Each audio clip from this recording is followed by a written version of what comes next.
All right, good morning, everyone. Today is Tuesday, September 21st, and we are calling this meeting to order. We would ask that Pastor Southworth, if you could make your way to the front, and we would ask that folks, if you are willing and able, to stand for the invocation, followed by the Pledge of Allegiance. Pastor, thank you for being here. And a quick thank you just for all of you who serve our city and are eagerly just working to make this a better place for all of us. Let's pray. Father God, we just thank you today. Thank you for the opportunity to work together to make the city of Wichita all that you have dreamed it to be, God. Just thank you for the people in this room, for their dedication to our city. Father, help them to work in a spirit of collaboration to do what's best for Wichita in every moment. Father God, we just thank you again for the privilege it is to serve and to really walk with people through life and to try to help them in any way we can. We love you, Lord. It's in Jesus' name we pray. Amen. I pledge allegiance to the flag of the United States of America and to the republic for which it stands, one nation, under God, indivisible, with liberty and justice for all.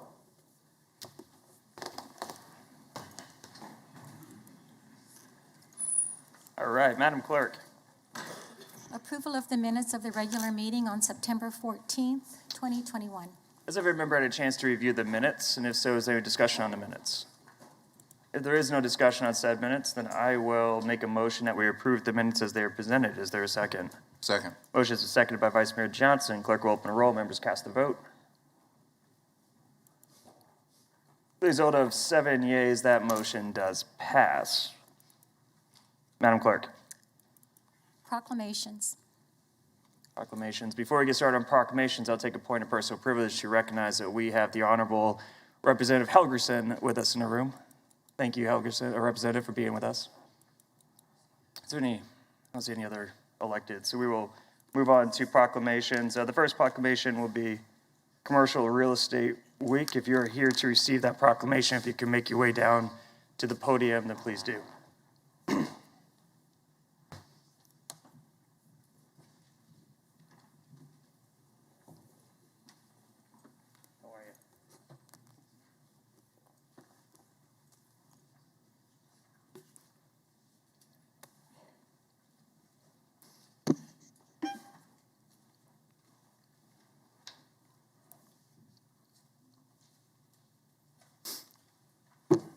All right, proclamation of the City of Wichita, Kansas, founded in 1870.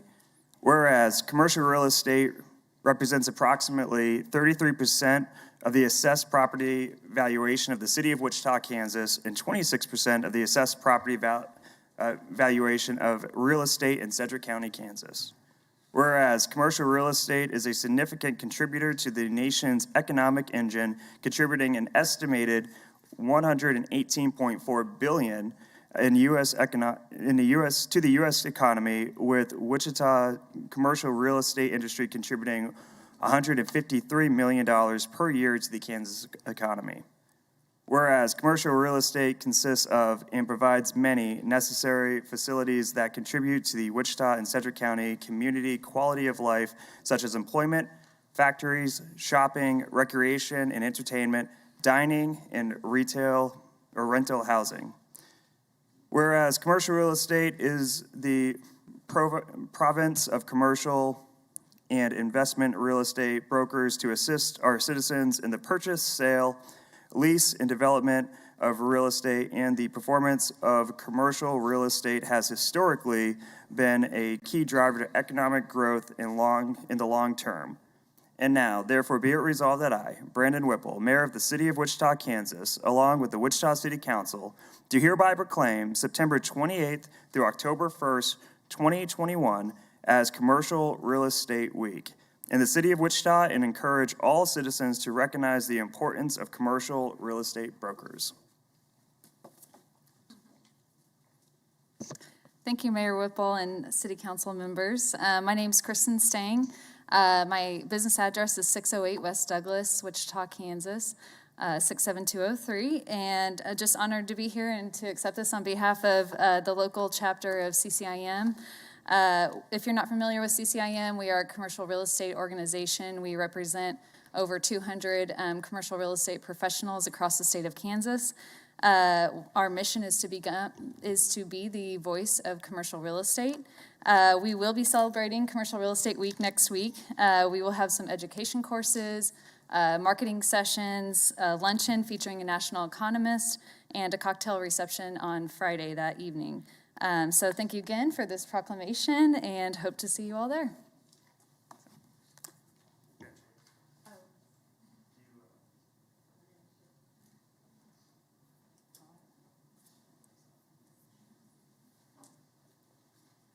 Madam Clerk, Wichita Wing Wagon Masters Chili Cook-Off Day.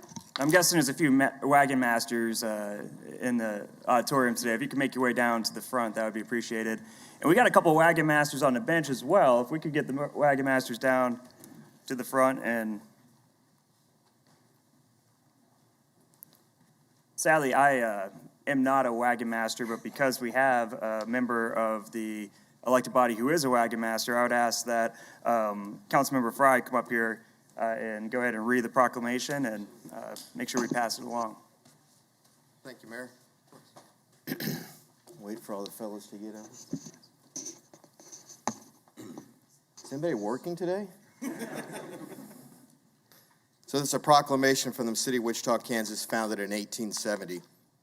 Whereas local customs decree that the last Saturday of September marks the beginning of chili season across Kansas with the Wichita Wagon Masters Downtown Chili Cook-Off. And whereas this will be the 38th year of aromaticity in downtown Wichita, as thousands congregate with their olfactory nerves and taste buds on high alert. And whereas dozens of magnanimous teams lovingly dish up homemade chili concoctions, from nefarious to benign, all with dreams of taking home the coveted Grand Champion Award. And whereas throngs of ravenous chili lovers line up with their tongues tingling at the thought of the treat that is real, honest-to-goodness, authentic, unadulterated chili. Now, therefore, be it resolved that Mayor Brandon Whipple, along with the Wichita City Council, do hereby proclaim September 25th, 2021 as Wichita Wagon Masters Downtown Chili Cook-Off Day in Wichita, Kansas, and encourage all citizens to curb their insatiable appetites with the deliciousness that the Wichita Wagon Masters Downtown Chili Cook-Off dishes up. And with us today is our chili dipper in charge of this year's event, Jerry Coleman. And Jerry, would you like to say a couple words about the event?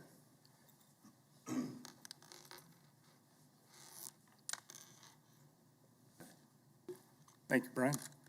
Just so excited to have it again this year. We missed out last year, and just looking forward to throwing Wichita the party that it deserves. And Mayor, thank you. Brian, thank you.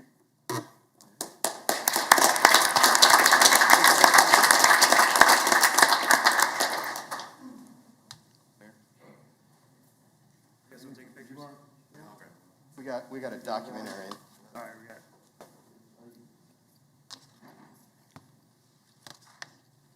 Getting everybody? Man, he's Ansel Adams. Herbert.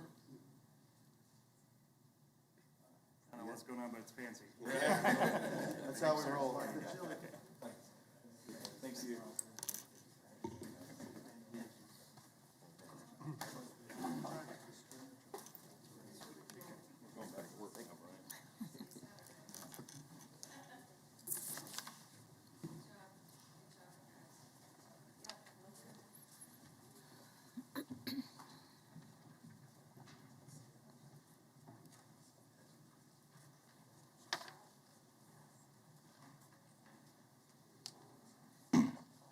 Madam Clerk. Public agenda. Celeste Reset, State Star Bond Audit Findings, what the taxpayers should know. All right, good morning and welcome. Good morning.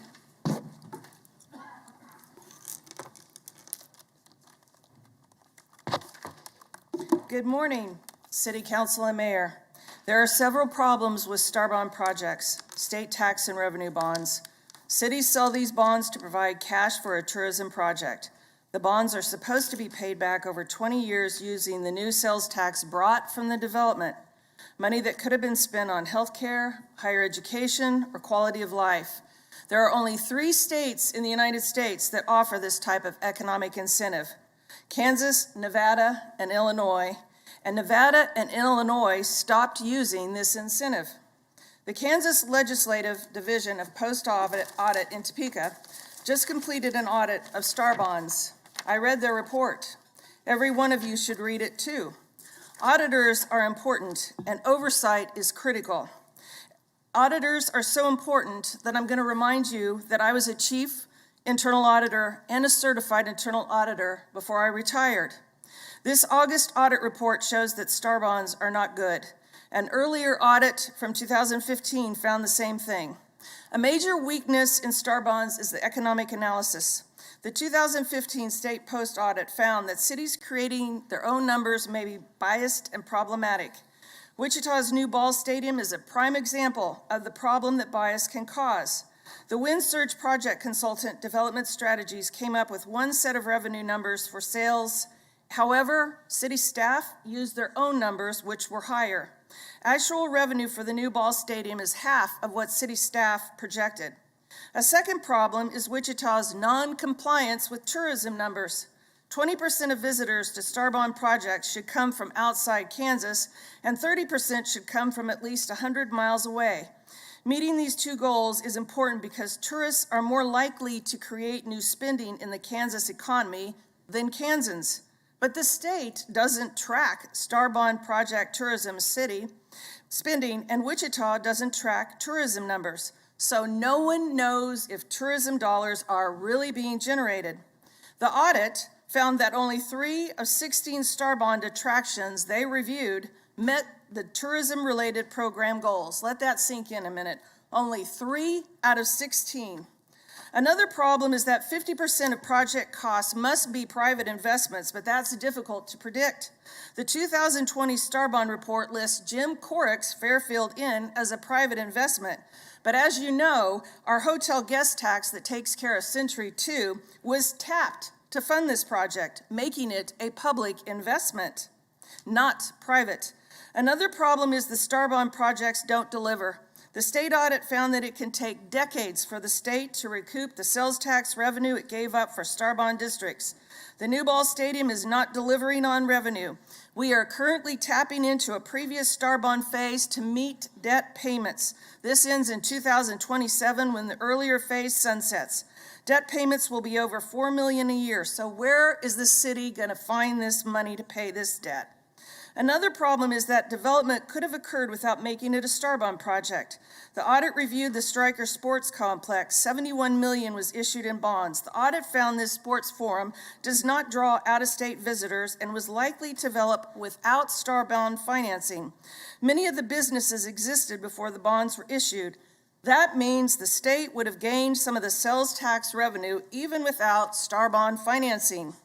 Another common misconception that I've actually heard from you all is that taxpayers are not responsible for failed private development, but that's not true. City of Topeka taxpayers are having to pony up for the troubled Heartland Bond Project. And what about us? Every year, the city budget contains an appropriation from the general fund to cover debt payments on the new ball stadium. While it's true you all could reject the budget and refuse to pay this bond debt, what would happen to our city's credit rating? Would the city be able to sell bonds again? Who would buy them? Now for my final point. Star bond debt is hidden and off the city's books because of the ridiculous assumption that the city could default on paying off the Star bonds.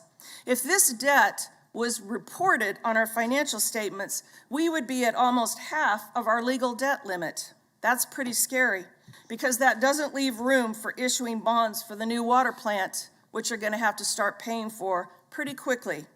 So stop issuing Star bonds. The Topgolf for $10 million was the last one you approved, and I'm astounded that you thought that was an area that needed help when 2 people were thinking of putting in a facility.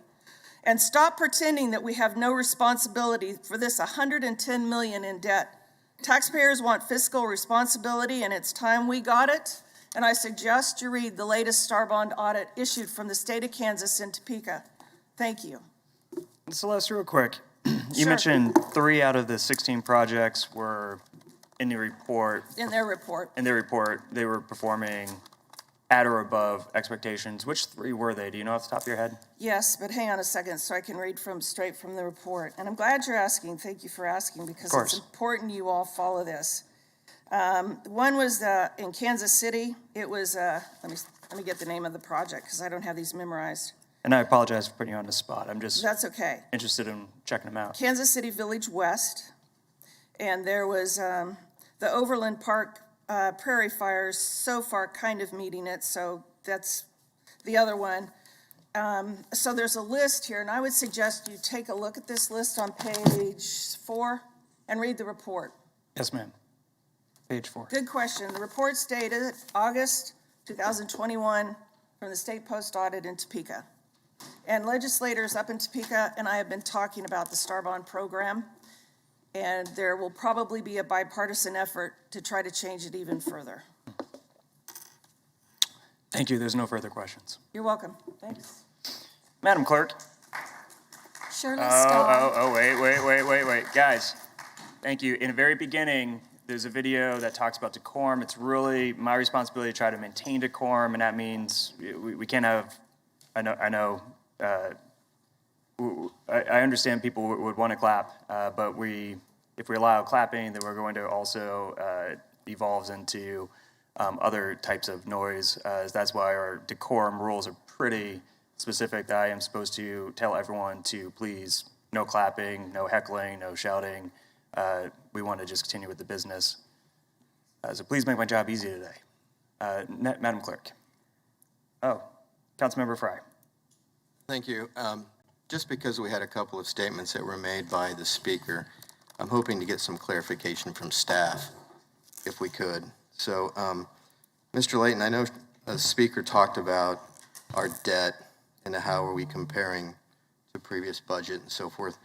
How do we measure up as it relates to cities our size? I'm going to ask our Finance Director, Mark Manning, to address that.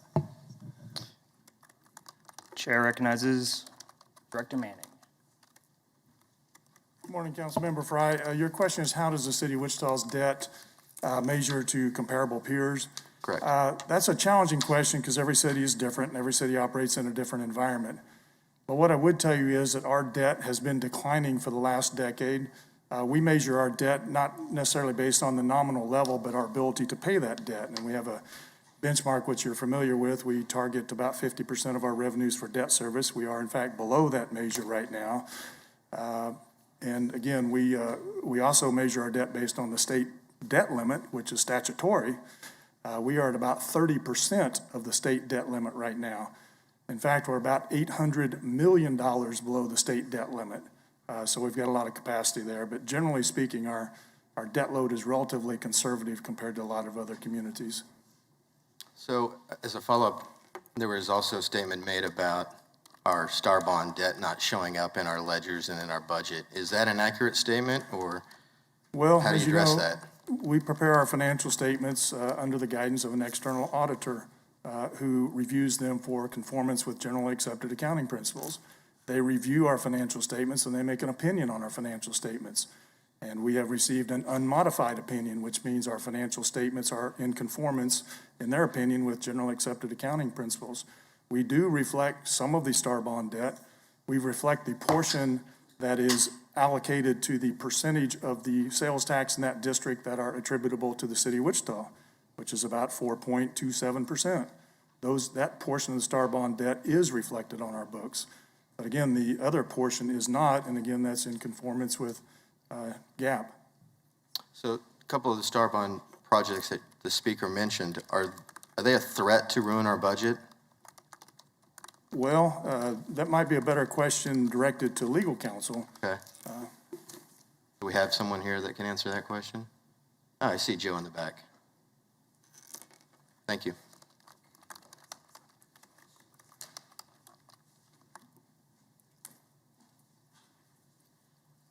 Good morning, Mr. Mayor, council members. Joe Norton with Gilmore and Bell, the city's bond counsel. Could you restate your question for me, please, Mr. So Fry? Yeah. the speaker mentioned a couple of Star Bond districts, and after Mark just addressed that we're good the way we report it, are we at a threat with our budget having those? Are we in a risky position? I'm not sure that's a legal analysis, to be honest with you. I think Well, that's a judgment position of someone who might look at your budget. A couple things to clarify. On the two star bond issues that were referenced, the K96 star bond and the downtown stadium star bond. On the K96 process, the city does apply about $162,000 a year toward debt service. One thing to keep in mind is that when the secretary approves a star bond district, they always look for local participation, either in project costs or in debt repayment streams. Most cities that do star bonds have their own sales tax. City of Wichita does not.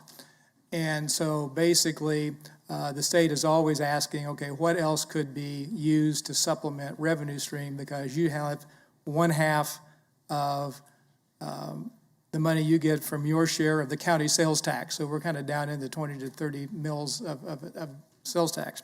And so in that transaction, the $162,000, in the transaction that was done for River Vista, which is right north of the stadium project, there the state required a capital contribution of about $1 million towards some of the riverbank improvements to offset the lack of debt service. Also, the city has, most cities are also required to pledge local transient guest tax collected within a star bond district. City has other uses for that, and the state, in all the in 3 instances there, has acceded not to require you to put transient guest tax. So in exchange for some of that is why some of the annual appropriation debt is there. All the annual appropriation debt, which by statute is authorized to only come from the city's share of local sales taxes collected outside the star bond district. And one half of that is already pledged to a number of your highway and road improvement projects and revenue bonds. So just that half. I don't know exactly what the number is that's available for that, but it's sizable. Mark can probably address that question more. So if that money were used for that, would that create a financial hardship? I'm not sure what the answer is on that. It's not a legal question. It's just the rating agencies would look at it. They're aware of all the star bonds, and at least so far have not modified any rating. City, which has, I think, a AA plus, one of the highest ratings you can get on general obligation bonds. That's good to hear. The other thing that I do want to point out, the actual language in the stadium star bond trust indenture talks about that annual appropriation pledge, but clarifies that those bonds shall not constitute a pledge of the full faith and credit of the city. And that was all signed off on by the secretary, and the rating agencies are familiar with that. So, Thank you. anything else? Councilmember Tuttle. Thank you. I have 2 questions for Mark, if that's okay. Mark, if you could join us again. Yes, ma'am. Thank you, Mark, and thanks for all your hard work. You do an outstanding job. Have you had an opportunity to review the August 2021 Star Bond report that the speaker referenced? I did read that, yes, ma'am. Thank you. Could you give us, I know she mentioned a couple takeaways, but could you give us an overall assessment of what would be your interpretation after reviewing the report? Yeah, it was an interesting report, and it was written by Legislative Post Audit, who, of course, works for the Kansas legislature. And my understanding was that their task was to evaluate from a state policy standpoint the star bond program. But the report really didn't have anything to do with star bonds on a local level and whether star bonds performed or not at a local level. And in fact, I would tell you that they examined 3 districts, as the speaker indicated, and then they did a deeper dive on 3 different districts just at random to determine the performance of those. And the irony is that one of those was K96 in Greenwich. And in their examination of K96 in Greenwich, they noted that it had paid off debt early, which is true. And they also indicated that they projected that it would pay off all of its debt early. Now, we don't like to make forecasts, but I think based on our past performance, that was probably a reasonable conclusion. In other words, they found that that district is performing very well. Thank you. I'm going to ask you one more question, Mark, if that's okay.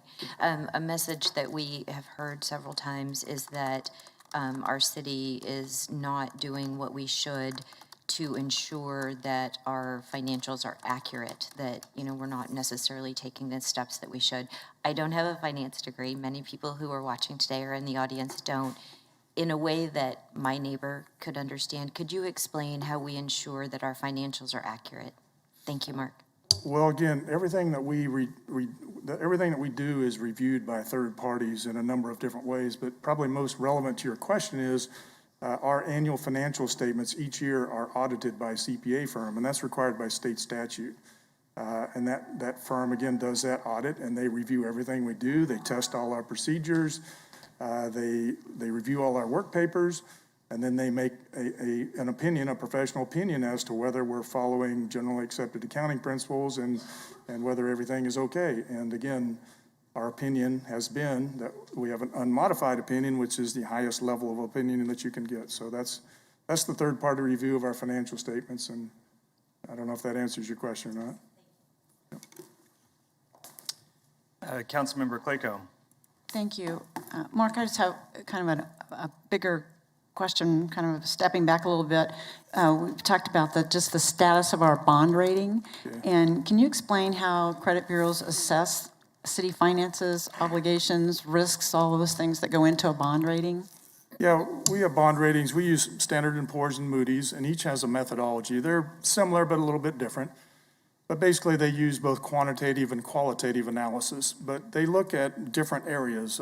Generally, there's 4 or 5 different areas, and I'll kind of blend them together. But generally, they look at our financial management structure.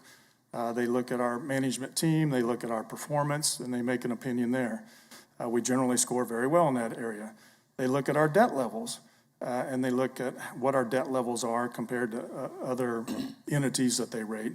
Now, we do get dinged a little bit there because we finance special assessments with debt here in the city of Wichita. A lot of other cities don't do that. We choose to as a policy matter. So that does inflate our geo debt a little bit, of which they're very well aware. So we do get hit a little bit there. They also look at our liquidity, which we generally do fairly well on because we maintain adequate reserves, both in the general fund and the debt service fund. Another thing they look at is our operating performance. And I can't remember exactly, but I think we've had a surplus in the general fund for the last 11 years, I believe. They view that very, very favorably. In fact, they take a very dim view of cities that operate at a deficit position. So that serves us well. They also look at our general fund reserves, which we've talked about previously. And again, our reserves have grown over the last 11 years, and they take a very good view of that. They look at our general economy. One thing that they don't like about our economy is they perceive us to be concentrated in the aerospace industry. We've, of course, taken a number of policy steps to diversify our economy, of which we've told them. But, you know, they're entitled to their opinion, and that's their opinion that we're maybe more concentrated than we should. But generally, that's how they do it. So just a follow-up question to that then. And I don't know if you can answer this, or maybe Joe can answer this. Do star bonds threaten to ruin the city's budget? Well, again, I don't like to make forecasts about that. All I would tell you is our performance, and again, on the stadium star bonds. And I've looked at it recently, but I think we paid off about $22 million of that, and we've in fact paid it off early. Our revenue streams there exceed our annual debt service requirements, so I think I would agree with the state's assessment of that in their study, which is I would expect we probably will pay off stadium star bonds early. Or I'm sorry, K96 and Greenwich star bonds early. As far as the stadium star bonds go, we structured the debt service that strategically, knowing that we had a ramp-up period on the revenues that we would generate from the development around the baseball stadium. We also have star bond revenue at the state of Kansas that was generated from phase 1 of that star bond district. Last time I checked, at the end of 2020, I believe we had about $6.9 million at the state of Kansas. Our debt service in 21 is going to be about 1.8 million. I think in 22, it's somewhere in the neighborhood of 2 million. In 23, it'll be somewhere in the neighborhood of 2 million. So in other words, right now, today, we have enough money at the state of Kansas to cover our debt service payments basically for the next 3 years. And the district is, in fact, producing an increment. The phase 1 is producing an increment. Last year, as you know, was a weak year for phase 2 because of the pandemic. There wasn't a whole lot of activity at the baseball stadium last year. That has changed this year. And we would expect phase 2 to begin generating an increment this year. And in fact, we'll report that at year end. But that's the summary I would give you on the stadium star bonds. I guess all for the questions. Thank you, Mark. Thank you. Madam Clerk.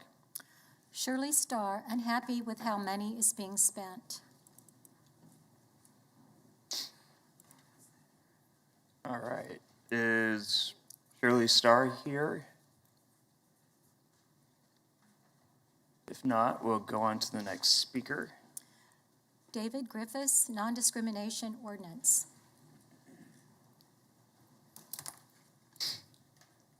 Welcome, sir. You have 5 minutes. Yep. Hey, thank you, guys. You kind of have a thankless job sometimes. The people who show up here may be loaded, okay? You know, because we're looking for a place to express those things that we've been holding in or expressing other places. My name is David Griffiths. I'm a pastor at the Genesis Church down here on Pawnee, 2611 East Pawnee, zip code 67211. Y'all care about those things. When we talk about this topic, frequently the people will give you some background so that you have some understanding maybe of where they're coming from. And so I'll just give you a little background on myself. I'm a grandpa. I got 9 children, 16 grandchildren.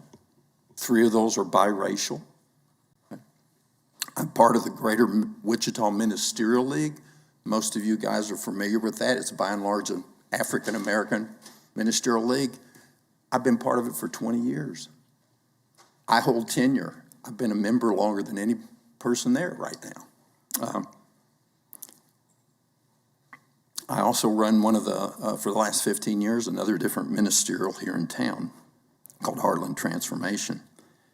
I'm not a novice to discrimination and helping those who are in need or biased against. I've been put in jail 6 times for helping where I saw an injustice, so I'm not foreign to that. My day job is actually doing hunger relief. We do those packing events, and we are blessed here in the Wichita area that we've actually packed over 300,000 meals with civic organizations and churches, most of which is going overseas, but about 24,000 meals has actually been packed to sit here and go to food banks. We just sent last Friday 24,000 meals to Haiti. Just trying to give you, I'm empathetic in here. I understand such things. But I'm here to express a frustration about the discrimination law ordinance that you guys are thinking about putting in there. The specific part relates to churches. It relates to conscience. Our Constitution of our government says there's a place for conscience. Okay, so at some point, we would call those higher laws, okay? And I think we all understand those. We have country laws, we have state laws, and we try to abide by those, and we have jurisdictions. And conscience is a really tough one for you guys to navigate. I'm not trying to be mean up here. I'm just saying I don't think you understand the magnitude of how this would affect conscience. Most of the churches in town they're 150 or less. They would not agree with this. Okay, and I brought enough copies, and I guess I give them to the clerk, but I just want to read out of the Kansas Bill of Rights. Religious liberty, the right to worship God according to the dictates of conscience shall never be infringed upon. A little further down, nor shall any control of or interference with the rights of conscience be permitted. That's in our state Bill of Rights. So you're navigating something here that's actually in our Bill of Rights. And I think so as you guys process this, You have to think of it in that vein, that there's a conscience here. If we had our Muslim brothers and sisters here and you were trying to say that the women could not wear their covering for some reason, whatever that would be, even though that's just a tradition for them, they would fight that over conscience. See, it's a conscience thing for them. So there's many things. They're not all moral. But for many of us, this is a conscience place that is spooky, that it looks like y'all are going to try to go. So my end question would be, you gave exception to fraternal orders, 100% exception. That's a mystery to me. They're not protected by the country. They're not protected by the state. And yet, for some reason, you guys gave fraternal order. They don't have to abide by that. But yet, those of us in the religious community are not protected. And we have the United States Constitution, the Bill of Rights, and the Kansas Constitution. Y'all asked, I think it was Brandon that asked. So your time is up. Can you wrap up your thoughts so you can see questions? He asked a question at the end of people sharing like this about would we hire somebody who was a janitor. I would re-ask a question. Most of these churches are small. The secretary is the pastor's secretary is also the receptionist. So I would ask the question, so you're telling us if that position became open and the most qualified person, I hear you, most qualified person, was diametrically opposed. They are an atheist, and because this is gender related, they're an atheist transvestite, and they're the most qualified. You're telling the churches in town that their face person they would have to hire that person. I'm just struggling with like some explanation, I guess, on conscience. It's a conscience. And I'm going to ask a question if you can, because Sure. I'm not sure if we have a proper understanding what the NDO does or what it intends to do. It is solidifying current state law and finding local resolution that relies heavily on mediation for legitimate discrimination. So we're not we can't supersede the Kansas Constitution, obviously, because no one can. So I'm wondering Good question. The distinction, however, relates to gender preference.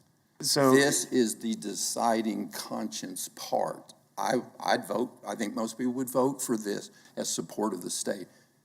It's the gender preference that comes into the conscience of the religious community, and that's what's still in there. So you're concerned, and this was my next question, to kind of whittle down exactly what your concern would be with this, and that would be enforcement of the civil rights or protection from non-discrimination against the LGBTQ community for stuff that's not already carved out. Correct. Is that accurate? That would be a conscience issue for a church that's different. Well, we thank you. Is there any other questions? Thank you for your time. I usually get to show up here and do a blessing, so I'd like a prayer blessing, because I get to pray over you guys sometimes. Lord, I just ask that you watch over them, you keep them. This is your word, that you protect them and that you give them peace. In Jesus' name. I bless you guys. Y'all have a hard job. Vice Mayor Johnson. Thanks, Mayor. Pastor, I had a quick question for you, if you don't mind coming back.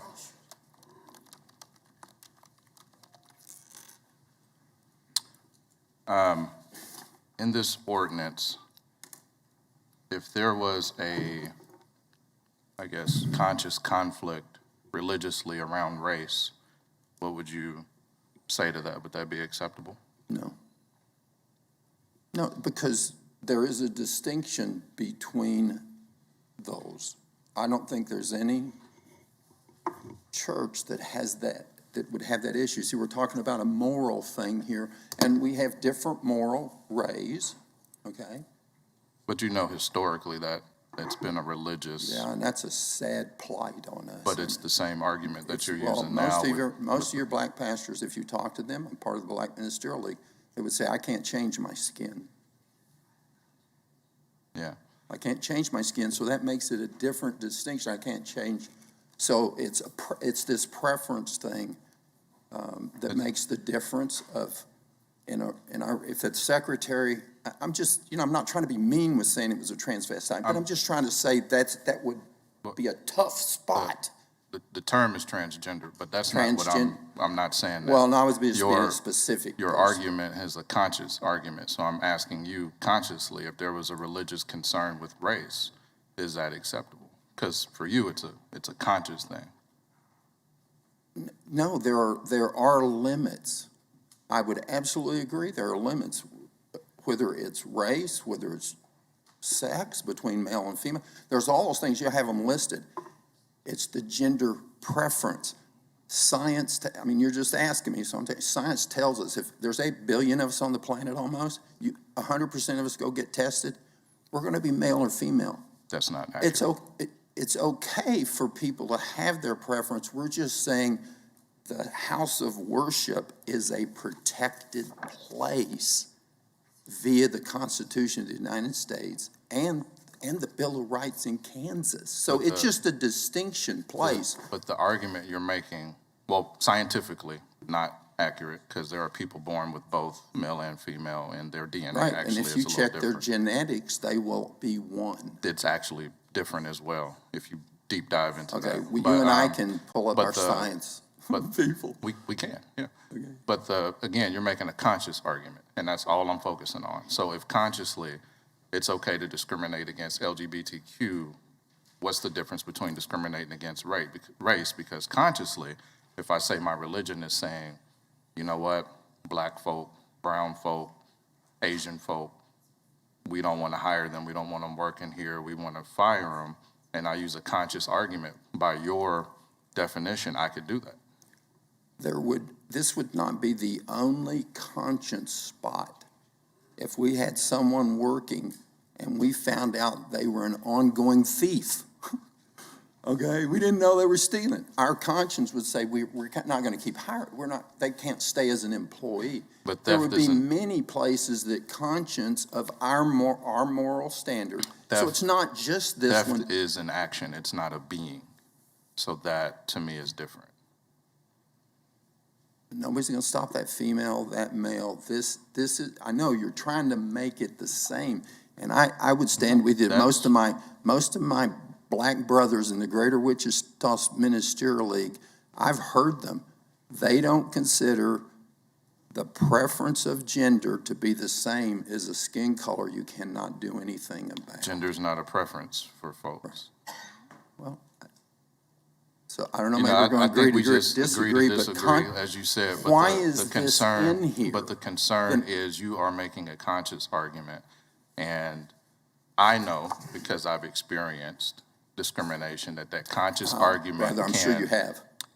I know that conscious argument can be used in other ways. This is the same conversation we had with the Ministerial League around the library programming a couple of years ago, around the conscious piece. And if we're okay with consciously discriminating against one group, when does that come back to another group?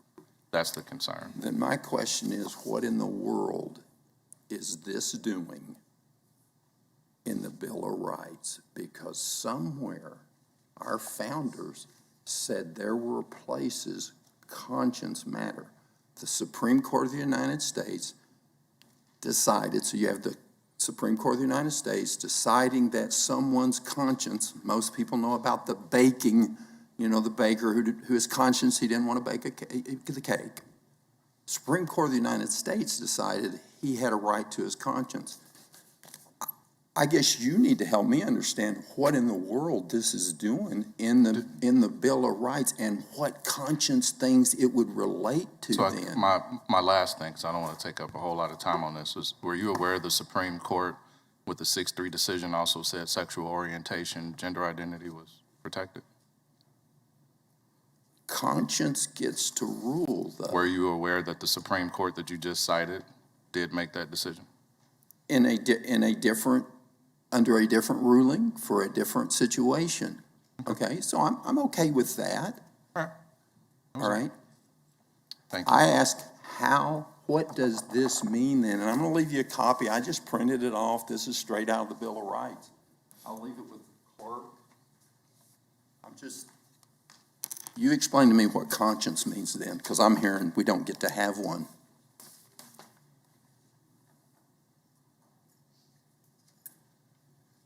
All right, next speaker. Esau Freeman, letter from employees for $15 an hour minimum wage. Welcome, Esau. Wow, It's been a long morning already. You're the Yeah. speaker number 3. it has. First off, I probably won't be talking just on this point. I'll send you guys a letter separately. And I just had to put something down so I could come talk and get the form filled out. So first thing I'd like to do is thank the city for following the contract with reference to Century 2 and the efforts that they're making to make sure that those mechanical employees that work in the basement of Century 2 are able to be absorbed somewhere in the city of Wichita as opposed to going and working for the privatization company. But I will say that I think overall that is a big problem that we have, and I guess I disagree with the idea of privatizing Century 2, and I think a lot of people have made the case for the ice rink. I used to love to play hockey at the ice rink. It was a great place when it first opened. I hate going there now. I don't like to watch my kid go skate at hockey practice when she'd been there because the people running the gym behind you have so much loud, awful, obnoxious music that it doesn't give off the atmosphere of a family ice rink and a place where hockey and figure skating goes on. It's a little bit more about the gym and just not really an atmosphere that people that are into ice sports really enjoy that much. So, I would say that sometimes the management of a company can have something to do with the folks that are running it. And I can't think of a situation where you can take employees with good living wage jobs with insurance like they have at the city and then pass that off to some type of a, independent contractor or company who's going to manage them, where those employees will have as good an opportunity, as good a job, or as good a retirement. And so I do really have concerns with the city kind of pushing its responsibility off to this company and hoping that they're going to, be able to influx a little bit of money here and there. Representative Claycomb, I would ask you, when you make your decision on this, to maybe text a friend, get hold of Janet Miller, and ask her about her comments a few years ago about how one of the worst things she ever did as a city council member was to privatize and to get rid of the people that mowed in the Parks Department. And the reason that she had such regret with this, I assume, is because it caused shockwaves all over the city, and you guys often have a hard time getting enough people to do snow removal. And you put an extra burden on the existing employees because of these cuts. And Mayor, after our last conversation where we were talking about the $15 minimum and we had our exchange, I noticed the next day that you went and doubled down on what a great thing it was during your press conference, but then you went on to talk about how we haven't raised taxes in 20 some odd years. 28. Oh, 28, great. Well, you're still standing on that, but I really think it's time that the politicians in this city have an honest conversation with the people in this town. Because when you came to the unions and said that you thought a living wage was $60,000, we assumed you were thinking about workers and good jobs. But when you tout no tax increases and doing less with more, they're opposed to each other. And there's no way that people are going to have good living wage jobs if we don't eventually raise some taxes. The service in this city have gone down. The grass in the parks is tall. We've gone from swimming pools to sprinklers. Anybody remember when they were a kid, Grandma would say, go play in the sprinkler, but the thing you really wanted to do was go to the swimming pool.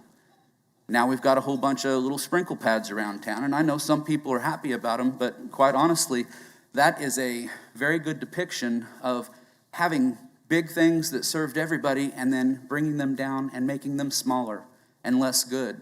And we can't keep saying, well, we're not raising any taxes, we're not doing anything here, and then we privatize buildings like Century 2. We have an in-trust arena that I don't even like to go to very often anymore because I'm cramped in the seats. They're not as comfortable as they were at the Kansas Coliseum. So, this mentality that we're squeaking by and we're doing good, I don't agree with it. And, there are jobs that have been cut for years. And Bob, I used to do construction work, and there was a lady named Cassie Fahey who used to work at the library. And I used to do construction work for them, and I was not allowed to say your name in their house because of the cuts that were made at that time. And I know it's your job, and I know that you're not going to be popular with everybody, but as a city council, you guys really need to think about these workers that have given the best years of their lives to the community and made the city what it is, and the buildings and the things around here that make Wichita what it is. And we need to invest in us. We need to invest in the city. We need better flower beds, shorter grass, better sidewalks and curbs, roads that don't bounce around all the time. And we need to quit using city funds to supplement welfare to independent contractors. The city needs to take care of the city's business, and I appreciate very much, and I see that my time's over. One other thing, and I know I'm kind of complaining sometimes, but I would appreciate if we could have a redo on the proclamation that you gave the service workers, Mayor. Because I'll be honest, I think all the employees that kept your water running and your sewers running and digging the ditches every day are a little upset that the wagon masters get to come down and get a proclamation read, but nobody ever invited us. We just got one in the mail, came to the Union Hall. Nobody told us we were getting one. Nobody invited us down, and we take that as a slight. You guys really need to treat your workers better. Please and thank you. Isa, would you stand for a question? I will. So I appreciate your presentation. When it comes to, particularly when it comes to workers, the $15 an hour thing, that was what we did last month. We're working that out. Right. Yeah. And the proclamation, I'm trying to take away, what can I do for you and the city workers now, in addition to what we've done? The proclamation, if there was something that we could do for the city, for workers who you represent, what would that be? Well, I think that they need some appreciation publicly. I think they need to be acknowledged. I think that they need to see you guys a little bit more. I know that you're busy, but I know that they're out there every day digging in the ditches, doing the work that we need done, and they feel forgotten. And I know that you can't just throw a ton of money at them, and that doesn't fix everything. But showing them some respect like that, they don't need pizza parties. But you've had a lot of workers that have had traumatic things happen in their life. The person I'm going to send this letter from to you guys, it's just there's a lot of things going on with your workers, and they are very, very important, and they want to be recognized for that. So the proclamation would be a good start. Going into their workplaces and maybe doing some ride-alongs with them once in a while. See what their work is and how people react to them and what they're really doing, because they're not just leaning on shovels, Any other? Well, let me know what I'll make a motion to do whatever you guys think we need to do to maintain morale. So if there's anything else you want, I'll make a motion right now to get it done. So if there's anything else, I can do the proclamations, ride-alongs. Okay. But if not, feel free to let me know, because we need to be treating our employees, particularly those who showed up every day during COVID, to help keep this place safe. So you let me know what I can do to be a better ally, and I'm happy to do it. I thank you. Anybody else, questions or comments? Nothing on the board. Thank you for listening. Appreciate Thank you, it, sir. guys. Did Shirley make it in? No, we'll go into the next section of the agenda. Madam Clerk. Consent agenda items 1 through 14.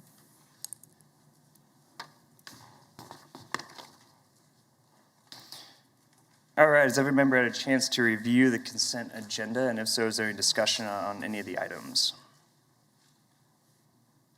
There is no discussion on a consent agenda, then I will make a motion that we pass the consent agenda as is presented. Is there a second? Second. Motion has been made and seconded by the Vice Mayor. Clerk will open the roll. Members cast the vote. Having received 78 votes, that motion does pass. Madam Clerk. Report of Board of Bids and Contracts dated September 13th, 2021. Good morning and welcome. Good morning, Mr. Mayor, City Council. Hannah Lang, Department of Finance, here for the September 20th Board of Bid recommendations. First engineering bid we have is KDOT Pawnee Webb to Greenwich, defer to October 4th, pending KDOT approval. Water distribution system tied to serve Kimberly Edition, McCullough Excavation for groups 1 and 2, for a bid total of $74,123.50. Plainview Water Main Replacement, Meese Construction for $1,260,690. Uniforms for Water Utilities Division, defer to September 27th Board of Bids. Furniture for Evergreen Resource Center, Danisco Business Solutions with the base bid with add alternates 1, 2, 3, and 4 for a total of $163,597.67. Mowing and haying floodway, no bids were received. Supply and install AV equipment at Evergreen Recreation Center, Conference Technologies for $102,000. This is the purchasing procurement website, as well as our current open request for proposals. That's the Board of Bids recommendations. With that, I'll stand for any questions. All right, is there any questions of staff? See none, thank you. Is there any discussion from the public on this item?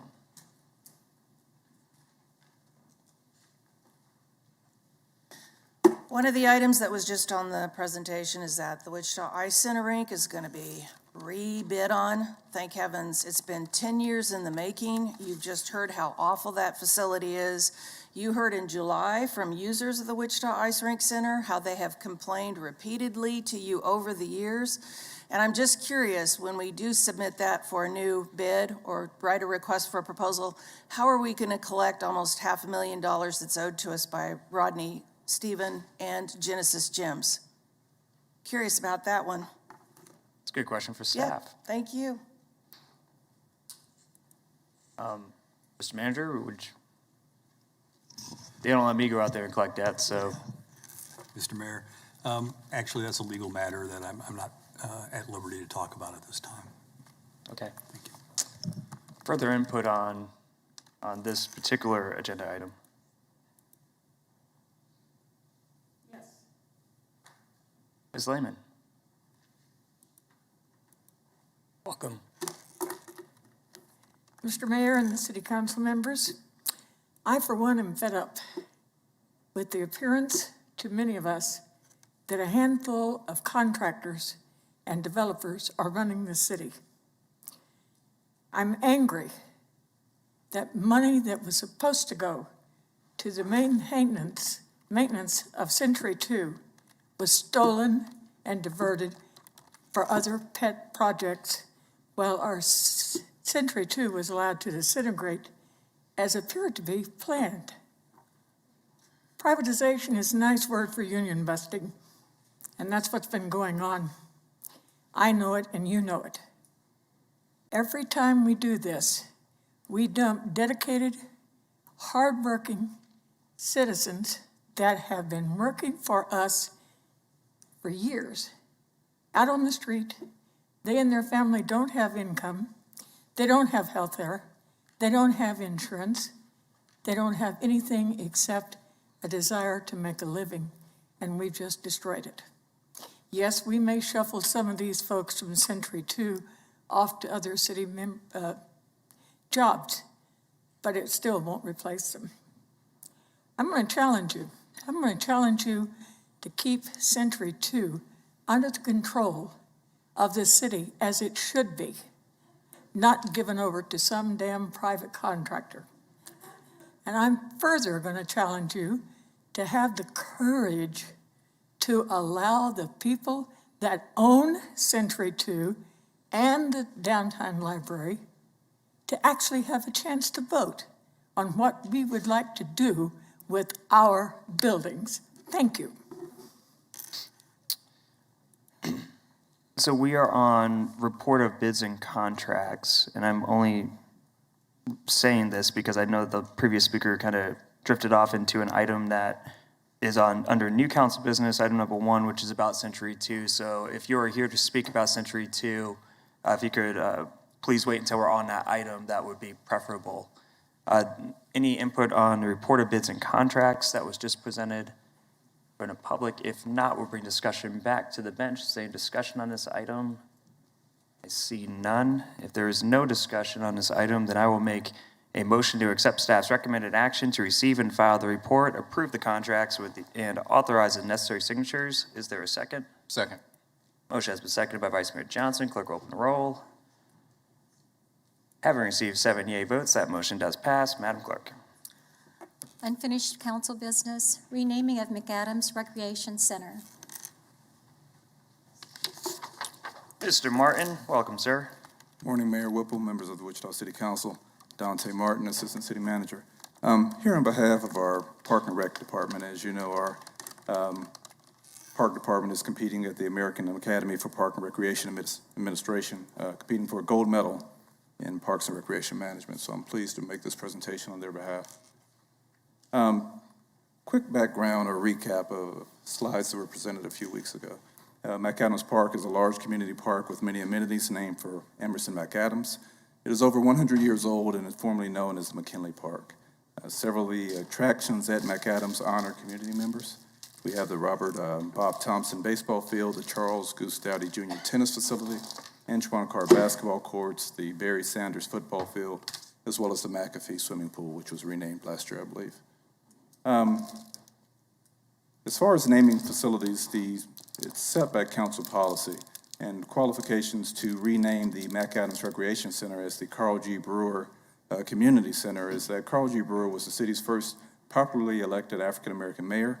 He served as a council member or mayor between 2001 and 2015, so a total of 14 years.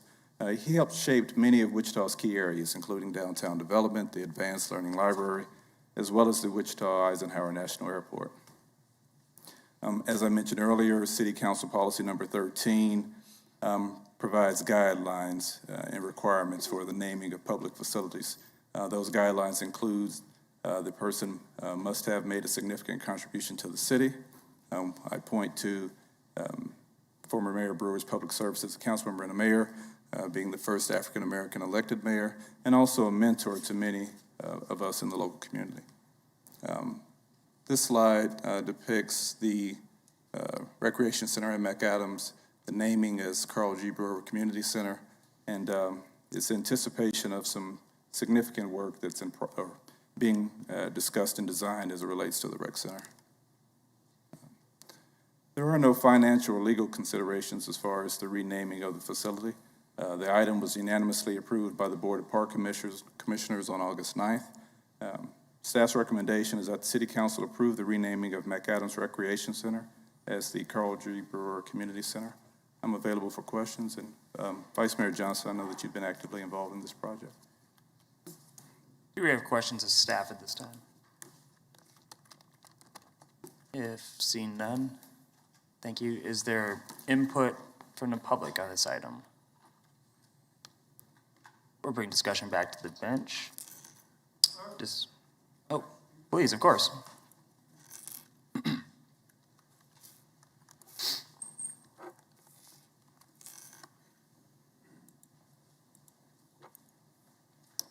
Morning, sir, and welcome. Morning, my name is James Barfield, District 1. I want to give you a little bit of a background on what is now called McAdams Park. The park was originally 12 acres and was named McKinley Park when it opened in 1901.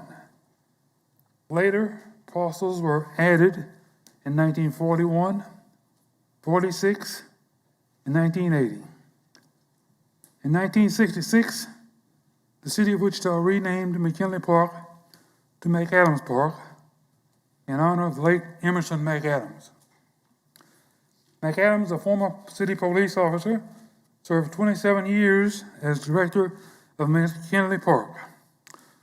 He died, as you know, October the 20th, 1965, age 52. Now, I want to tell you something that a lot of you might not know. McKinley Park was built in a segregated Wichita and remained as such until the passage of the U.S. Civil Rights Bill of 1964. McKinley Park was the only park in Wichita that allowed African Americans to play golf. It was the only park that allowed African Americans to utilize the swimming pools. The only park to allow African American baseball players to utilize the baseball fields. Golf course was closed and was renamed the Barry Sanders football field. The swimming pool has been renamed the Charles McAfee pool. To allow the newly proposed community/recreation center to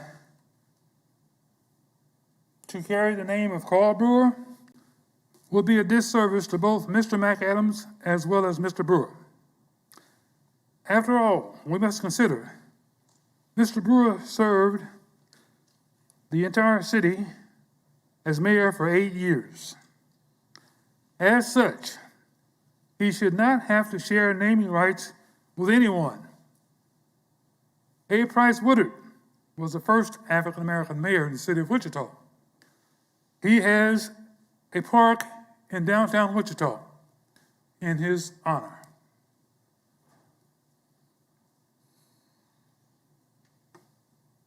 Now, we have to ask the question. The assistant city manager just read off a list of African Americans that have their names attached to McAdams Park. So I have to ask the question, how many African Americans can you effectively honor in one small park in northeast Wichita? Mr. Brewer has his legacy as basically in the renovation of downtown Wichita. Mr. Brewer deserves to have his own monument in downtown Wichita.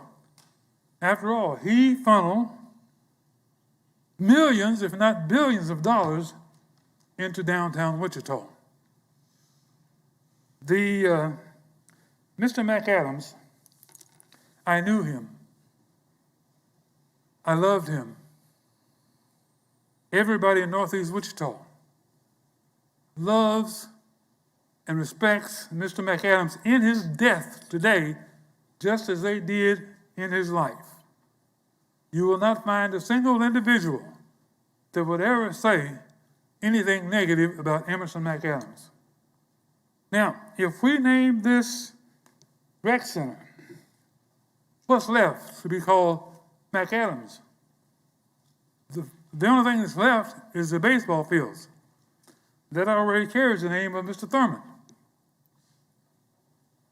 And I want to ask you, can you all name another park in Wichita that honors more than one individual? I would ask you to think twice about this. And I also want to say this. For you all to publish an artistical drawing of that rec center with the name of Carl Brewer etched onto the building was a show of disrespect for the African American community. That was done without any public comment, any public discussion whatsoever. And basically what it says to me is, you all show a lack of respect for the African American community. Thank you. Thank you, sir. Is there further input from the public? All right, we'll bring discussion back to the bench. Vice Mayor Johnson. Thank you, Mayor. We have received from the family of Mr. Brewer acceptance of this opportunity to rename the facility. And to the previous speaker's point, I can't think of a better space than a newly renovated community center to tell the story of Mr. McAdams, as well as Mayor Brewer and everyone else in the park that right now when you walk into the rec center, you can't find. In this new space, we will honor the former mayor in a park where Emerson McAdams is the glue, a destination park in this city. As I said last time, that Emerson McAdams, his family, his legacy will be respected, highlighted, and taught to all who visit this facility. And I'm excited about the young people who could visit this space and be inspired by all that our former mayor did for our city. Although he was elected mayor citywide and served in District 1, a lot of those young people will be able to see, touch, and experience the legacy that he's left, and then visit all of the things that he helped to do in our city, whether it's our airport, the downtown library, or development downtown. So with that, I'm happy to make a motion after one of my colleagues speaks. So we'll recognize Councilmember Bubag. Thank you, Mayor. I will be supporting this initiative out of respect for the family, and that is their best wishes. But as the speaker said, and I've had the feeling all along, I've worked alongside with Carl. I know how much he did for downtown Wichita, how much he did for overall city, and I hope that there's some way that we can honor him for that, but I do want to support honoring him with this today. Well, let's give the floor back over to Vice Mayor Johnson. Thank you, Mayor. With that, I would move that the City Council approve the renaming of McAdams Recreation Center as the Carl G. Brewer Community Center. And I'll second the motion and speak to the second by reading a letter from Miss Kathy Brewer, who is the widow of the late mayor. It says, thank you for allowing my family additional time to discuss the Carl Brewer Community Center project. After being provided with the layout and an explanation of the plans for this center, we agreed that the renaming and renovation of the Recreation Center would be a positive endeavor for the neighborhood and city. I understand that inside the community center will be an area set aside to honor Mr. McAdams for his service, as well as my late husband and other individuals who played significant roles in the city of Wichita. Carl truly cared about Wichita and its citizens, and especially those that live in disadvantaged areas. He worked hard to ensure that these neighborhoods were not forgotten and were afforded the same amenities as everyone else. Kathy A. Brewer. With that, the motion has been seconded. Clerk will open the roll. Members cast the vote.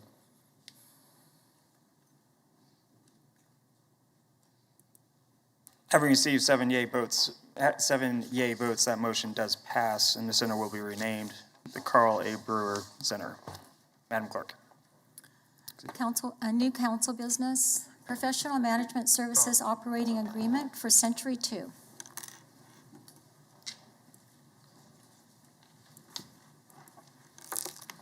Morning again, Mayor and Council. Dante Martin, Assistant City Manager.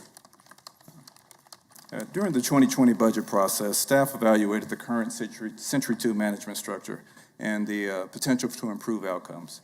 A peer city review identified several cities throughout this region who had outsourced the management of their publicly owned convention center and public arts facilities, and who had received or experienced improved outcomes. Such cities include Des Moines, Kansas City, Overland Park, Topeka, Oklahoma City, Tulsa, as well as Dallas. The peer city review indicated outsourced management of public-owned facilities, including performance arts centers and convention center facilities, often result in an improved customer experience, increased revenues, and in some cases, reduced costs. In September 2020, the city contracted with Garfield Public-Private to assist in the solicitation and analysis of qualifications proposals for the management of Century 2. Garfield Public-Private has experience doing this throughout the region. They have a national footprint and have worked with many municipalities toward the outsourcing of management responsibilities. In February 2021, the city released an request for proposals, an RFP, seeking qualified management companies with a proven track record and the management of first-class convention facilities to provide management, operational, and maintenance services at Century 2. Two firms demonstrated an initial interest and participated in walkthroughs of Century 2 with staff. However, ASM Global was the only firm to submit a proposal in response to the RFP. A screening and selection committee composed of city staff, representatives from Garfield Public-Private, reviewed the ASM Global proposal and determined that the proposal met the requirements of the RFP. Following that determination, staff arranged meetings among ASM Global, elected officials, city staff, and various Century 2 stakeholders to discuss how the transition of a managed services model would affect the facility and service delivery. It's important to note that ASM Global has experience and qualifications necessary to properly maintain and operate Century 2. Its capabilities are demonstrated at 300-plus ASM Global facilities managed nationwide. Also, ASM Global is uniquely positioned to maximize the performance of Century 2. As you're aware, ASM Global manages the Intrust Bank Arena as well as the Orpheum Theater and provides ASM with firsthand knowledge of the Wichita market as well as the ability to leverage existing business and community relationships to the benefit of Century 2. Greg Garfield of Garfield Public-Private has assisted staff throughout this process, and he's here to present the details of the proposed agreement with ASM Global.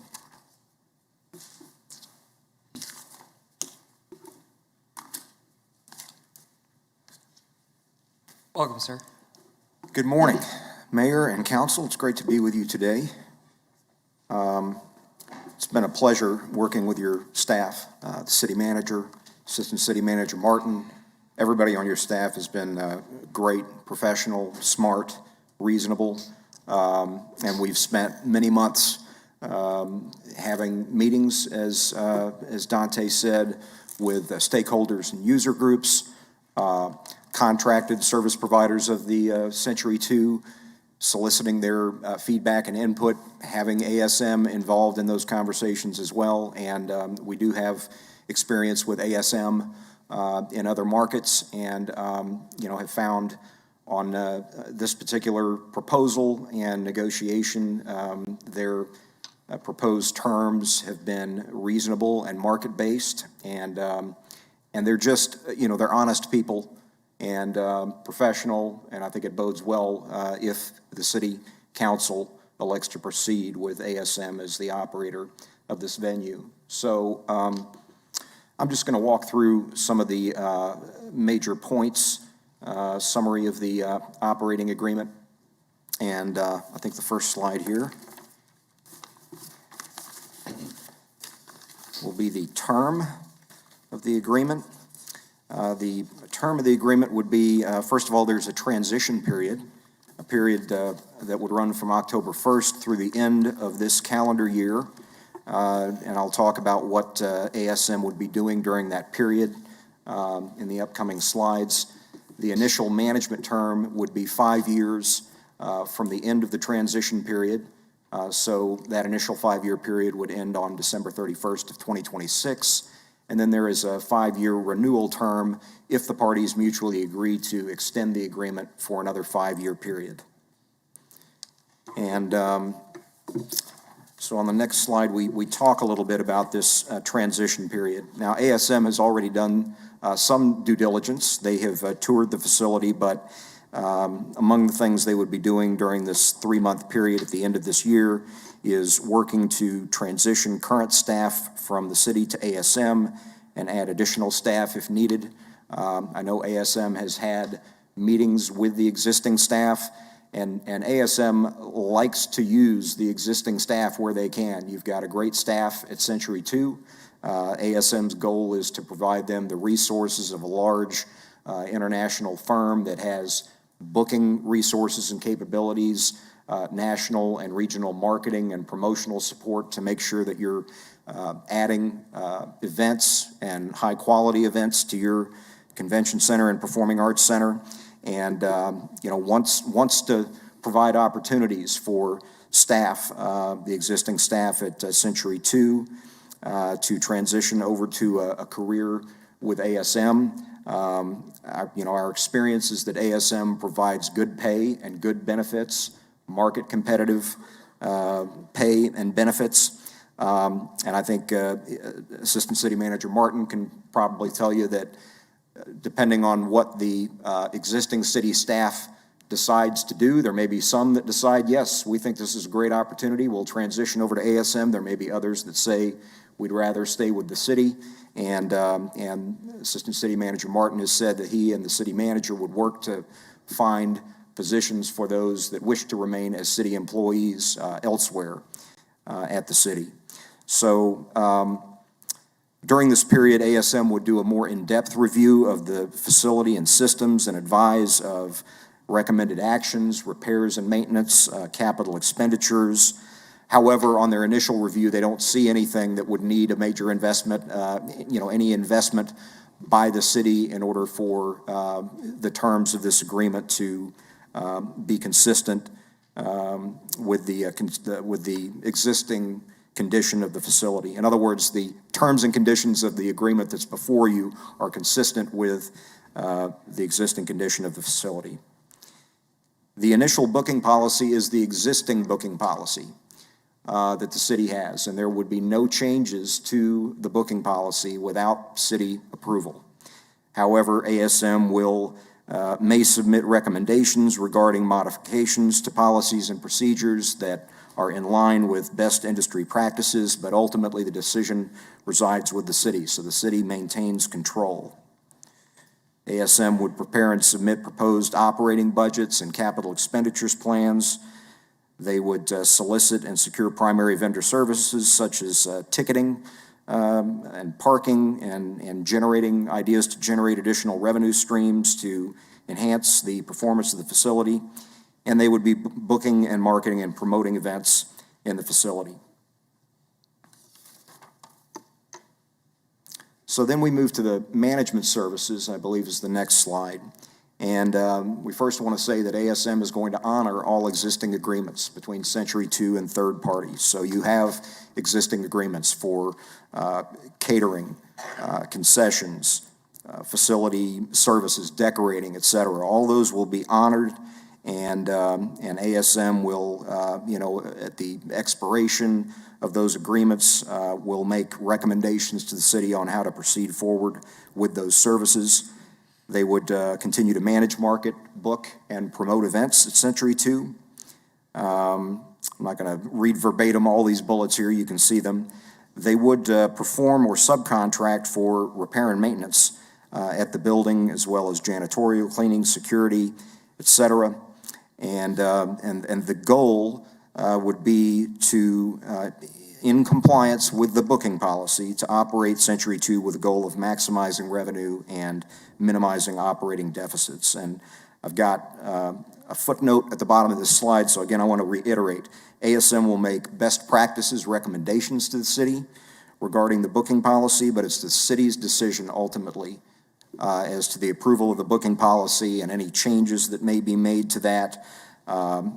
The city has approval rights over the operating budget for this facility and capital expenditures. All of those will be subject to the city approval. Next slide talks about concessions and catering services. So ASM will manage all food and beverage services, and I mentioned you have some existing catering agreements, so those will be honored.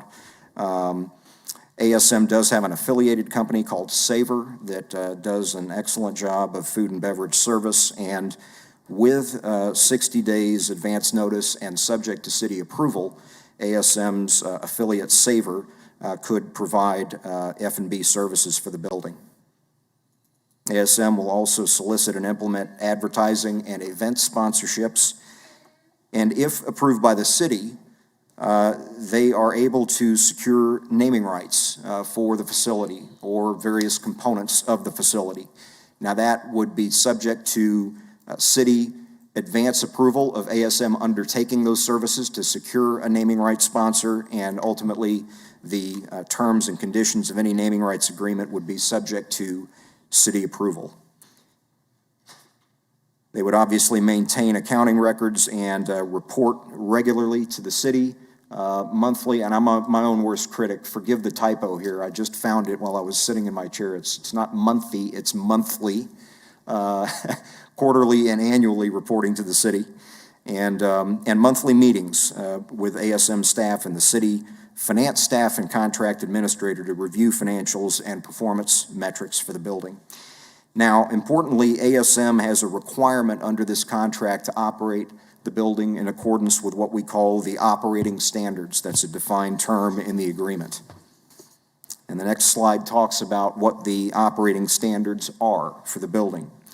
Among other things, managing and maintaining the building in accordance with current prudent business management, repair and maintenance practices for similar venues, obviously in compliance with legal requirements, making sure to keep the project in a clean, sanitary, and attractive condition, and reasonably calculated to protect and preserve the assets and the city's investment in Century 2. So ASM, it's in their interest to make sure this facility is well repaired and maintained, and I know the city wants that too.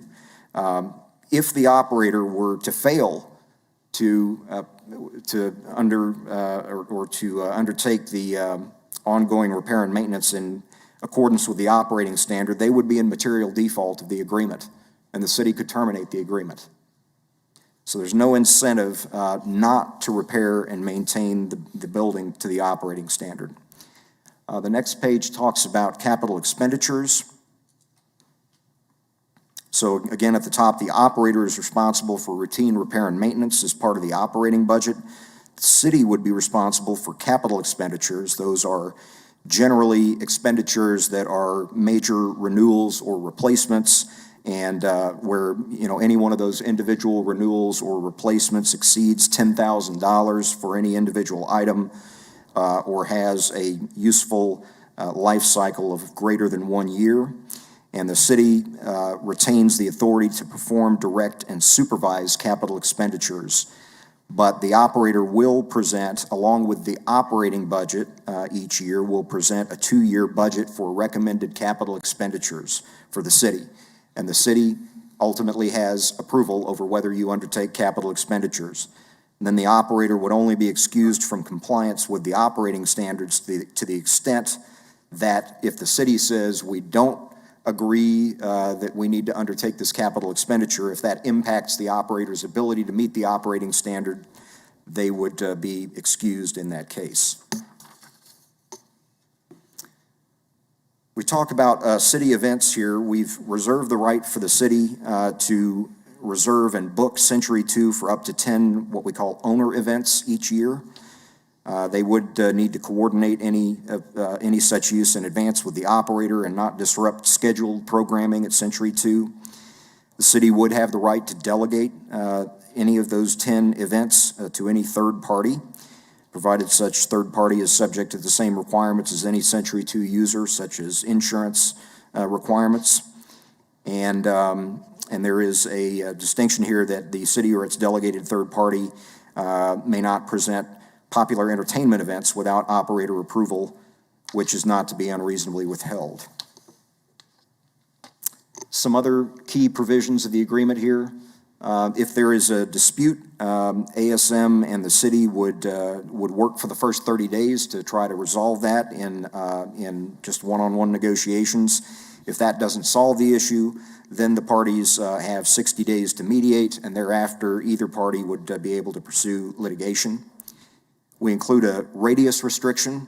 So with the exception of Intrust Arena and the Orpheum, which are already operated by ASM, the operator would not be allowed to develop, operate, manage, or participate in the marketing, promotion, or presentation of events in a competing performing arts or convention center venue within 100 miles of Century 2, unless the city were to approve that in writing. So if one of those opportunities for ASM came up and it was within the radius, they would have to come to the city and say, we would like you to give us written approval to do this. And I think you'd want them to make the case to you as to, that would be beneficial or would not be detrimental to Century 2. The city can assign its rights with 30 days' notice to the operator. The operator may not assign its rights without the city approval, except its rights to receive management fees as collateral for credit facilities. And then there is a 1 year from termination or expiration, the city would be restricted from hiring or soliciting for hire operators, key personnel, other than personnel who were city personnel prior to the execution of the agreement. And this provision, by the way, this restriction does not apply if the operator is terminated for a material default. So the next slide talks about termination.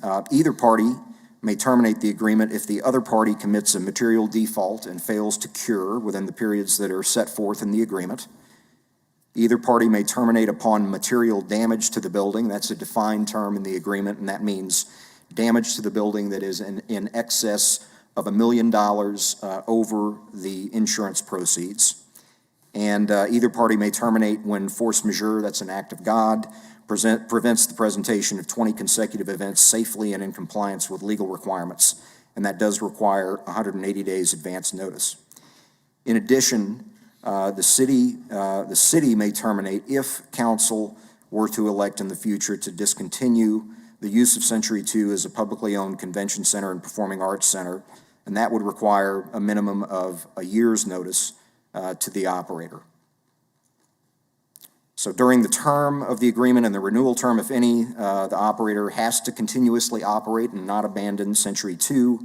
Upon expiration or termination of the agreement, they have to cooperate in the turnover of the facility to new management, and surrender the premises and records and patron mailing lists and data, et cetera. So the city won't miss a beat in operating the facility itself or with some other operator in the future if that happens. So on the next slide, we talk about the fees for the operator. During the transition period, a monthly fee of $10,000, and again, that's a 3-month period, so $30,000 for October through December of this year. And then going forward, they would get a base management fee of $120,000 a year, adjusted by CPI annually, subject to a 3% annual cap. And then the incentive fee they would be paid would be equal to 10% of the improvement in the adjusted gross revenue of the facility over the benchmark adjusted gross revenue. And the benchmark adjusted gross revenue, by the way, is just a little over $2 million. That benchmark is defined as the historical adjusted gross revenue for the calendar years 2017 through 2019, and that's the baseline. So 10% of the improvement over that number would go to ASM as an incentive fee. In addition, it shows here, plus up to a $25,000 per year qualitative incentive fee, and those metrics for how that, what those qualitative components are of that fee are set forth in the operating agreement. In addition, there would be an F&B management fee to Savor of 3.5% of gross food and beverage revenue, and then again on the naming rights, if the city were to say, yes, we want you to pursue naming rights, you would negotiate with ASM a market rate fee that would be no more than 15% of the naming rights gross sales. And the services, the naming rights services sponsor, terms and conditions to be subject to city approval.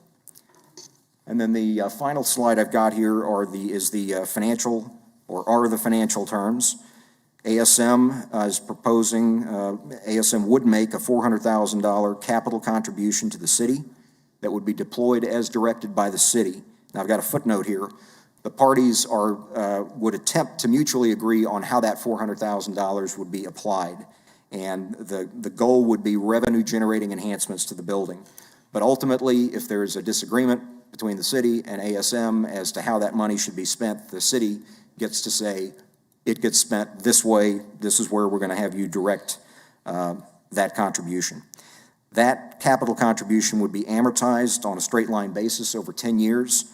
And if the agreement is terminated prior to 10 years for any reason other than a material default by the operator, the unamortized portion of the capital contribution would be payable to the operator. So if the agreement is terminated at the end of year 5, for any reason other than a material default, just as an example, you'd have to return $200,000 of the $400,000 to the operator. But if you're engaging another operator, you may have that operator come in and make another capital contribution to the venue. So that may help you to repay the remaining capital contribution if it's already been spent by the city. In addition to that operator contribution, the operator will make available $100,000 in an event development and marketing fund. That's to help promote and generate new activity at the theater at Century 2. And those funds would be replenished from event profits, if any, from events that utilize the fund. So if you have a performance, a promoter that wants to come here and do an event in your auditorium at Century 2, and they can't quite make the numbers work, they want the venue to put in $10,000 for advertising on local radio stations and TV stations. Your building can make the decision, yeah, we really want that event. We'll make that investment out of this event development and marketing fund. And then if that event makes a profit, that money would come back to reimburse the event development and marketing fund. Any amounts in excess of the $100,000 remaining in that fund would be paid by ASM to the city upon termination or expiration of the agreement. And we've made sure that the operator and the city each have signature authority for the bank operating accounts. And I think those are the end of my slides. I'm going to turn it over to Bob Papke and AJ Boleski here with ASM. And then I'll be available to answer any questions you may have. All right, welcome. Thank you, Greg. Oh, Good.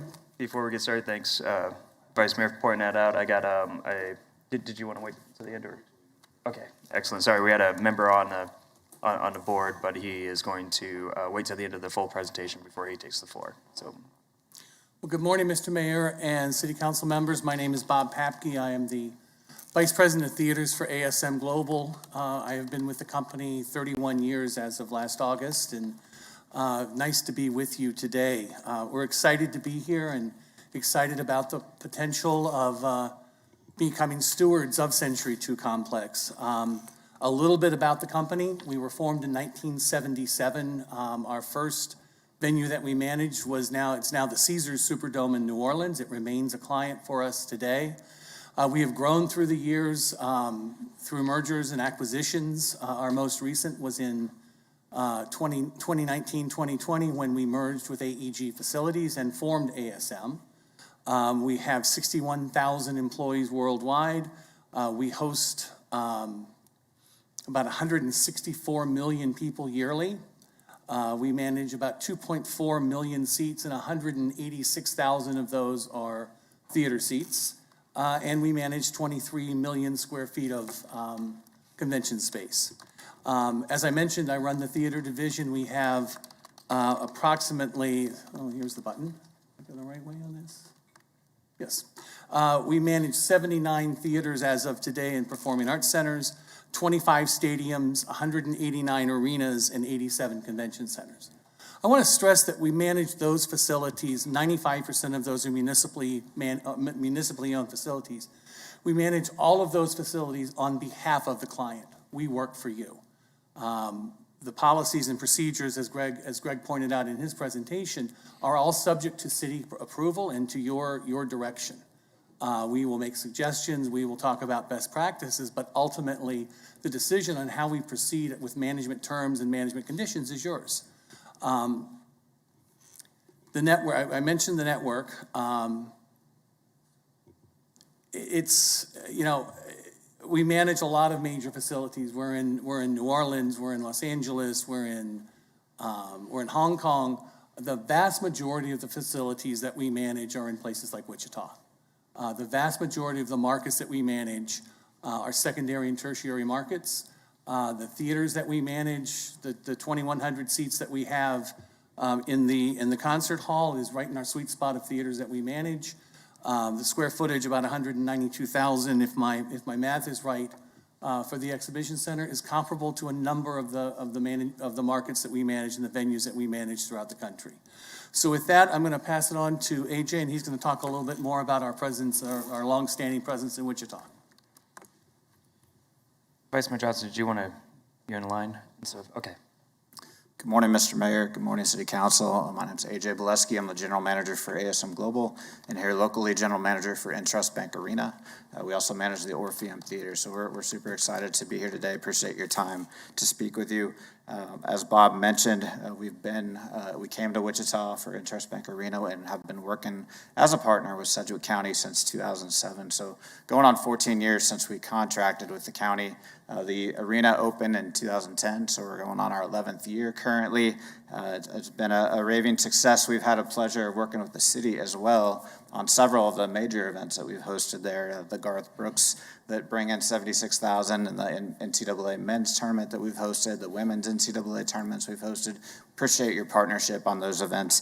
But we've had a great partnership with Sedgwick County. We've managed the facility, like I said, since 2010 when we opened. Our contract currently goes through 2032 for Intrust Bank Arena with the option to renew for 5 additional years.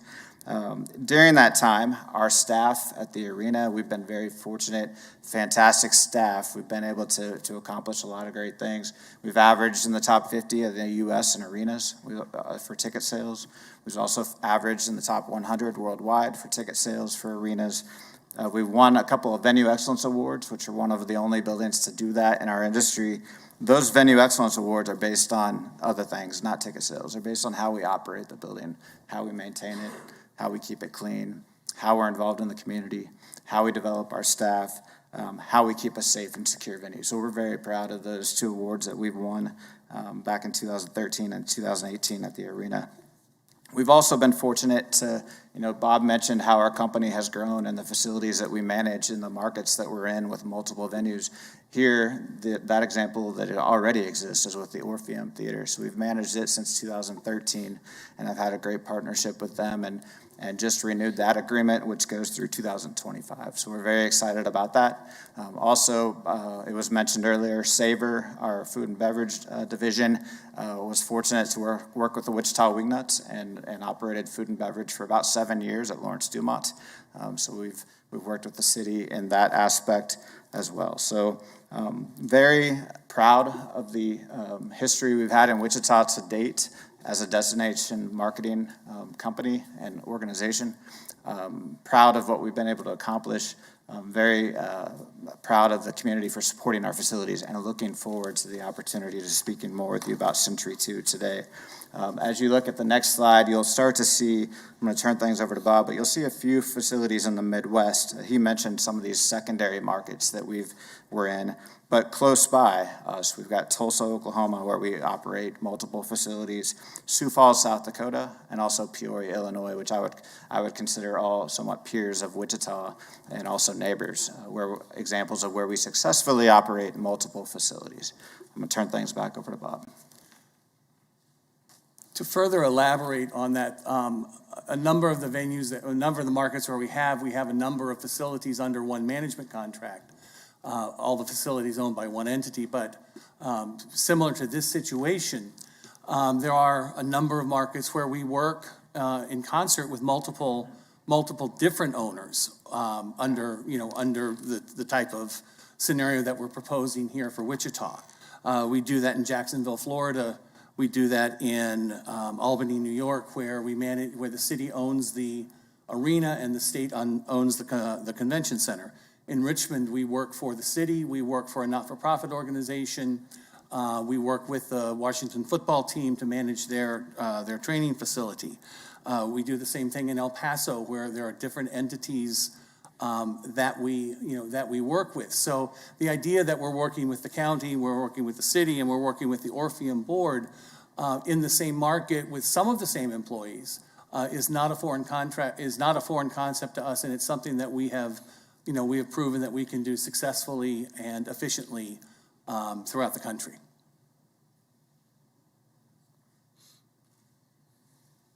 I also wanted to talk, and I'll turn this back to AJ in a minute, how we support our venues from a corporate standpoint.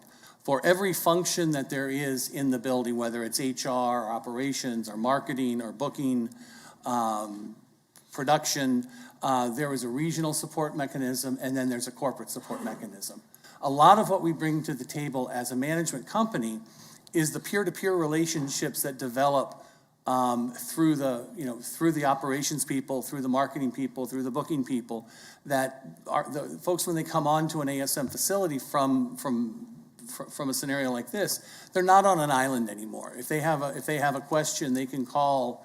They can call somebody in El Paso, they can call somebody in Akron, they can call somebody in Midland, Texas. They can also call regional support. We have regional booking managers to assist with booking. We have regional operations support, and then we also have a corporate layer as well. From a booking standpoint, which is important both on the convention center and on the theater side, we will work very hard to reinforce the Century 2 brand to our partners in the industry. We send out a tremendous amount of information on booking availability and the opportunities that we have to bring shows into the market. And that's done on a regional and corporate level as well. So there's a tremendous amount of support that we bring both on the regional level and on the corporate level. So Bob just spoke to some of that regional support, but a couple of areas that we really rely on locally. Altum is kind of our preventive maintenance program. So one of the lone Wichita wagon masters that's still here today, Frank Griffith, in the audience is our Director of Operations at Intrust Bank Arena. And he's familiar with this. We live by this system. We do preventive maintenance on a monthly basis. We have safety topics. We meet. We're all part of the committee that oversees that and ensures that we're in a good place from a maintenance standpoint. It's a priority for our company. We understand that we are operating these facilities. They're public facilities. They're not ours. They're public facilities. We take a lot of pride in that. At the arena, our goal is to keep that new car smell for as long as we can. We're 11 years old, but we're going to keep that new car smell. And we're going to do the same thing with every other facility that we manage. We're going to do it to our best from a maintenance standpoint. Also, a great example, I mean, obviously, we're still coming out of the pandemic, but during that pandemic, there was a lot of new things that as venue operators, we weren't familiar with. And we were able to pick up the phone, lean on our regional staff, corporate support, get a lot of information from them to create protocols on how we're going to move forward, how are we going to reopen our building when events do come back and do it in a safe manner. So our company created Venue Shield, and so that's a list of protocols. These are the things that we're going to live by and operate by and how we're going to operate a facility once we reopen. And so we didn't have to, there was a lot of work to be done, but we didn't have to necessarily come up with it all. We had a lot of help. And so when we talk about, you see on your slide, the word team, and many, many times up there, there is lots of teams to support what we do as operators in our individual markets. And I don't think you can get that anywhere else other than with a private management company. So we appreciate your time today to present about ASM Global and open for any questions you might have. We'll recognize Councilmember Bluebog. Thank you, Mayor. And I guess my question is going to be more addressed to staff. I'd like to know what the key benefits would be for us to pursue outside management. And I think everyone's wanting to know the answer, how does this affect the future of Century 2?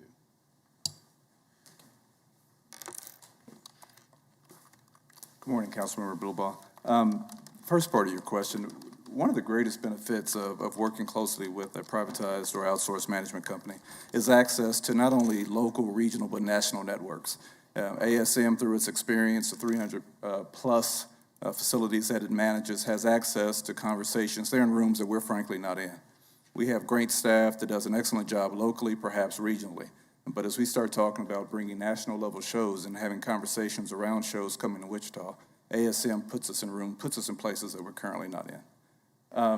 The second part of your question, and I apologize, Councilmember, would you mind repeating it? Just trying to understand what the future impacts would be, because, we really haven't done much with the legacy master plan just because of COVID and everything. And I don't think we have a good understanding of what the future needs are. So it's kind of a transitional time to be locking into a 5-year contract. So I'm trying to understand how this decision would affect that. This decision for the immediate future allows for a relatively seamless transition to our outsourced management company. Day-to-day operations, aside from the change in management, would be the same. We'll continue to book shows. We'll continue to work locally, regionally, nationally to make Century 2 or continue to support Century 2 as an entertainment venue, both on the performing arts side and the convention center side. So the change is a change in management structure. It doesn't indicate or dictate change as far as the future of Century 2. That's a separate discussion to be had. So I guess, do you want to pass? Can I add to that? Yeah. Councilmember? We specifically have an off-ramp built into the contract. So if a repurposing of C2 is identified by the council, and I believe that would require a public vote, we have in this agreement the opportunity to terminate it with a 1 year's notice, which we would have because it would take that long to do the transition. And then you could repurpose. Also, if you chose to close the facility and build something else, that off-ramp applies. So it really leaves the council flexibility for the future utilization of the building.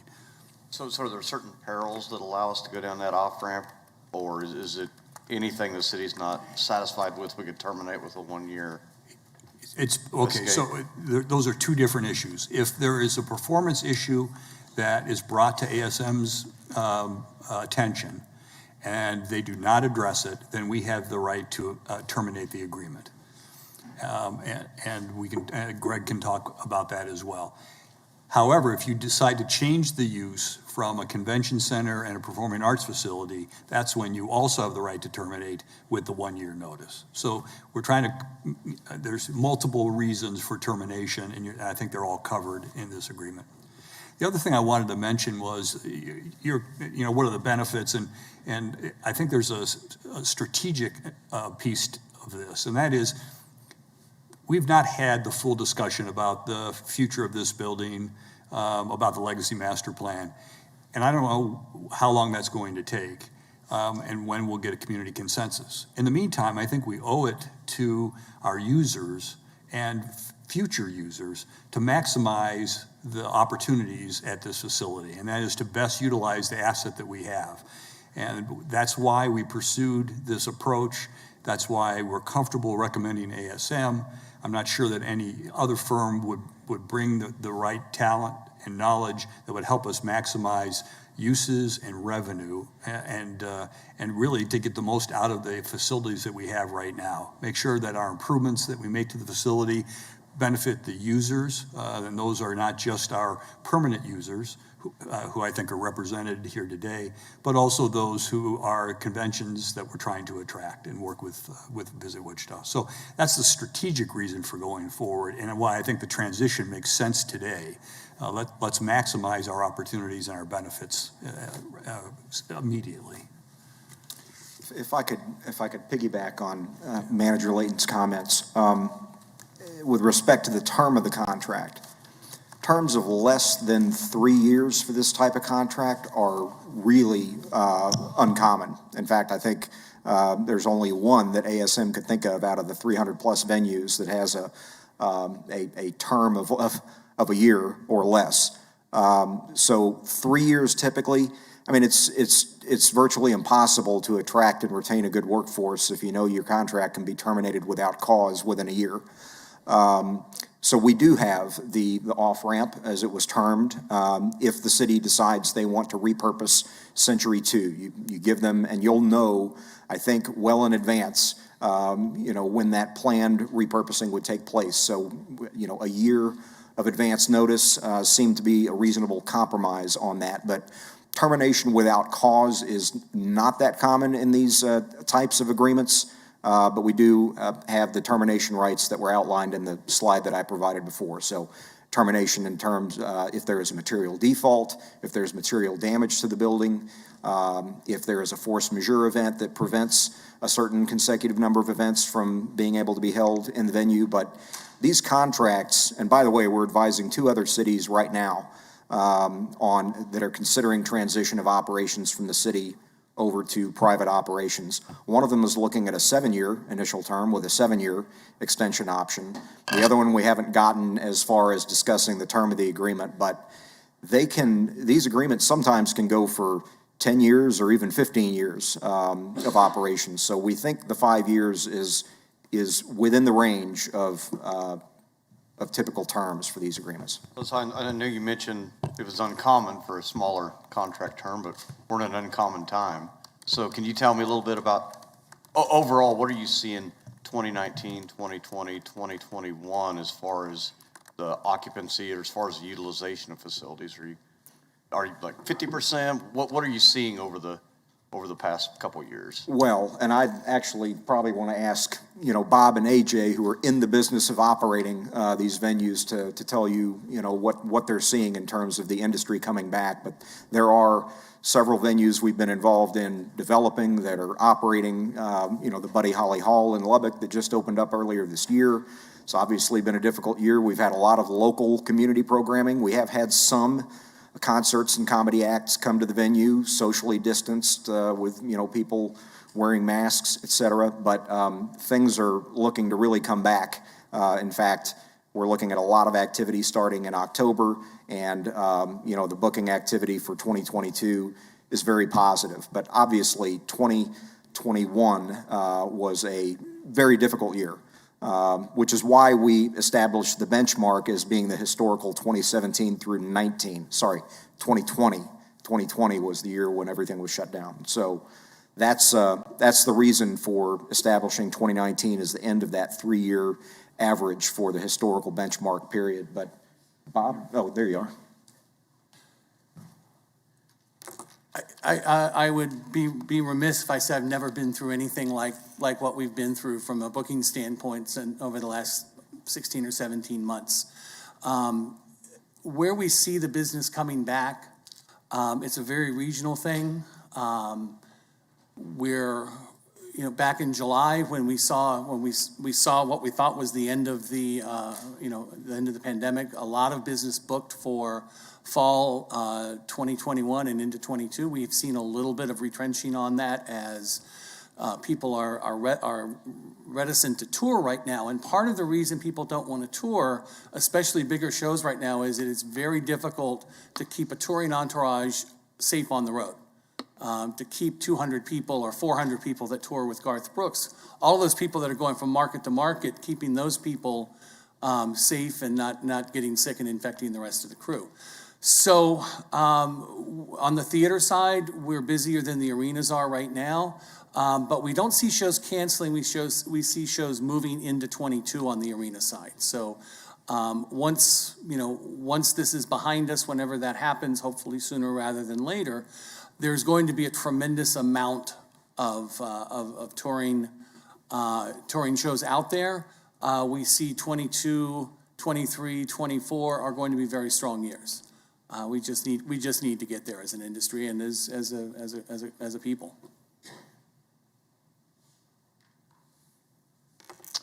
Vice Mayor Johnson. Thanks, Mayor. Appreciate my colleague's question. He got a lot of my stuff answered. So I've talked to the unions a little bit, and I don't know who this question would be for, either Greg or Dante, in regard to our employees going over to the private side and the concern of maybe one of our employees just really loves this job, now they can't work for the city anymore, and then wages and benefits. Do we know what the comparable wages and benefits are, ASM versus city? Good morning, Vice Mayor. During the past 18 months, I've had numerous meetings with Century 2 staff that work as part of our Cultural Arts Division, and I've also talked to Public Works, who manages the Facility Division staff that's assigned to Century 2. During the course of those conversations, the commitment that we've made on behalf of the city is that city employees that desire to maintain or continue their career with the city will have an opportunity. They'll maintain their city seniority, divisional seniority subject to the union contract, and we are committed to making sure there's not a loss in pay. Those that desire to pursue a career with ASM, and keep in mind there's an election, employees have the option of making the decision whether they like to go with ASM or stay with the city. ASM was kind enough to meet with city staff or Century 2 staff several weeks ago and present what is a competitive package. It's difficult to compare a private sector package to our package, and namely the pension plan. We have a number of employees who are 20-plus year employees who are heavily invested in the pension plan, and therefore a private package may not be as attractive. Keep in mind, those folks still have the opportunity to maintain employment with the city. But for those that are starting their career who may not be as heavily invested in city employment, their tenure may not be as long. The package that ASM has presented to staff, I would say, is competitive. Okay. When we look at the, activity, we want to maximize activity. Do you think there will be an increase far and above what we have now at operating as a city working with ASM? I believe so. A couple of things, and we're playing catch up as we deal with the pandemic, as we come out of the pandemic. For example, we have 3 shows scheduled this year with American Theater Guild. American Theater Guild does a wide range of business with ASM. As Bob mentioned earlier, we're starting to see an increase in bookings, not only 21, 22, 23, and going forward. I think this positions us to maximize, as the manager said, maximize the use of Century 2. We'll continue to do great business with our local partners, Music Theater Wichita, Wichita Symphony, and the rest. But having the opportunity to view things from a more regional perspective, and as Greg and Bob have explained to me, as we route shows or as promoters attempt to route shows, Kansas City, maybe Topeka, down into Tulsa, Oklahoma City, wouldn't it be great if an additional stop is Wichita? I think ASM helps us have that conversation and start to attract that business. Last couple, we did receive those support letters from the Symphony and American Theater Guild, but there were concerns about locking in certain dates. Is that something that we could get a guarantee on to make sure that their programming is not impacted by potential private management? So the commitment that ASM has made is that the booking policy will stand as is, subject to review and recommendation. So our tenants, Music Theater Wichita, Wichita Symphony, and they work closely together and work well together to schedule events in a way that's not competitive, so that they're not competing against each other. As ASM comes in and review booking policies and opportunities based on what they see nationally, what they do in other jurisdictions, I anticipate ASM making recommendations. Key point in that is ASM is committed to talking to our tenants, talking to our local promoters and our large shows, and having them be a part of a collaborative process and developing a booking policy that meets their interests. But in the end, ultimately, the city has the final call. Okay. I'm glad to hear that, because I know some of the concerns we heard were about the city having the final say on that, so I appreciate that. If I could, I'd love to elaborate on that a little bit. Yeah. We manage a number of theaters. We manage, most of our markets have a local symphony or a local dance company, opera company, Broadway company, local theater, dance groups. We would not manage the number of venues that we do and manage them successfully if we didn't understand how important those are to the cultural fabric of the community and how important they are to your building. We will work with Music Theater Wichita. I know they've got a robust summer schedule. We will work with the symphony. We've already talked about understanding what their traditional dates are, how important those dates in December are for holiday concerts, how important summer is, and how we can work with them to make sure that those dates are preserved. So if we didn't do that, if we did not do that in every market that we serve, then we wouldn't be here. So that's critically important to your mission. Conversely, it's critically important to our mission.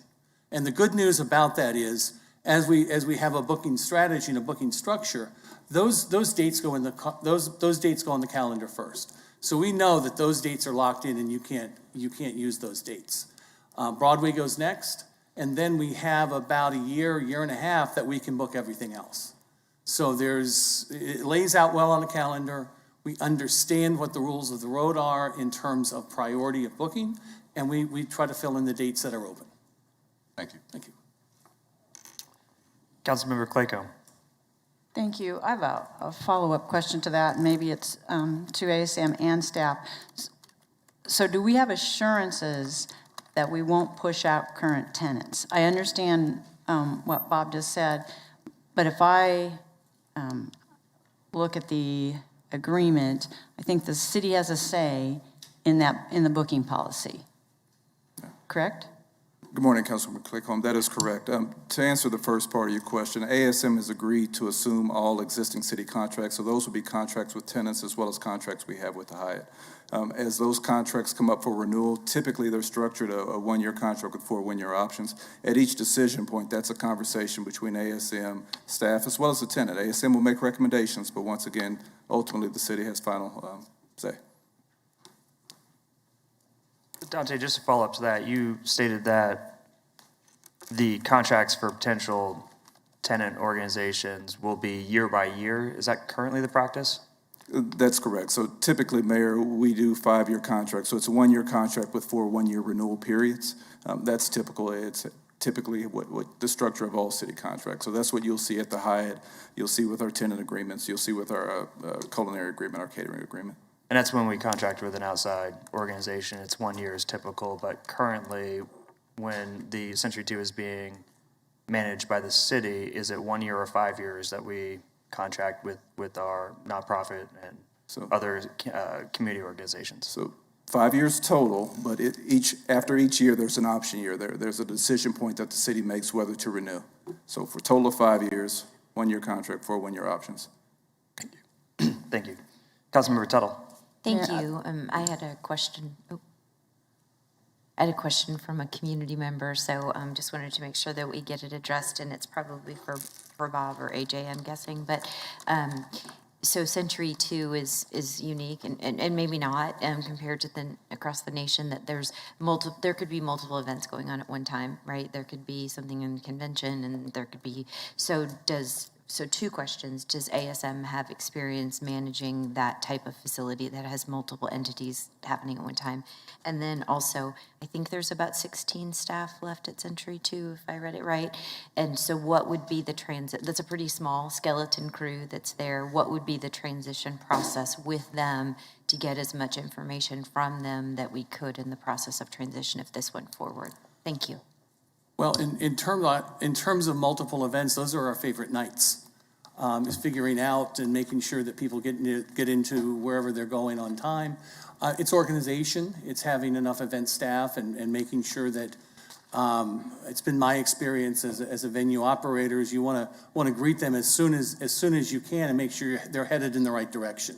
But it's every venue operator wants to have his building or her building as fully operational as possible. So it's very much, I worked in the Miami Beach Convention Center. We might have 5 or 6 events going on in different halls. I worked in Jacksonville at the Times Union Center, and we had 3 halls. We wanted those rooms busy every night. So that's our goal, is to maximize that usage. With regard to staff, we're hopeful that we're going to retain the existing staff, and then we will work. We will work to build the event staff, the ushers, the ticket takers, the security people, and all of those folks. So, I'm hopeful that the vast majority of the people that are at Century 2 will elect to stay with us. Councilmember Clayco. Thank you. I just want to verify this. The $400,000 of capital that's coming in from ASM, that's in addition to the $250 per year that's in the city's CIP.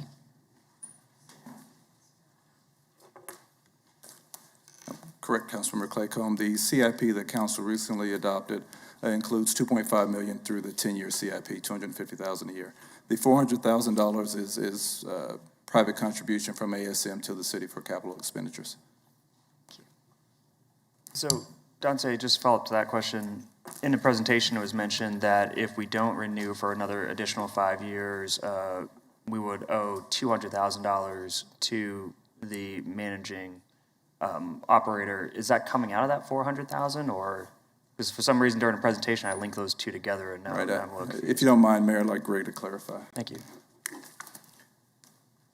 So if the $400,000 gets spent, within that 5-year period, you're going to have to find a place. You're going to have to find the $200,000 if you terminate the contract at the end of 5 years, not due to a material default by operator. And that was, one circumstance where I said, maybe at that time, I'm not suggesting this because I think ASM is going to do a great job, but if there were another operator you were considering, maybe that operator is coming in with their own key money contribution or operator contribution, and that might be a source to repay ASM the unamortized portion of their money. It just depends on when that $400,000 contribution is spent. The way it's outlined in the agreement, the city, may direct them. You might not initially say, we have $400,000 we've identified right now where we want to spend that money. You may say, we have $200,000 and, operator, we're going to direct you to cut a check. And then the balance of it, it might be paid in portions. And each one of those portions ends up being amortized over the remaining amortization period, which is that 10-year period. Okay, that makes a little more sense. I was just wondering, because I know that $400,000 has been noted for capital improvements, but it seems like there might be a holding back half of that to pay off the continuation or the extension of the 5-year contract.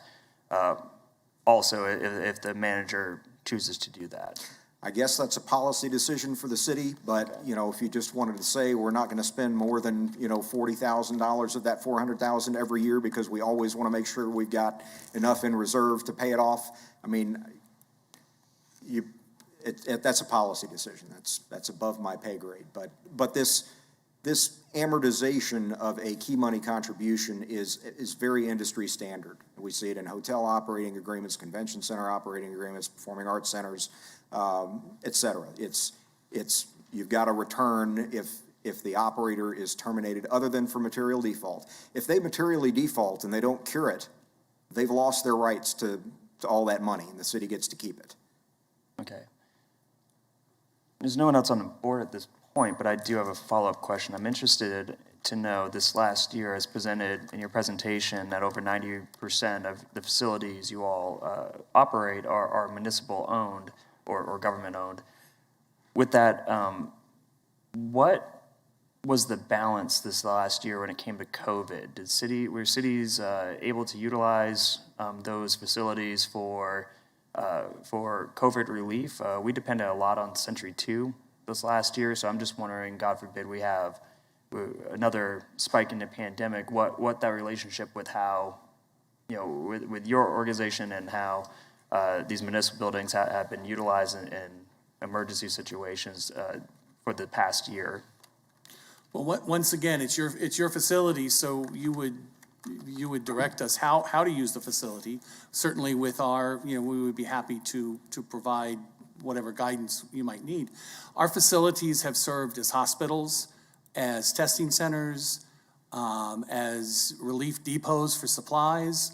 We have, in some of our major convention centers, Denver was down, I believe, almost a year because they wanted to keep the hospital opportunities open and available. Also, with COVID procedures and rules, everything that we have done in our facilities has been, with the advice and consent of our clients, that, working with them to make sure that our policies and procedures, number one, conform to whatever the legal mandates are, and that we're on the same page with our client.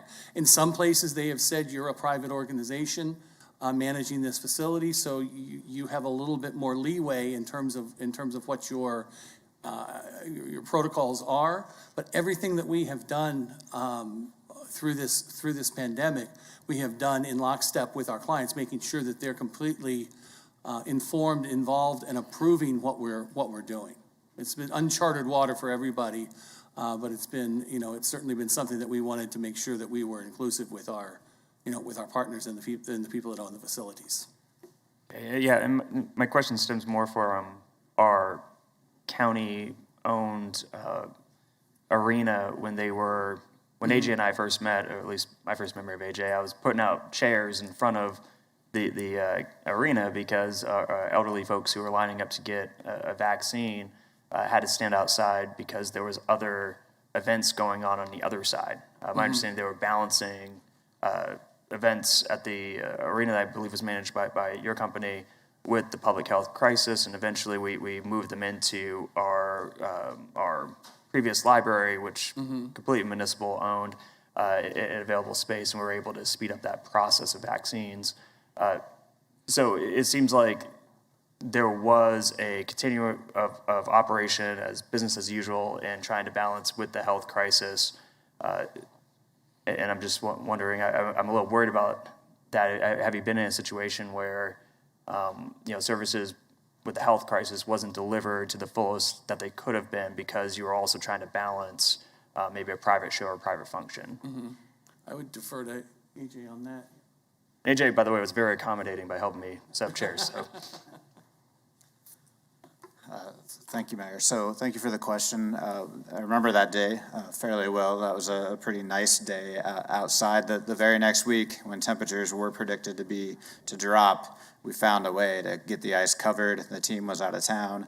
We covered the ice, I believe, for 2 weeks, and we held the vaccines in the arena, on the arena floor. So even the very next day after that, I think the temperatures were expected to drop, the wind was expected to pick up, so we found a way to wrap the lines around in our service level inside the arena, and lines were not outside the next day. It was just the one day when the weather was nicer. So it was fun, and I think this kind of describes our business as a whole. You just hit on it very well, finding that balance and working with our clients, working with the city, with Century 2, working with the county at the arena, to make sure that we find a good balance, whether it's in booking and booking a good balance of community events, diverse events with entertainment events, or if it's in a scenario like you just described between a health crisis and what we need to do on our end. As Bob said, we take a lot of direction, all the direction from our clients. And the direction at that point was we worked with the county health department to find areas of the building that were not used. And so we started off on one of the upper concourses, we then moved to the lobby, and then we eventually moved into the arena floor to find those spaces when we could to make it available for vaccines. So I just want to point out in this agreement, there's a provision called control. I can't remember what number it is, but it basically talks about the city controls the venue. And I would say in the case of a pandemic or some other force majeure event, that, tornado, if you're in, New Orleans, a hurricane, or an earthquake or something like that, where you would need to use the venue as a staging site or a vaccine hub or whatever that is, that would be a force majeure event. The city's going to direct how the facility is used. But from the operator's standpoint, and I would think ASM would work with you, and they would obviously have the obligation to continuously operate and not abandon the venue. But that would also fall under the category of termination rights, a force majeure event, creating a situation where if there are 20 consecutive events that can't be presented, that the operator would have the right with 180 days advance notice to the city to terminate the agreement. But the city controls the venue, and I think ASM, has proven themselves to be a good partner, and they will do what the community needs for that venue to do at that time.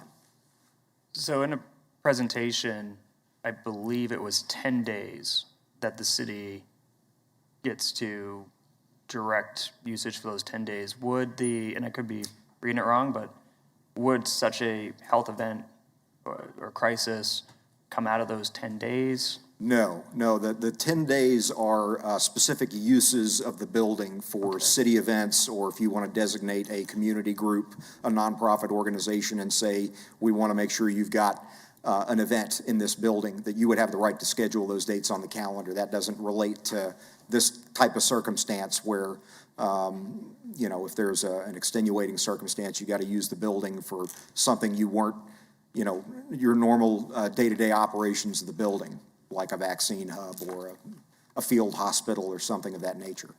Just to follow up on a statement you made, the ability for the termination of the contract if my guess is shows are being implemented or changes to the show schedule, if we had another, God forbid, variant that has results in our public health officials recommending that we close large gatherings, that we have to somewhat, like I said, God forbid, lock down for a little while, would that be the out that the company could actually, because we shut down for 2 weeks or have a gathering limit, could actually just remove themselves from the contract or get that 180-day notice and leave us hanging? It would have to be 20 consecutive events being prevented from occurring in the building, and the operator could use that as a event of termination for force majeure, and they would have to provide 180 days notice. So they wouldn't be able to just walk away from the building, abandon the building. They'd have to operate it, for a half a year. And then as they, step away from the venue, they would have to cooperate and transition to new management or, management going back over to the city. Mr. Mayor, if I could, maybe instead of dealing with hypotheticals, if we could ask Bob to come back up, because they've been through hurricanes now, they've been through pandemic. Let's ask them what they've done on their contracts. Sure. Have you had a situation in which a city contract or city events had to be put on hold because of a spike in our latest pandemic, in which 20-plus events were canceled? And if so, did you, and if it's a similar contract, exercise your 180-day notice to terminate the contract? Not to my knowledge, and I'm not privy to all of the decisions. I know that there were a couple of management contracts over the last year and a half that were terminated on one end or the other. Usually it was financially related. But I can tell you, when Hurricane Katrina hit New Orleans 15 years ago, we operated the facility until we were evacuated, and then we came back in and rebuilt it with the state. It's certainly not our intent to walk away from management contracts. That would be counterintuitive to us, but I think that there's, that's in the contract for dire circumstances that we haven't seen, that gives us an opportunity, if there is a compelling reason to end the relationship, that we would. But I pray to God it doesn't happen. Yeah, and in my experience as mayor, it's more hypothetical to assume that nothing will happen than it is to assume that we would have some type of disaster, to be honest. But so I was just wondering if there was a pandemic clause or disaster clause or anything. I understand if we canceled 20-plus events because we want to celebrate Vice Mayor's birthday for 20 events straight, sure. But if we had, a unforeseen pandemic-related new variant type situation, I'm just trying to play that out. I think it's just we're trying to make sure that whatever happens is fair to all parties. That's probably the best way to put it, because I know that there were some circumstances where it was a very arbitrary and very difficult situation in some of those agreements. And I think the intent is just to give us a little bit of flexibility and make sure that what we do is not only good for you, but is a good business decision for us. Of course. And that's a reciprocal. That termination right for force majeure is reciprocal. So the city could also say, this is a catastrophic event or whatever, and I think the only benefit you might be getting is you're paying them their base fee of $120,000 a year. So, hopefully you're going to say, we want, ASM to continue in that circumstance because we're going to, try to use that building for community purposes during that period, and we need a good manager to oversee that. So, I would expect the parties would work together, and if at all possible. Absolutely. Thank you, gentlemen. Sure. Councilmember Bluebog. Got one other question. Someone's asking me about the Wurlitzer organ. Does it have to leave, or what's, okay. Good morning, Councilmember Claycomb.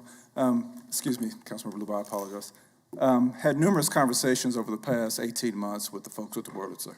The Wurlitzer is somewhat unique in that the group is not a tenant of the organization, but the Wurlitzer has been there since the early 1970s, and there is an agreement in place as far as the Wurlitzer.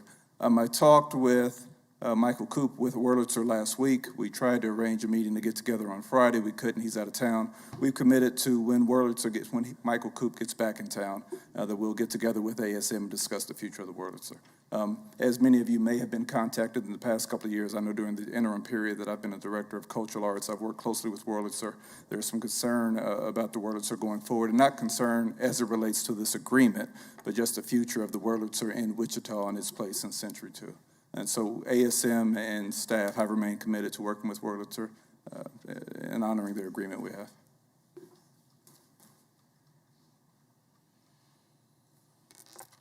All right, does it look like there's any questions for staff at this point? If you don't mind, we still have Mayor, staff statements, yes. We kind of got truncated. I'd like to close the presentation if you...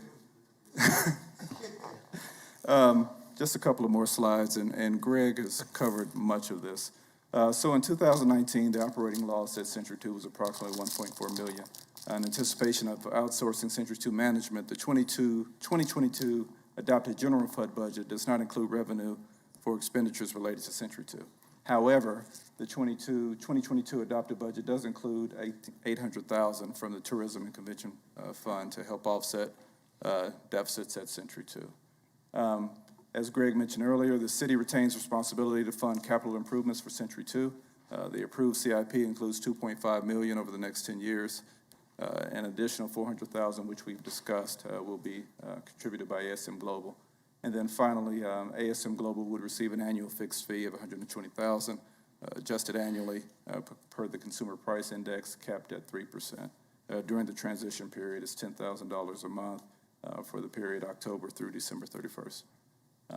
With that, staff's recommendation is that the City Council approve the operating agreement with ASM Global and authorize necessary signatures and budget adjustments.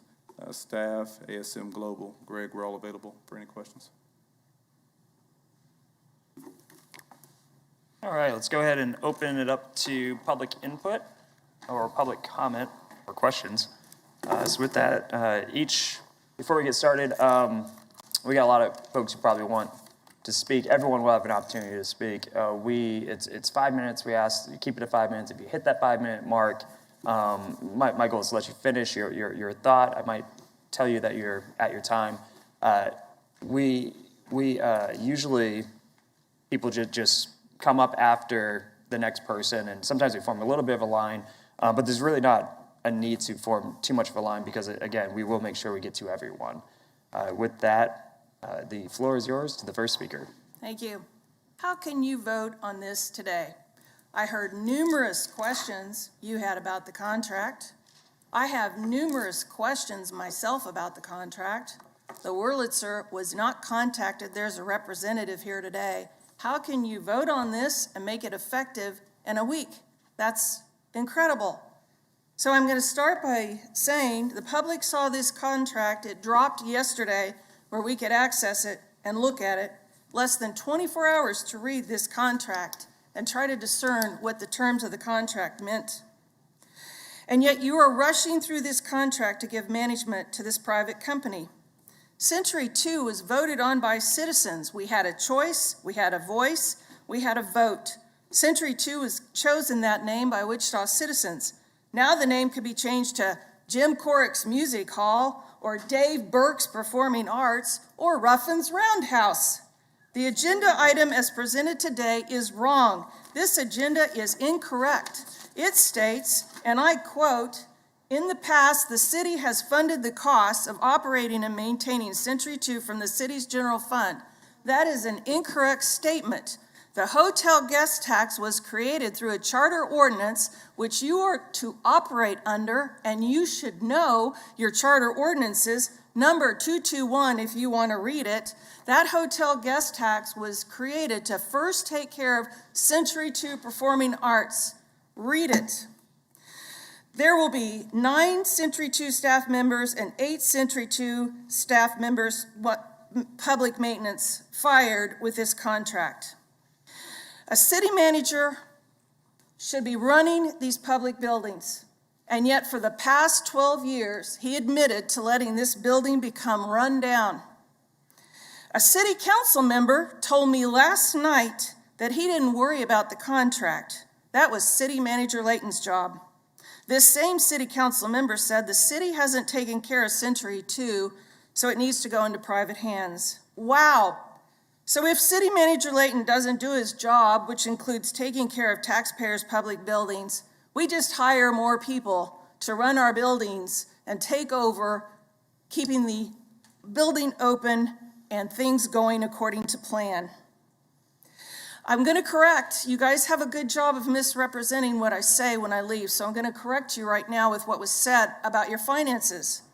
I found an $18 million error in the 2018 CAFR, which is audited by Allen Gibson Hulick. So when I say, as an accountant and an MBA, that you make mistakes, I can verify that number and show you these mistakes I've found. Star bond debt is not shown on the books, and I have no idea about the terms of this contract. Did you all know that this contract says that any pre-existing condition does not have to be fixed by the operator? So who's done a list of repairs that need to be made to Century 2 before they take over this contract to make sure we're not going to upgrade the building, we're not going to soundproof it, we're not going to take care of anything that needs to be done because that's a pre-existing condition. So then who's going to argue with ASM and you all when things start leaking or things like freight elevators break because we haven't replaced them? And big deal about the SIP, there was $20 million budgeted on this SIP to take care of Century 2 and renovate it, and it disappeared in a year. So the capital improvement projects of $200,000 a year to take care of Century 2 does not impress me at all. That building needs tender loving care. It's been ignored. And I wrote the historic registry paperwork so that you could get historic tax credits to take care of this building. And now you're shuffling off maintenance of this building to a third-party vendor. This is wrong. We haven't been contacted. Safe Century 2 wasn't contacted. The Wurlitzer wasn't contacted. And I can't believe you are going to sign this contract today. Put it off. Delay it. There will be no accountability. How will I get their financial statements? How can I look at their monthly reports? I'm an accountant and an MBA, a former bank examiner. I want to take a look at how they're spending our money. How will I do that? Can I file Kansas Open Records Acts to take a look at whether they're repairing the building, if they're honoring their agreement, if they've insured the building, if they have met ADA compliance and numerous other legal contract terms? How will citizens keep track of what's going on with our beloved building? Bill Warren and I co-wrote a guest column in Sunday's paper stating the building is in good shape, and with a little help from you all, like $20 million that had been budgeted on the SIP, we could upgrade the facility, soundproof it, remove asbestos, upgrade the elevators, repair the electrical, and make it a state-of-the-art performing arts center like it once was. This is a unique, iconic building, and I cannot believe you are voting on this contract today. Stunned is the word I would use. We need to vote in city council members who do their job. We're your boss. We're telling you your job is to ensure City Manager Layton does his. And it appears that this building has not met the standards of his job. Here's some questions. I'll be brief. Adjusted gross revenue, does that include the promenade meeting room income? Do you know this? What meeting room income is included in the benchmark adjusted gross revenue amount? What type of non-permanent signage will be used for event sponsorships? What does licensing of Century 2 include? The images of Century 2? The name of Century 2? Do you have any idea what's going to be licensed? How does the capital contribution deployment work? $400,000. We gave $760,000 to Rodney and Brandon Stephen to upgrade the Wichita Ice Rink Center, and we still haven't been paid back. So really, you're going to work with them on spending this $400,000. Where's the list of pre-existing building conditions? Have all conditions been identified? The contract for ASM Global says they are not responsible for fixing anything that's wrong with the building when they take it over. What guarantee does the public have that the problems identified will be fixed? How will historic tax credits be used for renovations? And what naming rights sponsorships will be involved? SIP means nothing. $250,000 a year out of a hotel guest tax that provides you with millions? This is a disgrace. Go back and read the Charter Ordinance number 221 so you know the first priority of that guest tax is not Visit Wichita, is not a private contract, it's taking care of Century 2. Stand for questions.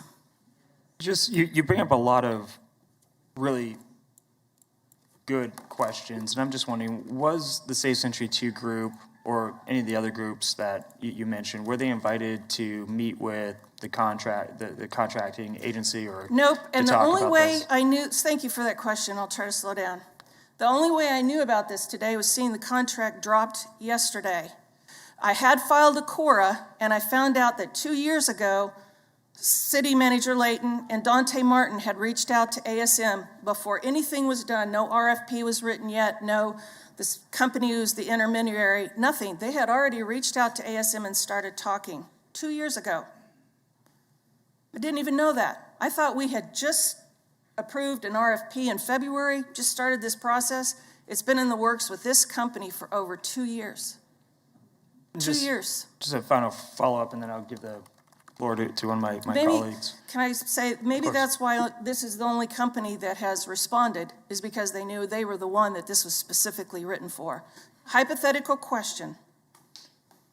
So the Safe Century 2 group is currently hosting different public forums. It wouldn't be much for an organization to meet with the Century 2 group and do, I guess, hash out some of these questions. Exactly. Okay. In fact, I've called Dante Martin, I've called Layton, Manning. I'm available. We're open from 11 to 2 at Safe Century 2 offices. I have a phone number that's on my emails. I've emailed all of you from time to time with my concerns and questions.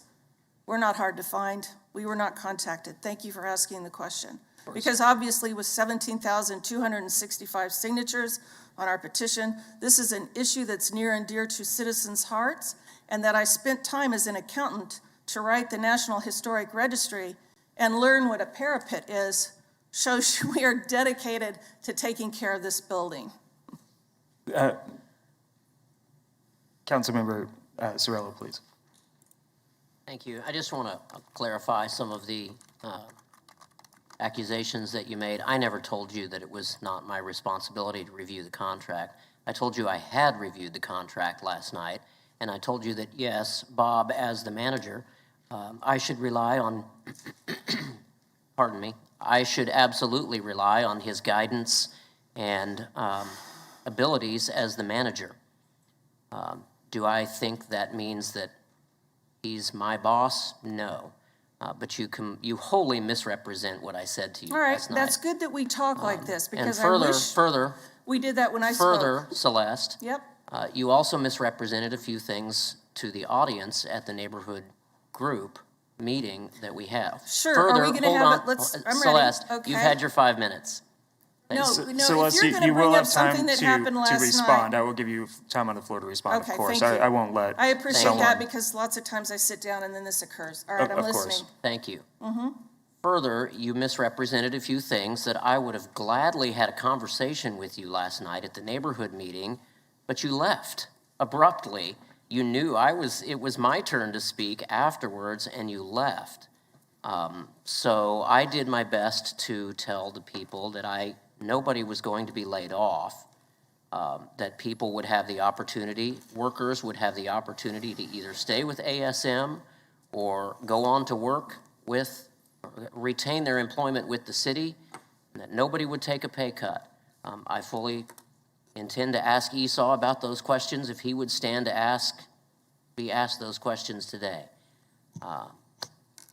That's it. You misrepresented what I said. All right, last like night. I said to Mayor Whipple, I am always available for a phone call, and I've told you that repeatedly. You have my card. My mother fell, and she is convalescing in her bed with medical help. Cannot move, cannot stand. So I don't think I should have to justify to you the time I take for something important to present my facts and figures, and you to take offense with the fact I couldn't stay last night but had to get over to her house. Now, do you understand why I had to leave last night? Okay. Not that it's any of your business or the public's business, but call me, my phone number I've given to you, and we can have an open discussion. Point well taken. Any other questions? Seeing none, and thank you for being here, and we will pray for your mother. Thank you. Next speaker, please.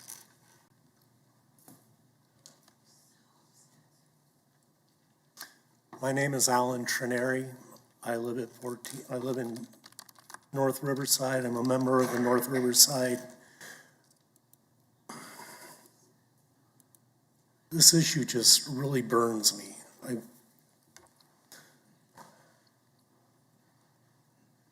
I feel that the decision was made to take out Century 2 because, there's a lot of really nice choice real estate that's taken up by this iconic building.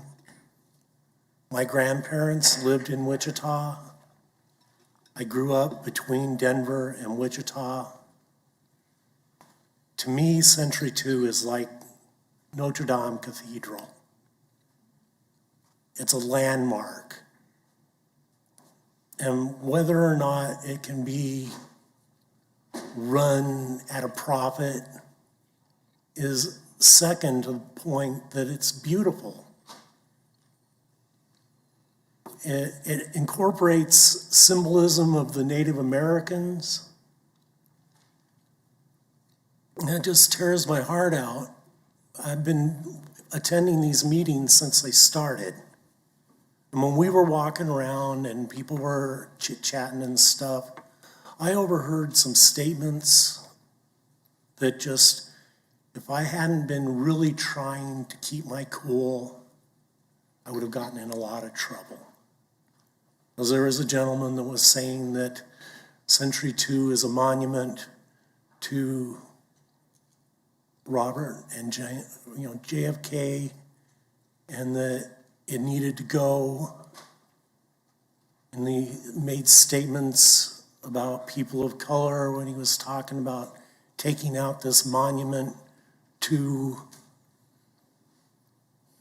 JFK, who did so much with the Topeka School Board, all these things.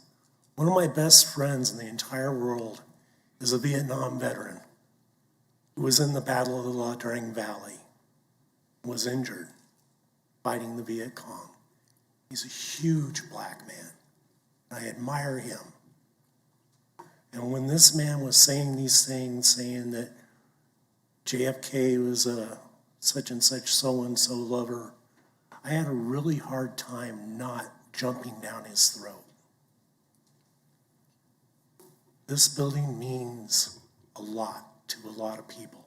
We'll never, ever be able to replace it. There is no way that it could be rebuilt. I'm a big man. I go inside of a lot of these newer venues and I'm like this. I'm all crunched up. Century 2 was built during a time when they didn't take into consideration how many people can we wedge into this facility. I feel comfortable going to shows at Century 2. I can sit down in those seats and it's not a chore. It's important to me. My grandmother, when I was 6 and 7 years old, when this was going on, grinding on my grandfather, how will they ever pay for this building? I think that it's been paid for. I think that we've gotten our money's worth out of Century 2. We need to respect Century 2. And I respect, sometimes I made some off-color statements, and I want to apologize for that, but usually that happens when I'm in insomniac condition at the computer 2 or 3 o'clock in the morning and just going, and I want to apologize for that. But I really do appreciate the opportunity to be able to come before you and express my concerns about preserving this facility and preserving the downtown library. Both these facilities are beautiful, artistic facilities. I would love to see them maintained.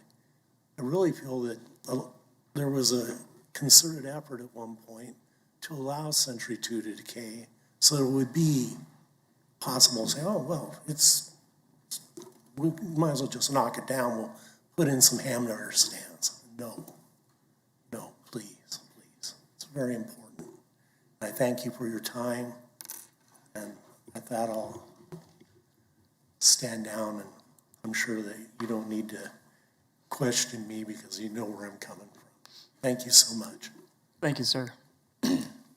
Next speaker, please. Welcome. Good morning. Good morning, Mr. Mayor and members of the City Council. My name is Angela Cassette, and I am the Managing Director of Music Theater Wichita. I also have Wayne Bryan, our Producing Director, with me here today. Several years ago, the City of Wichita looked at the possibility of bringing in an outside company to manage Century 2. At that time, Music Theater Wichita was loud in our disapproval and pushed back against the plan to outsource management. Today, a similar plan is brought before council, and yet we have no objection to the appointment of ASM to manage Century 2. What has changed? To be brief, there are 3 main factors that make us truly understand and even embrace the idea of outside management. First, the COVID-19 pandemic wreaked havoc on both the city budget and the indoor large gatherings associated with the arts. Additionally, the health and safety standards necessary to reopen are complex and expensive. The City of Wichita can benefit from a company bringing international expertise and protocols to help with recovery. Secondly, the city staff keeping Century 2 running has dwindled to only a few. They are very hardworking, but the demands and responsibilities put on them at this time, it is far too much. Over the past few months, we have been in touch with the city manager's office directly about such items as HVAC, garbage removal, building maintenance, concessions. While we appreciate the city manager's office and especially the help from Assistant City Manager Dante Martin, the building needs active on-site management. The City Council cannot delay. If the City Council declined to award a management contract to ASM, you would have to make an immediate and significant investment in hiring a full arts and culture staff to serve on site. The status quo is untenable. And with respect to the Safe Century 2 group, they are not officing or trying to produce shows in the building at this time, as we are.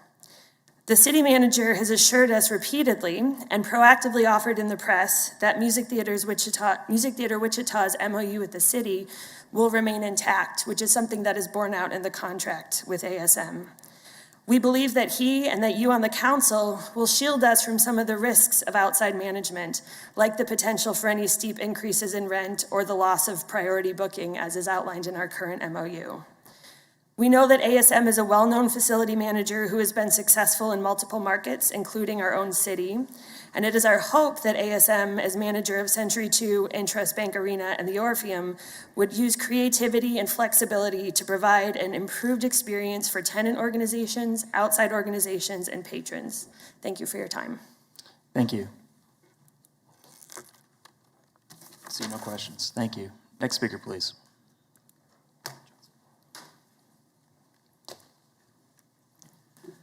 Good morning. My name is Gary Neal, and while I am not a Wichita citizen, I am concerned and very interested in saving of Century 2 and specifically the Wurlitzer Theater organ that is located there. This instrument is a cultural icon for the music industry and has been in use in Century 2 since its installation at the time that Century 2 was being built. We were invited by the City Council at that time to acquire and install a theater organ in the building in 1967. We did that, and we did 42 years of a series of 3 or more concerts a year. We have done everything that we could and at no cost to the city.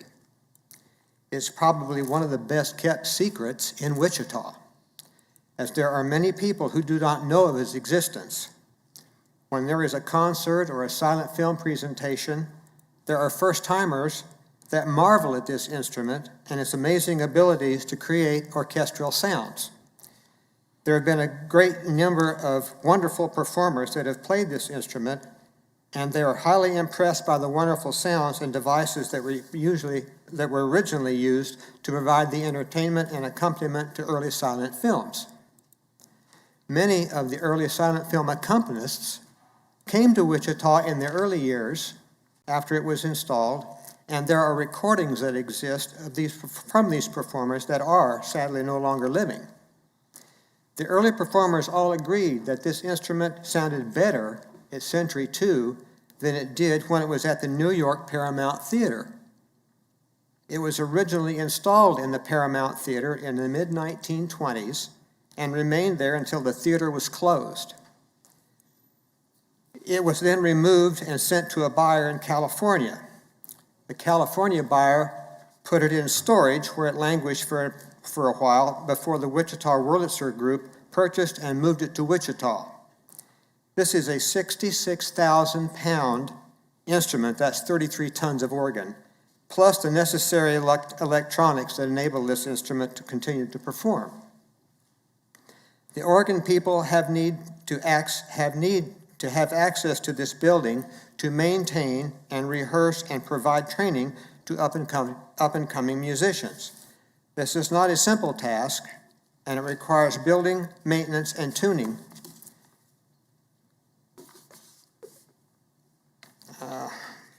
This is not a simple task and requires for maintenance and tuning, which is usually done when the building is not being used for other events and very often at late night hours. The maintenance technicians are very concerned that they will not be able to gain access to the instrument when needed, and the managing company may not allow for it to be used as often as it currently is used. Granted, the pandemic has not been kind to us, and have been many events that have been either canceled or postponed due to it. The Wurlitzer is an important stakeholder, and we were promised time to provide input on the contract. This has not occurred. This contract needs to be delayed until the public and the stakeholders like the Wurlitzer can review the document. Thank you for your time. Thank you, sir. Yes, sir. Vice Mayor Johnson. Thanks, Mayor. I appreciate you coming down here today, sir. Bob, is there any, concerns around lack of access, or would they be guaranteed an opportunity to maintain the Wurlitzer, work on it? I don't know if that's Short answer is yes, but I'll let Dante. Okay. Short answer is still yes, Vice Mayor. Conversations I've had with Wurlitzer around access and being featured in the facility there, and continued our conversation with ASM. I was able to talk to Bob this morning about his experience working in other facilities that house a Wurlitzer, what that looks like, what that relationship looks like in terms of the city ASM and specifically Wichita Wurlitzer. And so I think Bob has a few comments that may address your question, Vice Mayor. First building I managed for, back when it was SMG, was the Richmond Mosque, and we had a 1927 Wurlitzer, which was the most magnificent thing I'd ever seen. I'm a trumpet player. I can carry my instrument in a case. And we had 5 stories of organ pipes and drums and cymbals and everything else.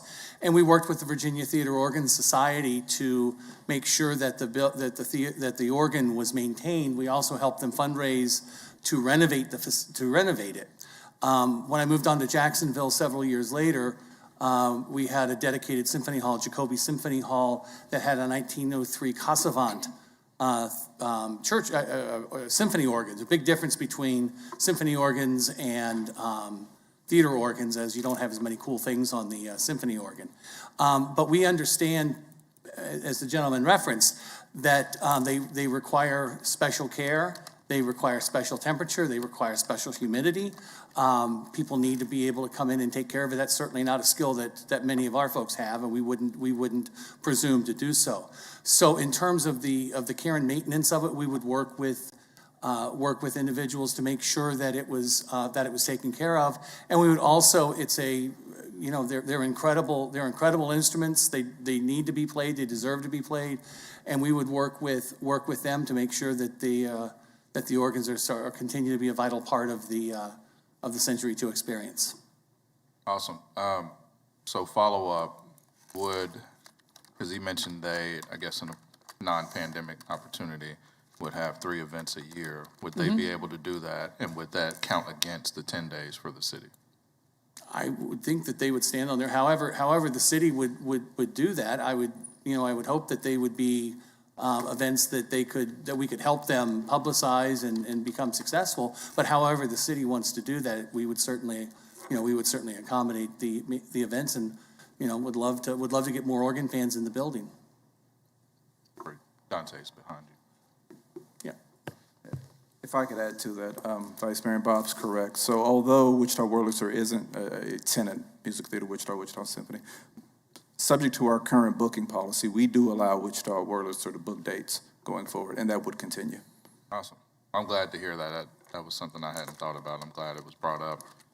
I had the fortunate opportunity to try to climb through the Wurlitzer. I don't know how I fit, but it was pretty awesome. So thank you all. Councilmember Sorello. Thank you, Mayor. That was kind of my question. The speaker left. Does anybody know how often the Wurlitzer is played? Yes, I believe the Wurlitzer is an important part of this. How often is that organ utilized, and how often is it shown off to the public if there's a chance to do that? Good morning, Councilmember Sorello. Wichita Wurlitzer works to produce shows, multiple shows throughout the year. I think the number is around 3. In addition to that, staff works closely to allow Wichita Wurlitzer to have access to come not only tune and make repairs to the Wurlitzer, but also to play it and make sure that it continues to stay in good condition and operating condition. So as to the number of times it's played, I can't answer that question, but I can assure you that staff and ASM would continue to allow Wurlitzer the access it needs to the organ to keep it in good working order, to play it as needed, and also to perform and demonstrate or put on shows related to the organ. Next speaker.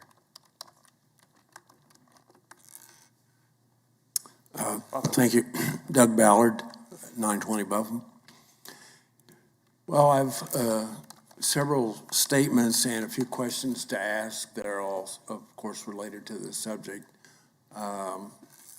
I'm concerned that, again, we make a request for proposal and we get only one bidder. There's been a pattern of that. In fact, they had some contracts they awarded this morning with only 2 bids, and one they pulled, it looks like. And having been a contractor, a large contractor for a long period of time, that is a mistake, and you're paying for things you don't realize you're paying for. So you should have a policy of not awarding any contract with at least 3 bids. And that's number one. So here we have a very controversial subject, and we only have one bidder. And of course, I can't criticize their capability. They've got an outstanding resume, but there are other people in the business, and you just can't continue to go down this path. We did this with the water plant. In the 11th hour, we had 2 bidders, and then at 1 minute till 12, we had 1, and you awarded the contract. You just continue to do things like this, and at the detriment of our facilities, and that's one thing. Another one's I have heard complaints by elected officials as well as employees of the city that the way the requests for proposals are written, they are written in such a way to get the results that they want. And you can't do that. And then you're negligent on oversight. Obviously, we have a situation here where it's pretty well known that the building has been neglected for a number of years. So we have deferred maintenance, I guess we'll just call it that. Most of you know from your personal stuff that when you defer maintenance on anything, you don't save any money. It ends up costing you more money to try to catch it up. And whose responsibility is that going to be to catch this maintenance up on the building? I think you've got a lot of unknowns there. And the one thing that I know for sure is there's no way you can award this contract today. You've had way too many questions that haven't been answered. Anyway, thank you for your time. Next speaker, please. Good morning, Mr. Mayor, council members. My name is Chris Ruff, and I'm the general manager of the Hyatt Regency of Wichita. I'm for the management contract of this building because, there's really not much going on there. We haven't had the kind of relationship and the kind of business that we've had with Century 2 since the pandemic started. So, we're kind of looking for some stability for our hotel, and that was one of the reasons why we bought the hotel, was because the connection to Century 2. So we love it. I do want to say that, it's just a management contract.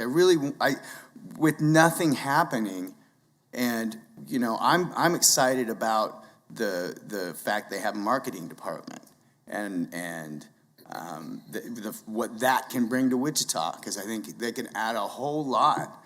So we're at Hyatt, we're real supportive of it. We're excited for it, and really that's all we want to say. But that's really, I think it's a good thing for the city. So thank you. Councilmember Bluebog. Thank you, Mayor. And Chris, do you mind if I ask you a quick question? I appreciate you coming in today. What percentage of your business do you think comes from events around Century 2? A lot. Probably, like before, we've lost 50% of our business on events. And that's Century 2 business, because we rent the promenade, so, we pay rent on that every month. Whether there's an event in it or not, we pay every month, so. But yeah, we are very dependent on the promenade and the deal that we have. And it's a 180-day deal out, 5-year, 180 day out is too, so just like this one. But I haven't read it, but Thank you. thank you. Next speaker, please. Buenos dias, my name is Samantha. I am not in favor of operating Century 2 under private agreement as of today. We have many questions, as you can see. The citizens, the staff, the council members themselves have questions. Mayor, I'm sure you have questions as well. Thank you. So a plan has been brought up, this according to plan. So first, we know that Century 2 has been delayed maintenance for many years. Mr. Layton, that has not been a responsibility you have taken care of. If you cannot do it, Mr. Layton, is there someone that can? This is where AMS comes in. Who is AMS? They are helping with Orpheum Interest Bank. I want to remind everyone, when Interest Bank Arena came to Wichita, many of the citizens were not in favor of that. We had to vote multiple times, and we were threatened to be taxed after that, and it was passed because of that threat. Why are we being threatened? Okay. So, Century 2 is a building that many people want to keep. There have been talks of removing Century 2. So, as AMS presented to us, we were informed that they could vacate and leave within the end of the year if they discovered that the building was not something they wanted to invest in. If there was something that they had to pay more money that they didn't know about previous to agreeing to operate the building, then they could leave. After AMS leaves, who could then operate Century 2? It could close. This is something I suspect is something that we want to happen. I suspect that we are still working with Riverfront Legacy Plan to remove Century 2. I don't know if that's true or not, but what is the plan moving forward with Riverfront Legacy Plan? I know that they are liars. They misrepresented to the public when they came and made a presentation. They misrepresented the numbers on how much it would cost to repair Century 2 versus creating a new convention center. There was gross misrepresentation, and we know that there are some fallacies. We still have questions. So to accept a contract today with anyone, such as AMS, is a mistake. So a few questions that I have. So if AMS is supposed to manage Century 2, how much have they agreed to spend? So $400,000 was an amount that was brought up for the operating costs, the capital investment. So after that, if there's more money that has to be invested, who is responsible for that? We know that funds that have been allocated for Century 2 maintenance have not been used properly. So I suspect that if more money needs to be used for Century 2, I suspect that money will not come from anywhere, and I suspect that Century 2 will be asked to be removed and then have the Riverfront Legacy Plan bring in a new convention center. Now, some people think that build and they will come is something that we want, that new people, young people, people young professionals will come to Wichita and they'll see all these shiny buildings. But I can tell you, I am not impressed with this modern architecture, with these buildings that are made to be destroyed and just gotten rid of. To get rid of Century 2 would be a huge cost to the city. It's not an easy building to remove, but I'm sure that there are investors who would like to put different things in that area. I don't want that to happen, and I do not think that we should move forward with the operating agreement for Century 2 with the private managers today. I still have very many questions. Do you have any questions for me? At this point, there's no one on the board. Okay, thank you. Thank you, council members. Mayor, thank you everyone here present today. Vice Mayor Johnson. Thanks, Mayor. Bob, has ASM had an opportunity to inspect Century 2, walk through, look at the building, get an idea of what the concerns might be? Vice Mayor, yes. On several occasions. As part of the RFP process, we encouraged any firm that was interested in submitting a proposal to take part in the tour, and we conducted those tours in March. Since then, as we've entered negotiations with ASM, they've revisited the facility. And also, I want to talk about the transition plan. So we recognize that ASM has had the opportunity to tour the facility, but there are likely things that they don't know. So we look forward during the transition period of connecting ASM staff with the facility staff, Public Works facility staff that currently maintains the building, increasing ASM's understanding and knowledge of what it takes to maintain and care for the building. But then also, as we go forward and talk about capital improvements and what's needed to ensure the integrity of the building, to protect life safety, and also return on investment, as we talk about the future of the facility. And we'll have an objective conditions assessment report provided by staff, as well as information from ASM as to what they see priorities related to maintenance and capital expenditure needs. We'll take that information and fold it into our CIP process. And so to answer the previous speaker's question, ASM is making an initial commitment, but we realize as a city, we own the building and we have responsibility as it relates to the building. So that information will inform our CIP process as it relates to Century 2. Thank you.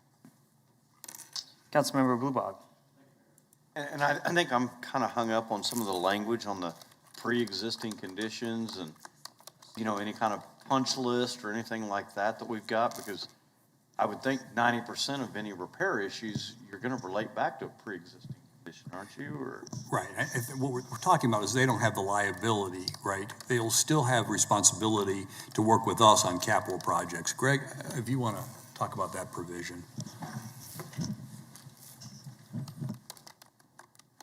That's exactly right. I mean, this is more of a liability issue, and frankly, common language for anyone coming into an existing building that has a history. And I mean, they haven't had, you know, engineers come in and assess, and environmental specialists come in and assess whether there are any issues that need to be remediated. So they need to protect themselves from exposure, legal exposure for those pre-existing conditions that may exist.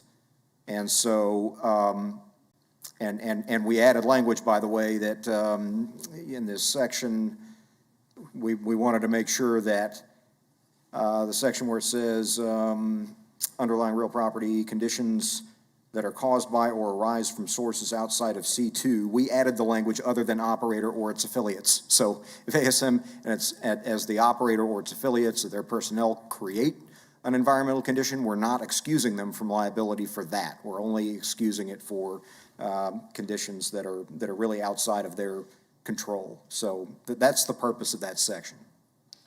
So just a follow-up question, if I may. Liability is also a motivation to get certain things fixed.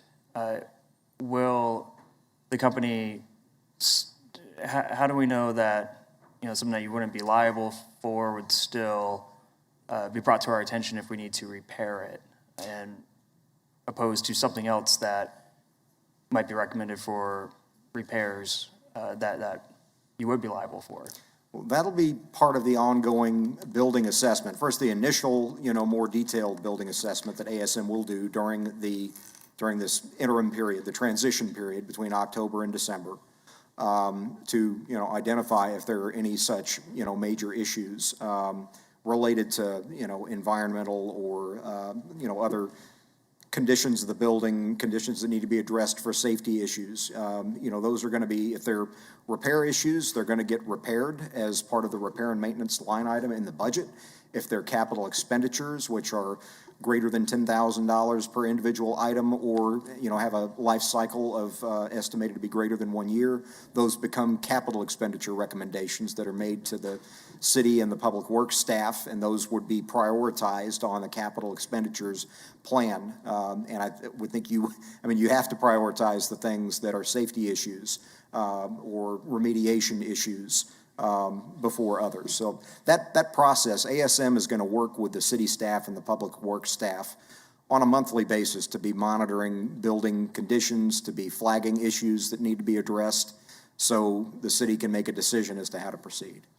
And if it's a repair and maintenance issue, it has to be handled by ASM as part of their operating services and maintaining that building in accordance with the operating standards.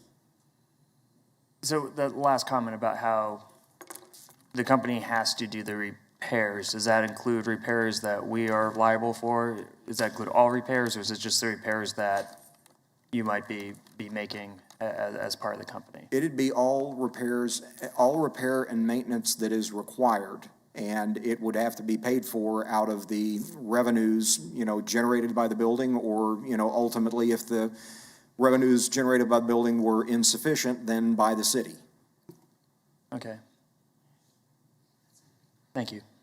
Yes, sir. Councilmember Cirillo. Thank you. Esau, would you stand for a couple of questions? Sure, and I've actually got some things to say. I was just going to let these. Okay, I apologize. But if you'd like me to go ahead, I can. Or you I apologize. with me? Of course, she's Sure. been standing there this whole time. So we'll give her the 5 minutes. I'll give it back to Councilmember Cirillo. And I'm sorry. My name is Pamela Durham. I've been in Wichita my entire life. I was born at St. Joe, and I've been here my entire life. I lean towards keeping Century 2 because I've lived here and I have so many memories of Century 2. I'm not a moron, though, and sometimes money dictates that we have to make some decisions that we don't want to make. That's life. With that being said, every decision that I have ever made in my life that required a contract, I read that contract for more than 12 hours. I had access to that contract for more than 12 hours. Every single solitary big life decision that I have made in my 45 years that required a contract, I had the opportunity to review that contract for more than 12 hours. Now, just being here, I showed up because so many of my friends were like, show up, show up, show up. Okay, I'll come listen. I'm not a lunatic, and I don't let my emotions make all my decisions. So let's listen. But the more I listen, the harder the questions get, the more they're not able to answer them. And that bothers me. And if it doesn't bother you, then I have serious concerns about this city council. I know that all 7 of you have not read that contract.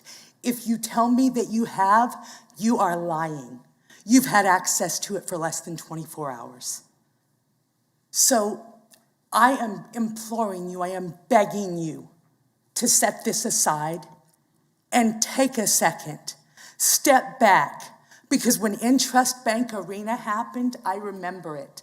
We were made so many promises, and we paid 1% more tax for a really long time to build a building for a private company that is now making money off of my city, that I don't even go there because the tickets are so ridiculously expensive and it's so difficult to access. My children have never been to Intrust Bank Arena. All of my children have been to Century 2. All of my children have been to the Mary Jane Teal Theater.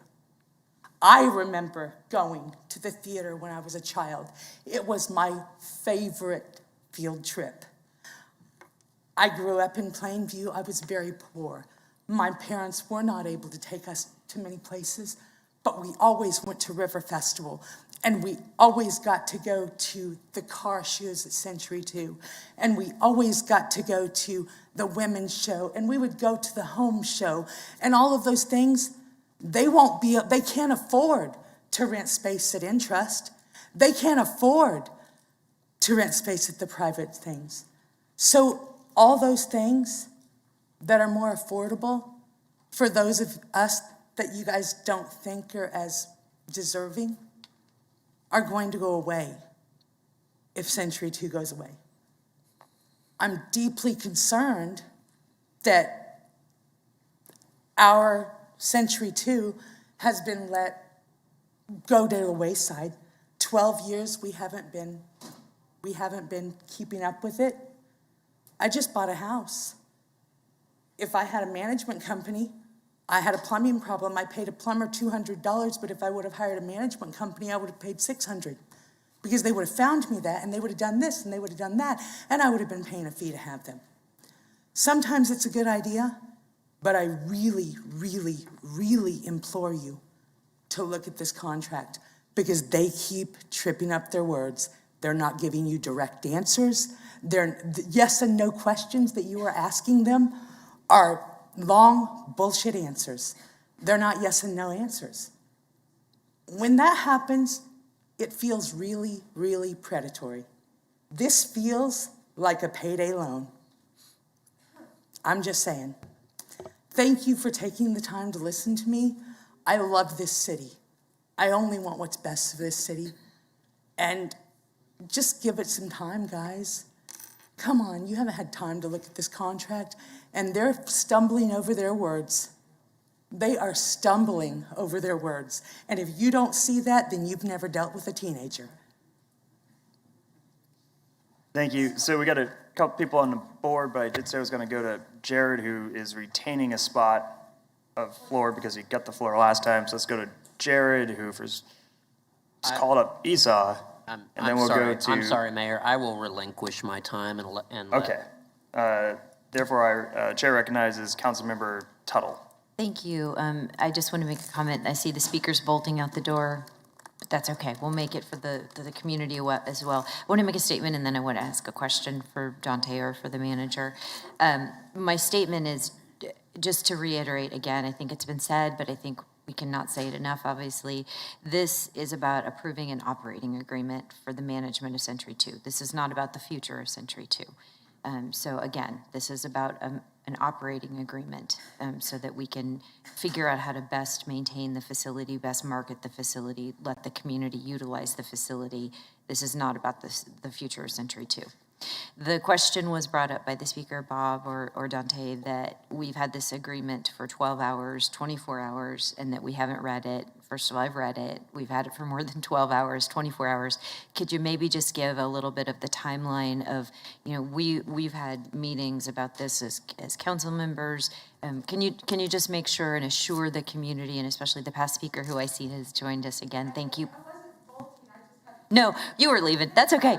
Yeah, you have stuff to do, I get it. But can we just make sure that the community is assured that we didn't just get this? Good afternoon, Councilmember Tuttle. Thank you. So the timeline over the past several months, as we've negotiated an agreement with ASM, and initially anticipated or hoped to bring this item to council as far back as a month ago, but we realized that we had a lot of work left to do. In terms of the timeline over the past week, I believe the manager received highlights of the proposed agreement that we were going to bring forward last week. He was able to start discussing those highlights with each of you. We continued to negotiate with ASM through last Thursday, going into Friday morning. Need to bring in bond counsel to get clarification on some things related to the agreement itself. We also were sorting through the termination clause that we've discussed several times today. And so we finally reached a point late Thursday, early Friday, where we had a finalized agreement. And at that point, the agreement was shared with City Council in time for agenda review Friday morning, and you had the opportunity to review it since then. Several speakers have mentioned just discovering the document the past 12 hours. I'm not certain as to when it was posted to the city website, but it was made public and made available Friday morning.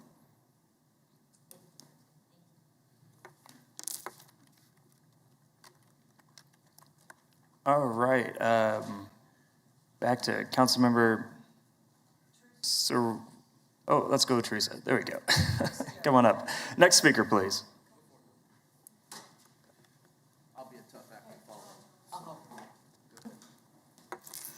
Thank you for being so patient.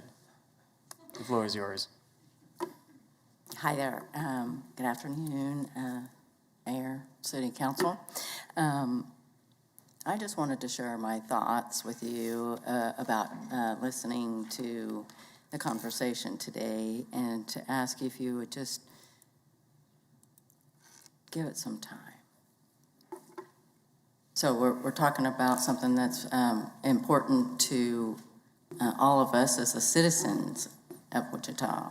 And so my thought and my request to you guys is to delay your decision today to approve this proposal, and would you be willing to allow the community the opportunity to hear more about it? Can we have the conversation? Because my thought in hearing people discuss, the issues and questions and things about it was, certain people weren't involved in the conversation. The Wurlitzer folks weren't involved in the conversation. Save Century 2, could it be possibly sent to the DABs?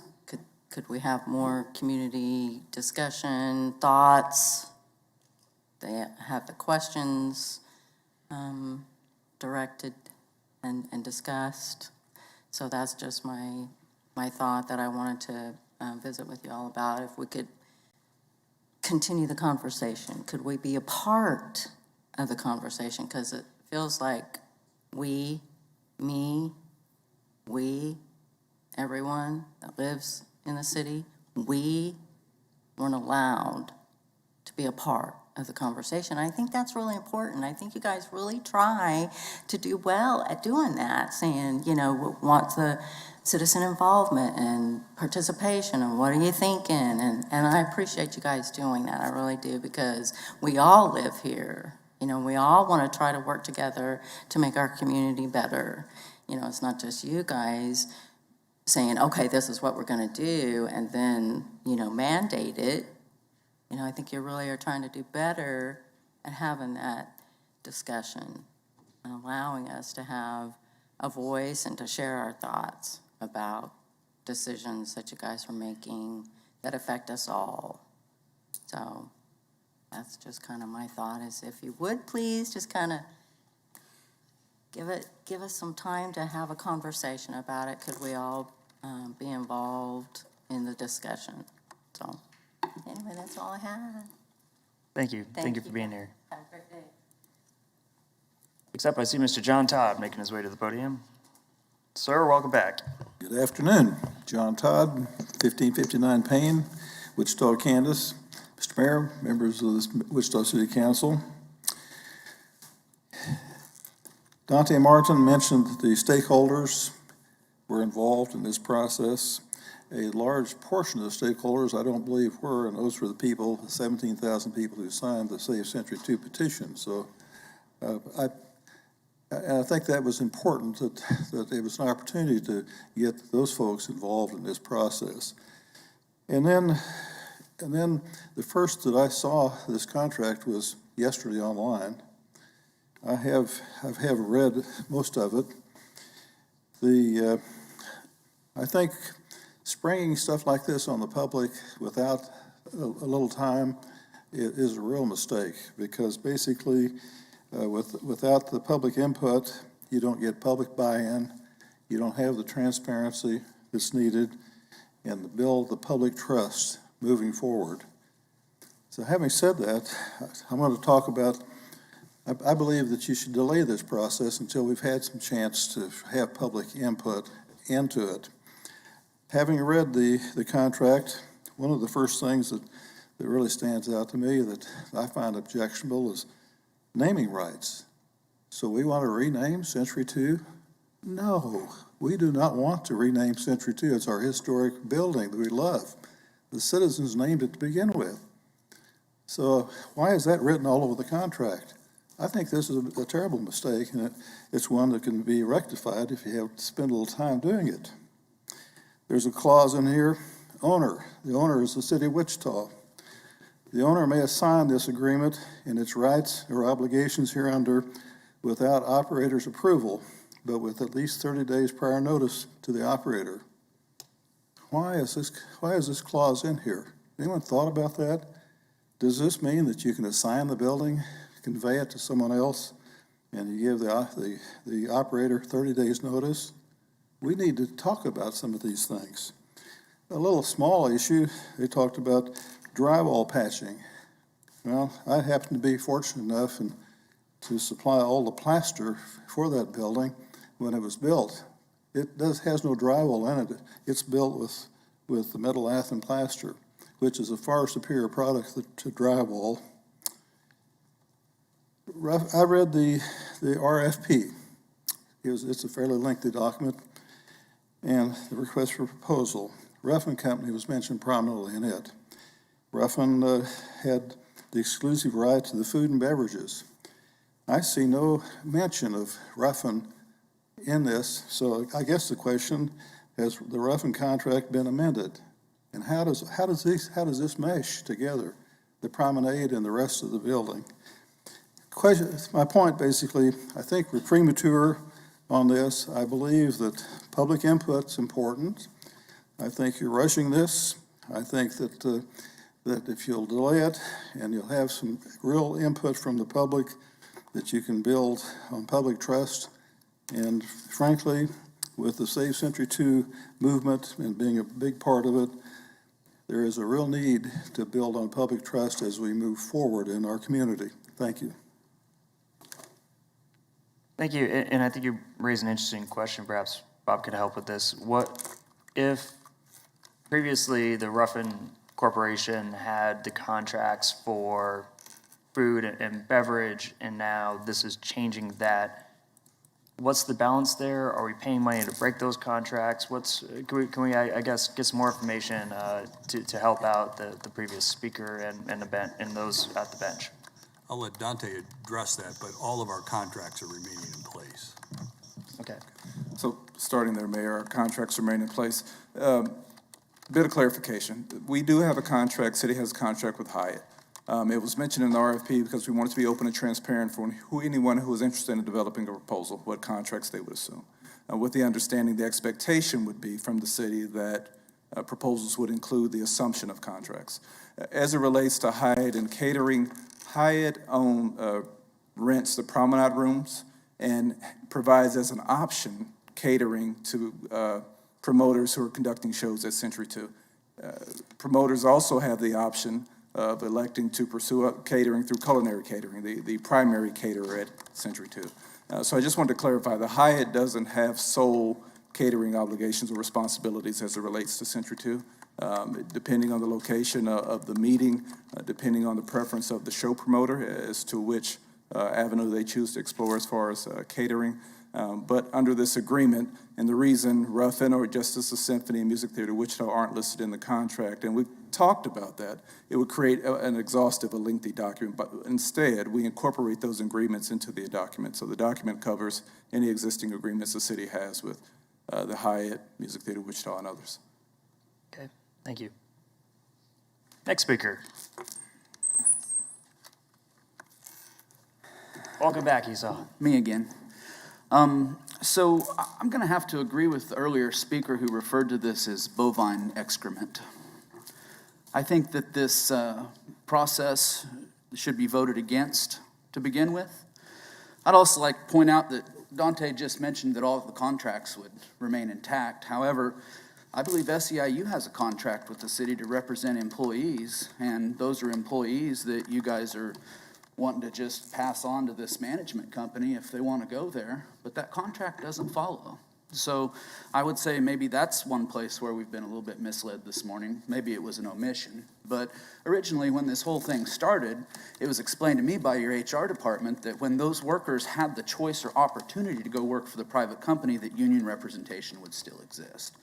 Now, I can understand why it probably wouldn't, because I don't think these jokers are going to pay any of the employees that want to go over there anywhere close to what they're making right now, which is why they'll probably be left flat-footed, because when I left the meeting on Friday, when the managers that you sent down there to very sheepishly break the news to a bunch of very angry employees, they all said, I'm not going to work for those people. So if this management company thinks for a minute that they're going to know where all the light switches and all the breaker boxes and the cables and things like that are, they're not going to be able to. And I hope that you guys can go back and take a look at this process when you review it and notice that probably the first 4 or 5 pages of the presentation were about what they do for you, and then the next 10 were how they could get out of the contract, and if things went wrong, what would happen. And I don't think that having an outside management company come in and take over these positions is good for our city overall, because it is just more non-living wage jobs. Nobody's making $18 an hour selling concession stand stuff at the arena. In this building, you guys are being asked to give up the abilities that you already have to a management company. You guys have managers. You don't have to ask permission when to use Century 2. You already operate the building. If there was a problem with the operations, perhaps someone should have instructed Mr. Layton to check out the managers and why things weren't being managed right, and fired those managers and get somebody else that works for the city that can do the job properly. I don't know why that wasn't done. But at this point, you've heard from many of the citizens. You've heard from 2 organizations that stand to make money off of this situation, or the only 2 that support it. And I'm really a little bit ashamed of the position from the Music Theater of Wichita, because those employees who have come in on the weekends, worked late nights, neglected their families to come make sure that shows happened at Century 2 and that the mission was carried on, are being thrown under the rug. They're being run over. They're not being respected. And how insulting. Dante, for you guys to think that the current employees are going to train these folks how to do their jobs, that is terribly insulting. I don't blame every one of them for not just quitting and leaving. What if you worked for someplace for 23 years and they said, well, we know you love your job. We know you care about the city, and you know these events have been something that you've been a part of your whole life, but now you can go make $12 an hour for these people, or we'll make you change your career mid-career. I don't think it's fair. I don't think it's a good way to treat your employees, and I don't think the citizens of Wichita respect the decision that is being made here, if you should choose to go with this. So from there, Mr. Cirillo, you had some questions you might want to ask? Real quick. Yes, sir. Because we got to stick to the list. I just had another member on. So anyone who wants to ask questions of Mr. Friedman, please punch your button now. In the meantime, I have a quick question. You mentioned that your employees were brought into the loop of this last Friday? Friday was when about the 16 people we're talking about were told. Were you guys at the table when the negotiations or when this plan started unfolding? Were you guys involved in that? No. I've never sat down and been shown or told what's going to happen in this. And to be honest, there were another 4 employees that were talked to about 2 weeks ago. But, you know, the major layoffs happened back during the pandemic. And it was just a matter of, hey, we don't have any shows coming in. We're going to have to lay these people off. And you guys already laid off a whole bunch of your staff then. That's why I was down here 3 weeks ago telling you that we didn't get all those staff members hired back. There's people that used to work setting up shows and stuff, and you know now they're working for less money in another job with the city. And so, you know, it really is discouraging for us, because originally this wasn't going to be such a bad deal. But now that we get closer, things have changed. Things that were said didn't come to be. And that's disappointing to us. And I'm afraid that if you don't get all the stuff in writing that you guys are asking questions about, we're going to have a willy-nilly conversation and a couple lawsuits in a few years over what we just signed into. So I hope that answers your question. Does. Councilmember Cirillo. Thank you, Mayor. And that was kind of, the mayor touched on a couple of my questions. Okay. When were you brought in? Okay, you weren't. Right. But Bob, can you, what's your response to that, please? Thank you, council member, because I don't agree with Esau. Esau and I have had some phone conversations regarding this for a period of time. And, you know, he is saying that his position has evolved from when we first talked. But I'd like Dante to talk about the discussions he's had with employees. This wasn't just sprung on people on Friday. And at some point, I have to draw the line regarding some of the misrepresentations that have been, that we've heard today. So if Dante could at least explain what we've done with employees to this point. Thank you. If I could, I'd like to distinguish between the two groups of employees at Century 2, and it makes a difference in terms of timeline. So there are 9 employees who are part of cultural arts who work at Century 2, 4 of which are SEIU employees, event workers.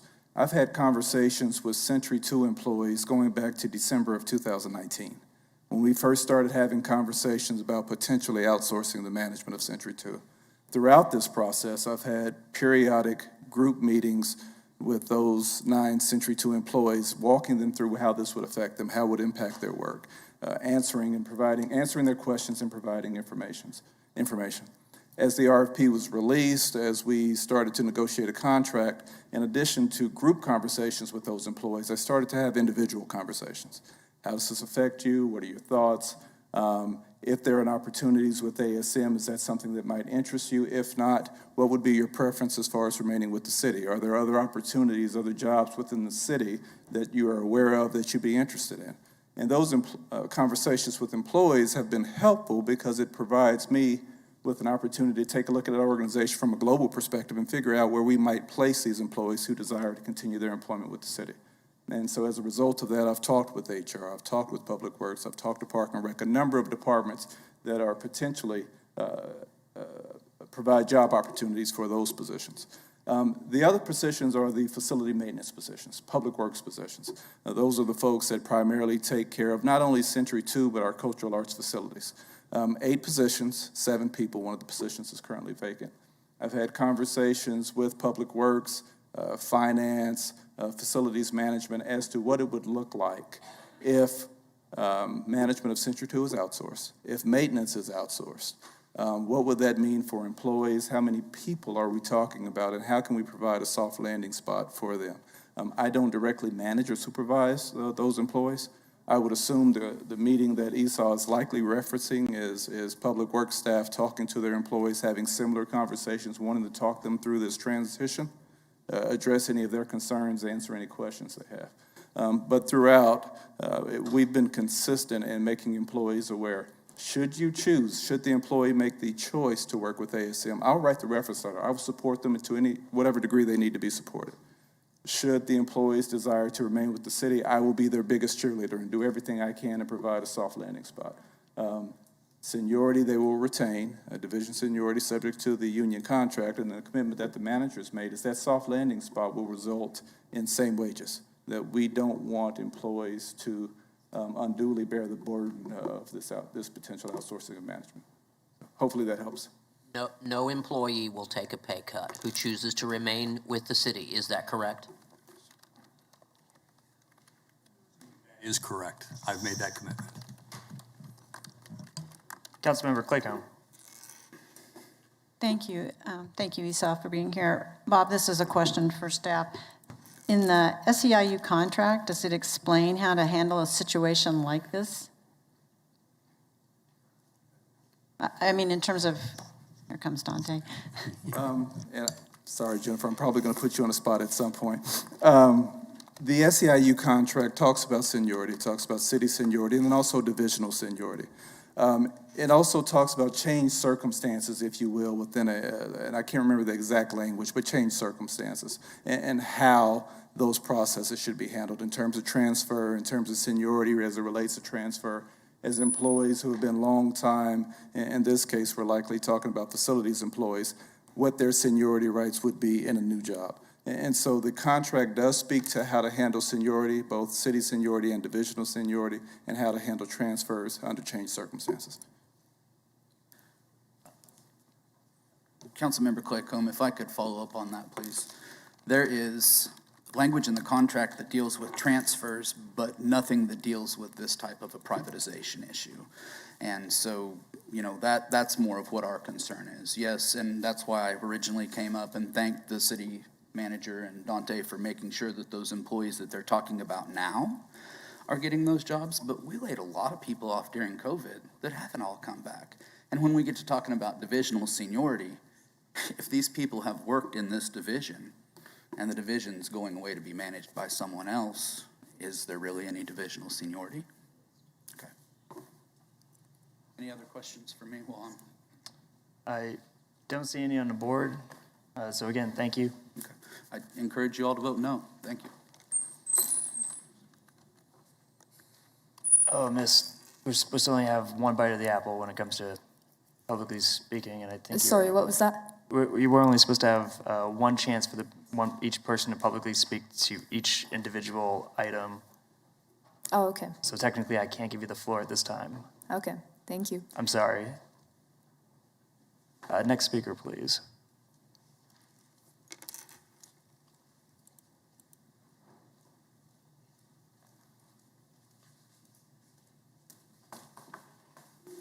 Thank you very much. My name is Henry Helgerson, and I own Henry Helgerson Company and Image Resources. In case you don't know it, Henry Helgerson Company has been in business for 84 years doing business for you. The old Forum and Century 2, we've been the primary provider of convention services and concessions. We got out of the concession business many years ago. But over those years, we provided lengthy services. And now we're talking about Century 2 and the privatization, which is not the first time this has come up over the last 50 years. Henry Helgerson Company knows, and my employees knows, every benefit and every problem with Century 2 after working at it for over 50 years. Believe me, I can tell you it's a hassle and it's a joy. But I wanted to talk to you a couple things that should be brought up. First of all, let me dovetail with a little bit of the employees. The employees aren't happy, but also they knew about it, as was said, for many, many months. I have a different relationship with them because I sit and work while they're cleaning the facility or putting out the tables, we're setting up the pipe and drape. They've come to me and asked me and said, what can they do? They hate the idea of being transferred. They don't like the idea of going to work for a private company because its benefits aren't as good and the security sometimes is not as good. But as a policymaker in a different life, I'll tell you, fix it. For those 9 or 10 employees, do what you have to make it whole for them and find them the right position. The assistant manager has said that that's the case. And I think that's all of you should just simply say, we'll make them happy. I do want to mention a couple of things, though, about what future you're going to have. If you go down this road, which has not been brought up, I cannot come to anything in my memory that a city, county, governmental entity has gone from a subcontracted facility, bringing it back in-house. You're making a policy decision that probably privatization will stay there for the rest of our lives. That's not bad, but it is a major policy decision that hasn't been brought up. And I also probably have to say right now, ASM, and I don't think AJ knows this, we do work for them all the time. We go over and set conventions at Intrust Arena, and in fact, I got an email saying that they needed us to do some work for them on the, I think it's the NAACP, not the NAACP, the NCAA tournament next year. They already asked us to contract for some drape and carpet. But if you go down this road, anticipate that it's going to be there for a long period of time. Second, there is going to be continual increase in price. Century 2 right now has been subsidizing with taxes to the tune of $1.5 million, $2 million, the operations. With a private entity, and I don't disagree with this, there are going to be more prices on the promoters that come in, on music theater, on the symphony, on Henry Helgerson Company, to raise prices to try to fill that gap. When you have your Christmas party down there, I think the park department, as I remember, has a big Christmas party for all of the city to come down, and I think several of you have been down there. That may go against one of the 10 days, but that cost is going to be in there somewhere. And eventually, ASM is going to try to keep pushing pressure on the prices to go up. And we have been in a philosophy of trying to keep them down because we wanted to make sure that the home show, that women's show, that the car shows, or your events, whatever they were at a more reasonable price. Right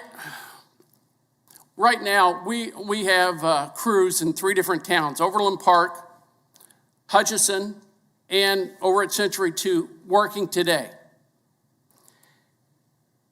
We work with for-profit companies like ASM and with governmental entities.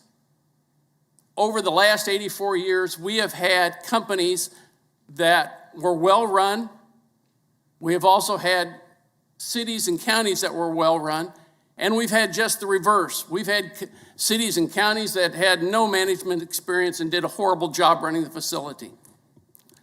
So while we have a tendency to argue about whether or not it should be for-profit or not-for-profit that runs this, it really comes down to whether or not the 7 of you and the few people that are over here that are the administrators are going to stay involved and stay committed to make sure that this works. ASM has a completely different philosophy and commitment to what their goals and philosophies are. You have a different set of objectives. And if you walk away, then it becomes a problem. And over the last 20 years, gradually we have seen that the city of Wichita has walked away more and more from the building because it got to be more of a problem. I'm a strong believer that Century 2 should be improved, renovated, and be a success to the city because it makes better financial sense. And I also think that there are ways of making it better and more efficient for conventions, for music theater, and for the symphony if we're given the opportunity of solving that. And I actually think that ASM will probably be a good partner in trying to get that done. But it means that the 7 of you need to stay active. In my other life, I sit back and listen to a lot of these kind of hearings and testimonies, and I have a lot of empathy for you all. I also think that if I was in your position, I'd probably appoint a committee of citizens to start working on this on a regular basis so that it doesn't all fall on the city manager and it doesn't all fall on you, so that you can start dealing with the nuts and bolts of this 3-month transition period. I think that there's a lot of opportunity for the city of Wichita, but the one thing I have noticed in the last 20 or 30 years, we have gotten behind because we didn't stay on top of the ball. You go to Omaha, you go to, and I happen to go to school at Creighton, but you go to Omaha, you go to Tulsa, you go to Oklahoma City, they stayed on the ball. And I don't mean building a new grand complex. I mean they made sure that they had all of the things put together to do a good job with the plane airfares, with the tourism marketing, and with a facility that was clean and well run. I wish you luck in your decision today. I'd be happy to stand for questions, and if you have any, I'd be happy to answer them. Oh, we got Councilmember Claycomb. Thank you. I don't have any questions for you, but I have a question for staff that's related to something that you asked for. And I think something else that other people have alluded to, and that is just the accountability and the oversight.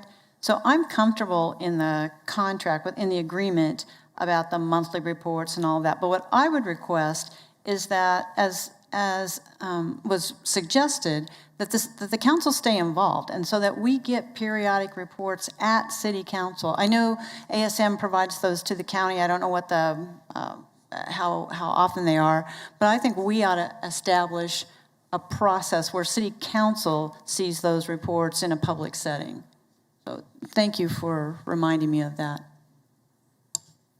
Representative Helgerson, I want to thank you for being here, listening to you speak at what we don't call, but you and I might consider the well. It brings me back to my former life as well. So thank you for being here. It's always a pleasure to hear your wisdom, not just in business, but also in matters of public policy and service. You're very kind, Mayor. No one's ever accused me of that, but thank you. Next speaker, please.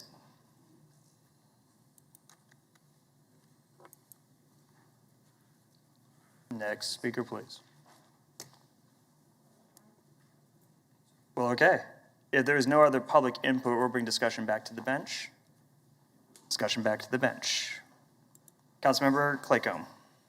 Thank you. I've been writing down a few questions that I think the public would like answers to. I think I understand the answers to this, but just to make sure. So Manager, could we just clarify in the agenda report, it does say that in the past, the city's funded the cost of operating and maintaining Century 2 from the city's general fund. Could you explain that statement, please? Yes, if you go to the first paragraph of financial, I'm sorry, Councilmember. If you go to the first paragraph of financial considerations, it actually talks about, let me find it here. Annual operating losses absorbed in the general fund were mitigated with an annual transfer from the Tourism and Convention Fund.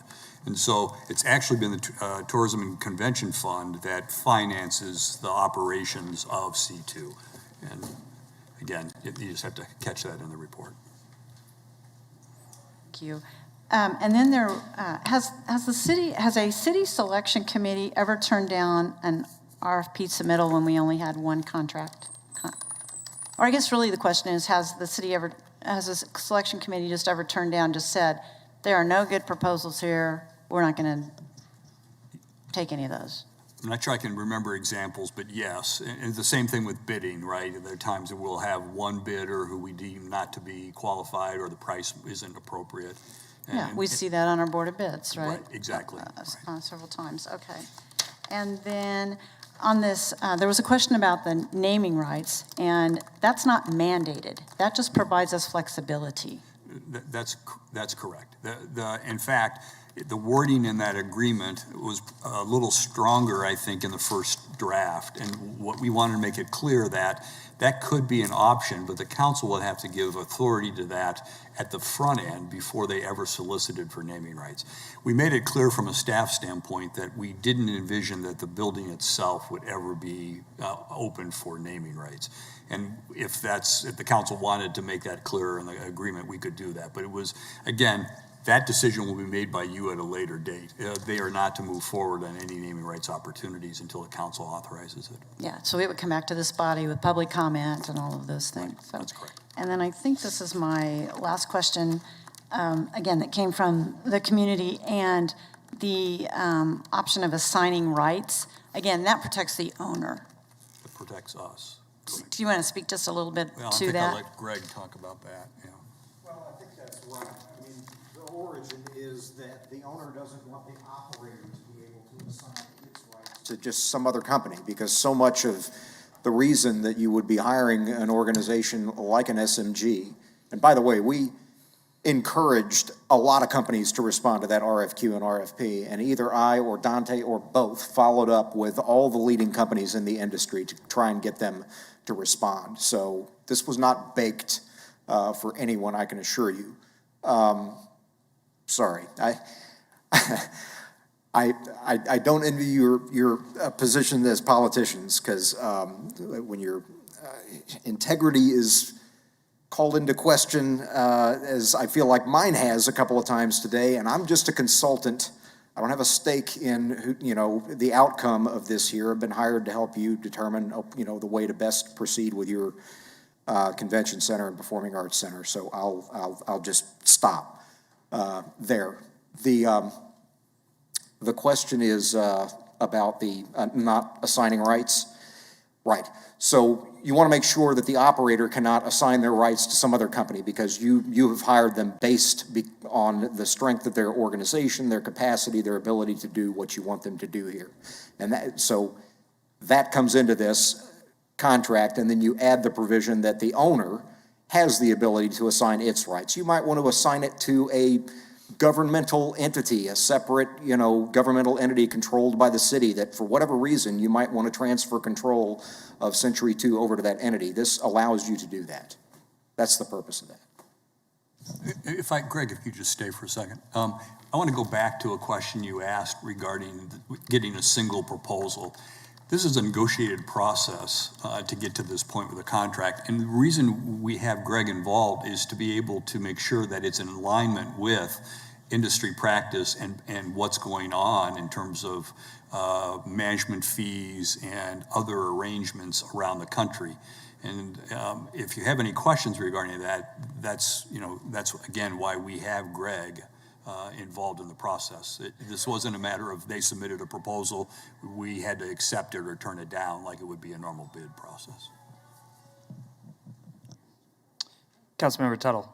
Thank you. I'm going to be a little bit redundant, but I'm going to make a statement and I'm going to ask one more question because there's been a lot to unpack, but I've heard kind of two themes that I think are really the most passionate for people, or at least for me. But again, this is about approving an operating agreement, and we've asked questions just to clarify and to make sure that the community understands and just to get clarification.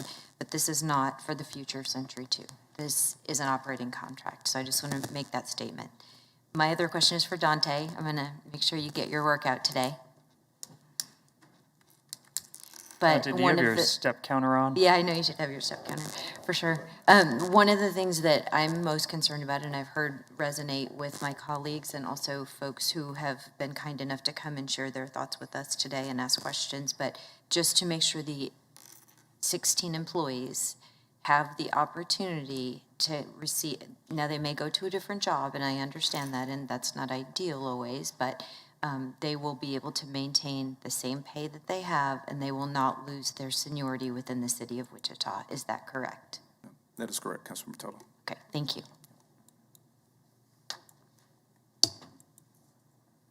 Further discussion. Vice Mayor Johnson. Thanks, Mayor. I'm a little conflicted. I have received some messages that our employees really are not happy about this. And I'm conflicted because I think this agreement is the best option for Century 2 as far as activating it, bringing more programming opportunities, bringing some life to the facility, having international, national experience as this market is changing with COVID and coming out of that and what that's going to look like, and having a company like ASM at the table, I think is probably our best bet at activating that space. At the same time, I do respect all of the concerns that we've heard about how our employees feel. And although there's an option to stay with the city, that might not be the job they wanted, but staying there for benefits, I understand that. And that part is tough. So I just wanted to say I'm conflicted about it. I do think this is probably the best option.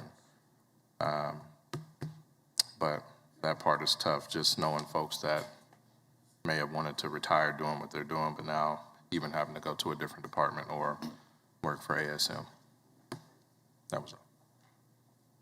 Further discussion. Councilmember Cirillo. Thank you, Mayor. I think right now, thoughts that are going through my mind is that we all want what's best for this building. We all want the building to be managed and maintained well. And by all accounts, what I've said publicly in the last week or so is that the city is not doing a good job at that. So my thought process is, why in the world do we want the city to continue doing that when we have a proven track record of a company who, right here in this community, has shown that they can do this job well?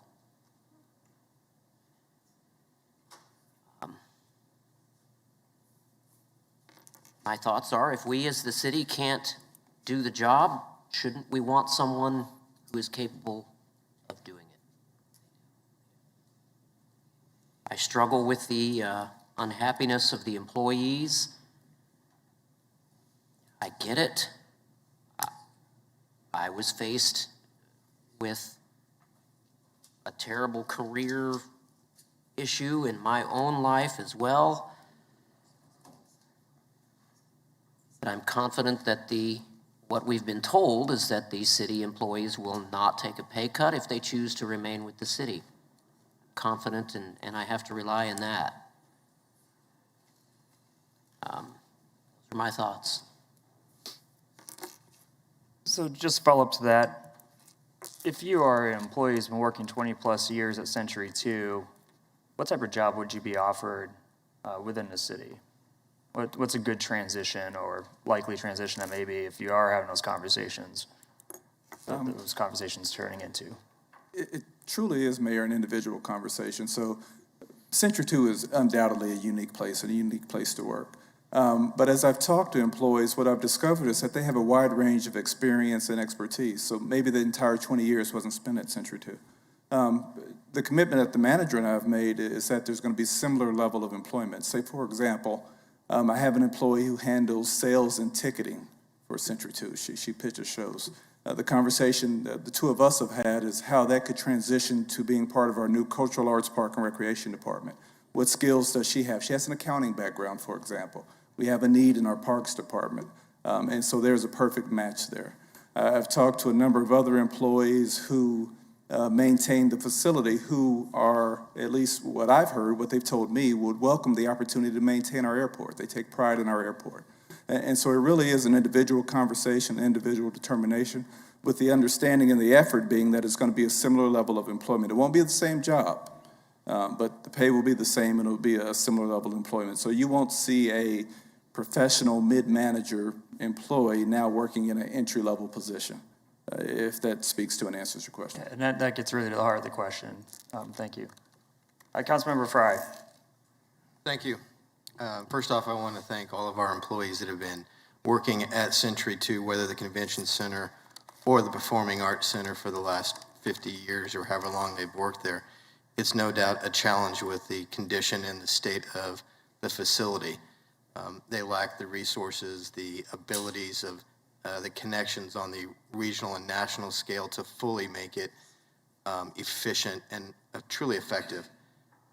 So it's frustrating when we're up here getting criticized for not running it, but that at the same time we're told, don't let someone else run it. So it's a no-win situation. We are in a very challenging environment, as referenced earlier by Mr. Helgerson, and seeing our competitors to the north, south, and east of us continuing to make investments in their facilities. Having a professional management team will allow Century 2, in its current condition, to operate in a more effective, efficient manner to support its current potential. What that future holds, we don't know. We need to have that discussion. The community has put that discussion off for too long, and we got held up by COVID. We were having a discussion, had to stop it. We need to restart that. In the meantime, we need to operate this facility the best it can be. And having a company like ASM, who's already demonstrating that potential and that ability at Intrust Bank Arena, gives me great relief knowing that their resources and their abilities are going to allow Century 2 to operate in a much better way with more resources than it ever has, while we have that discussion about what we do with that facility, whether it's refurb or raise. But right now, we owe it to our citizens to operate it in a way that is more efficient. And that can best be achieved via ASM. Thank you. Councilmember Claycomb. Thank you. And so I can't really add much to what Councilmember Frye said, but I do just want to say that I think with this process, what we've come to realize, or what I hope everyone has come to realize, that Century 2 will be controlled by the city. ASM is a professional management firm, but the city controls Century 2. And from what I can tell, the current tenants are supportive of this. I am also conflicted with the employee situation, but we have been assured that employees will be taken care of. But we heard from Music Theater of Wichita today. I have letters from the Wichita Symphony, from the American Theater Guild. We also heard from Representative Henry Helgerson about his company. What I've heard from my constituents is that we need to take care of Century 2. That's what I've heard. No decision is being made today about the future of the facility. We've said that. We're not selling it. We're not getting rid of it. We're not making any decision about the future of the building. Quite the opposite. I think that we are talking about a company that has a great resume and expertise that could help us take care of this facility and operate it to the best of its ability, best of our ability, until a decision is made about Century 2 and its future. And so, you know, this would be beneficial not only because the company has the national expertise to help us, but it also manages Intrust Bank Arena, and as we've seen, also manages other facilities that we often refer to in Kansas City, Tulsa, Oklahoma City, and other places. So, again, while I have some reservations about employees, I am fine with the agreement and have read the agreement. Further discussion. I just want to make a couple points, and I'll be probably in a minority on this. But I do take some offense to the idea that if we decided not to utilize this contract, that we somehow couldn't manage, or our employees couldn't manage something like Century 2, which we have been managing for years. In fact, the city of Wichita, we manage an entire fire department. We manage an entire police department. We manage multiple libraries. We manage multiple golf courses. We have over 100 parks that we manage. We manage pools. We manage playgrounds. We are definitely capable, and our employees, who are the best, are definitely capable of managing this. I don't think that needs to be the reason why we would go towards a contracted service. I think it comes down to, can you get more services for the citizens at an affordable rate? That should be the focus, not the idea that somehow we could do all this stuff that we do as the greatest city in Kansas, except manage Century 2, which, by the way, we've been doing pretty well since before the pandemic. As was said by one of the two people who came up in favor of this, said that they get the majority of their business from Century 2, which means we must have been doing a pretty good job to help the Hyatt stay in business back when the city was managing it. But moving forward, my concern with this is the 11 plus people who showed up who had, frankly, really legitimate questions. And my concern with that, to me, is I was under the impression coming forward that we had all the stakeholders at the table. A lot of these questions are pretty basic. They're questions about the contract, what happens here versus what happens there. And one of the themes that we have really taken on this year is ensuring that we get the information out to the public and that we have that two-way conversation so that people can feel better, even in disagreement, when it comes to major changes, which Helgerson, or Representative Helgerson, someone who frankly has been right more times than not when I've heard him spoke, said that this decision we make will likely affect the rest of our lives when it comes to Century 2. And it's a major policy decision, if I was to quote Representative Helgerson. So I'm concerned that perhaps we haven't got enough public input at the very least to explain exactly what is going on so that people can understand what these changes are going to mean, particularly for their groups. So I'm uncomfortable moving forward with this right now, knowing that we have an opportunity to engage the public and get better feedback. And I know that we've had legislation up here before that people really wanted to go through the DADs, really wanted more public input on, and I'm not sure if we have done our due diligence getting that public input for this major change today. So I don't feel I can support this at this time. I would love an opportunity to have more public engagement, at least so that those questions can be answered on, for those 11 folks who came up and voiced what I thought was legitimate concerns. Is there any more discussion? If there is none, then I will relinquish the floor to Councilmember Claycomb as this falls into District 6. Mayor, it does not fall in District 6. Well,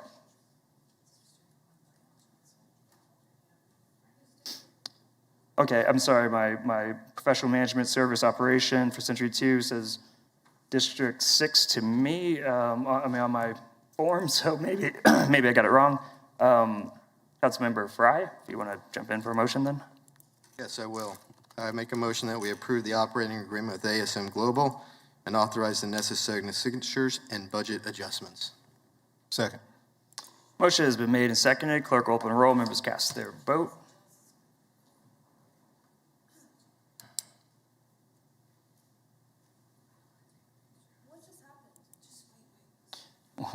With a result of 5 yea votes to 2 no votes, being myself and also Councilmember Bluebog voting no, the rest of the council voted yes. It has received enough votes to pass. Does anybody object to a break? Now let's go ahead and take a 10-minute break. Let's come back at let's do 1:20. Let's come back at 1:20, give everyone a chance to hit the restroom.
So if I'm looking at the agenda correctly, item 1 is now concluded. So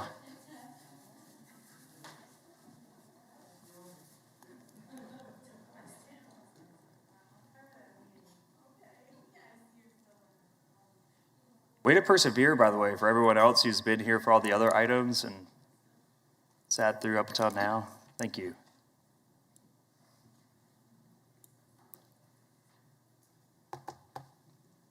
Madam Clerk.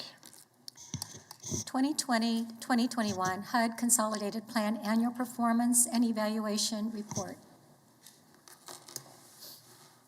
Welcome, Ms. Stang, or Director Stang. Good afternoon. It's only the second time I think I've ever had to say that starting an item. Good afternoon, everybody. I'm Sally Stang, Director of Housing and Community Services, for the record. And the first item that I have for you today is the HUD-required Consolidated Annual Performance and Evaluation Report. We call the CAPER, not to be confused with the CAFR that you approved a couple of months ago. But similar to the CAFR, it's just the report of the activity that we did for the program year. So like many of our programs, we have a different program year. It runs from July 1st of 2020 to June 30th of 2021. And it covers the programs of Community Development Block Grant, Home Funds, and ESG. And this year, we also have the addition of CDBG CARES funding and ESG CARES funding. So this, I know I'm preaching to the choir, has been a year like no other. And in the realm of our community development programs, that is also true. So we did have an expenditure of just over $3 million in CDBG. But what we realize is activities where we usually see a lot of activity, we really didn't reach our goals. Related to the home improvement program, we only serve 67 households. We usually serve 300 or 400 during a program year. But obviously, COVID-19 kind of set us back a little bit in our ability to go into occupied units. And we really focused those true emergency repairs, such as sewer lines, HVAC systems during the pandemic. Same thing holds true with the youth crime prevention and enrichment. Only 279 youth served this past year during that program year. Again, most of those programs in which we contract with our partners were restricted due to COVID-19. Although we didn't see a downtick in domestic violence shelter services, unfortunately. We also provide funding for the Office of Community Services, the neighborhood resource centers, who served over 15,000 people in those centers during that program year. We provided training under the Way to Work program for 100 youth out of CDBG and another 37 out of CSBG this year. So we actually did have an uptick in the number of youth served under the TWTW program this year. And MABCD did demolish one structure during the program year. We've provided CDBG to the RAD project for pre-development costs for the 226 units. We continued to operate the Housing First program, and the Housing First program delivery is the staff that oversees that program that served 83 households during the program year. And we have 6.5 staff members that are paid from CDBG. The home program had a slight downturn in its productivity, also related to COVID-19, but we were able to provide down payment and closing cost assistance to 11 buyers and worked with our partners to build 9 new homes with 1 staff member. So we provided $367,196 in home program funds for the construction of 9 single-family homes, and we partnered with Mennonite and Habitat for Humanity, and they provided $655,060 in private sector funding to those projects. In the ESG program, the Emergency Solutions Grant, specific services for the homeless, provided overnight shelter, day shelter services, rent and utility assistance, and program administration on our regular grant of $255,000. Now, under the CARES Act, we're looking at the program year of July 1st of 2020 to June 30th of 2021. We spent just over $1.2 million in CDBG CARES funds and $846,000 in ESG CARES funds. So that included the food box programming that we did to seniors living in public housing and serving 493 households for almost a year. The Connect to Compete internet subsidy for 126 households, and we provided the acquisition funding towards the studios at Humankind, which, by the way, has its open house later this week. So we're very excited to go over and take a look. In ESG CARES funding, we provided homeless prevention to 651 persons facing eviction with ESG CARES funds, provided additional homeless shelter activities for 1,598. Hotel motel quarantine, only 60. This is good news, but bad news, right? We're glad it wasn't more than 60 that needed to be quarantined, homeless individuals who were symptomatic or awaiting testing. So we did assist 60 persons in hotel stays and had three-quarter time person assigned to that. We also did homeless case management services. We contracted with Substance Abuse Center of Kansas, Mental Health Associates, and United Methodist Open Door, and they provided case management for 60 individuals and had one full-time staff member. So citizen participation is required as part of the consolidated plan, programs, and activities. We're required to provide an opportunity for citizens to review and comment on the CAPER prior to submitting it to HUD. It was distributed at the neighborhood resource centers, our offices, City Hall, the website, and at the Wichita libraries. And we did receive only one comment, was from a public housing resident who commented on the section about public housing that we do not have a standing resident advisory board, and she is absolutely correct.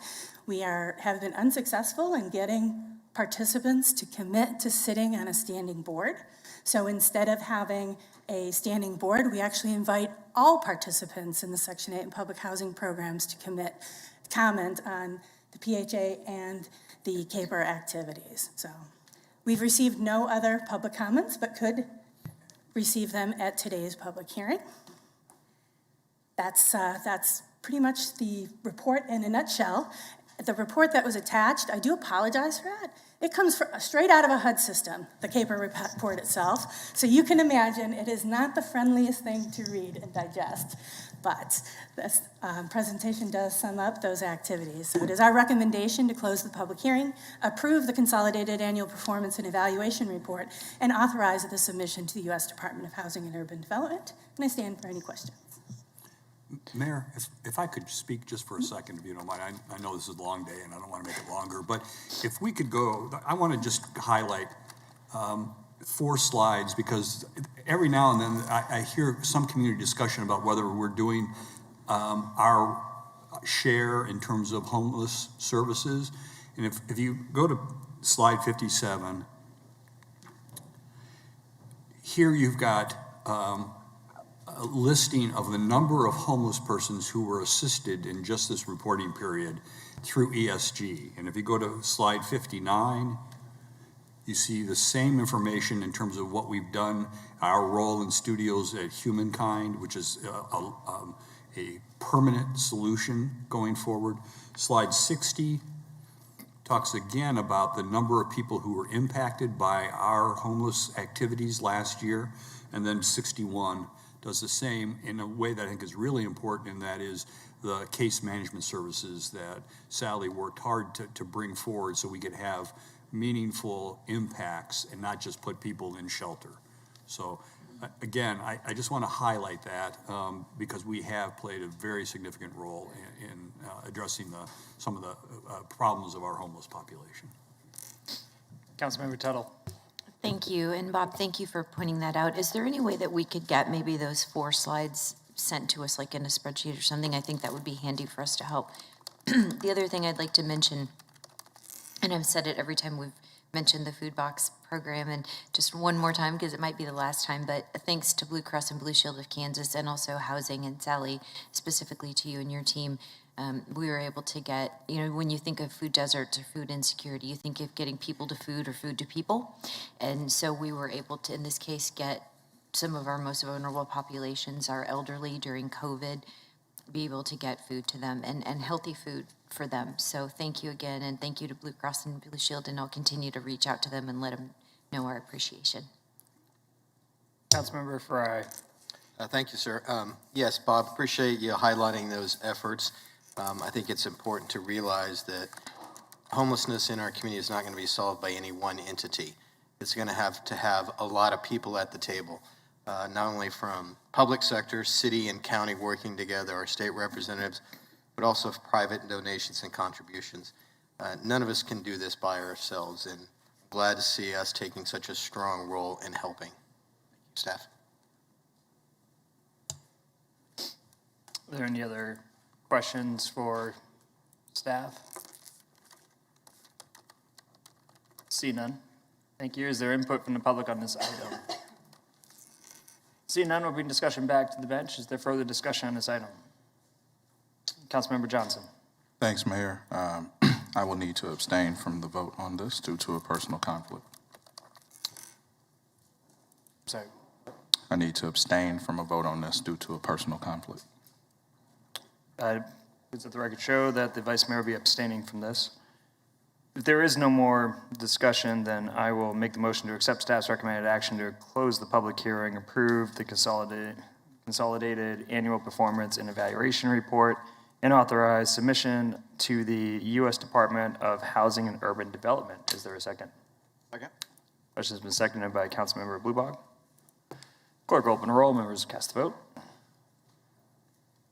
Result of 6 yeas to 1 abstain. That motion does pass. Madam Clerk. Rental assistance demonstration, city closing documents. Good afternoon again. Sally Stang with Housing and Community Services for the record. The second item I have for you today has been a long time coming. So we are finally getting to the finish line for closing on the rental assistance demonstration project. You'll notice that this item is on the agenda twice. It is on the agenda once for the City Council. You'll see it later on the agenda for the Public Housing Authority Board. And before we get going on this, just a quick explanation on the late documents and the change in direction.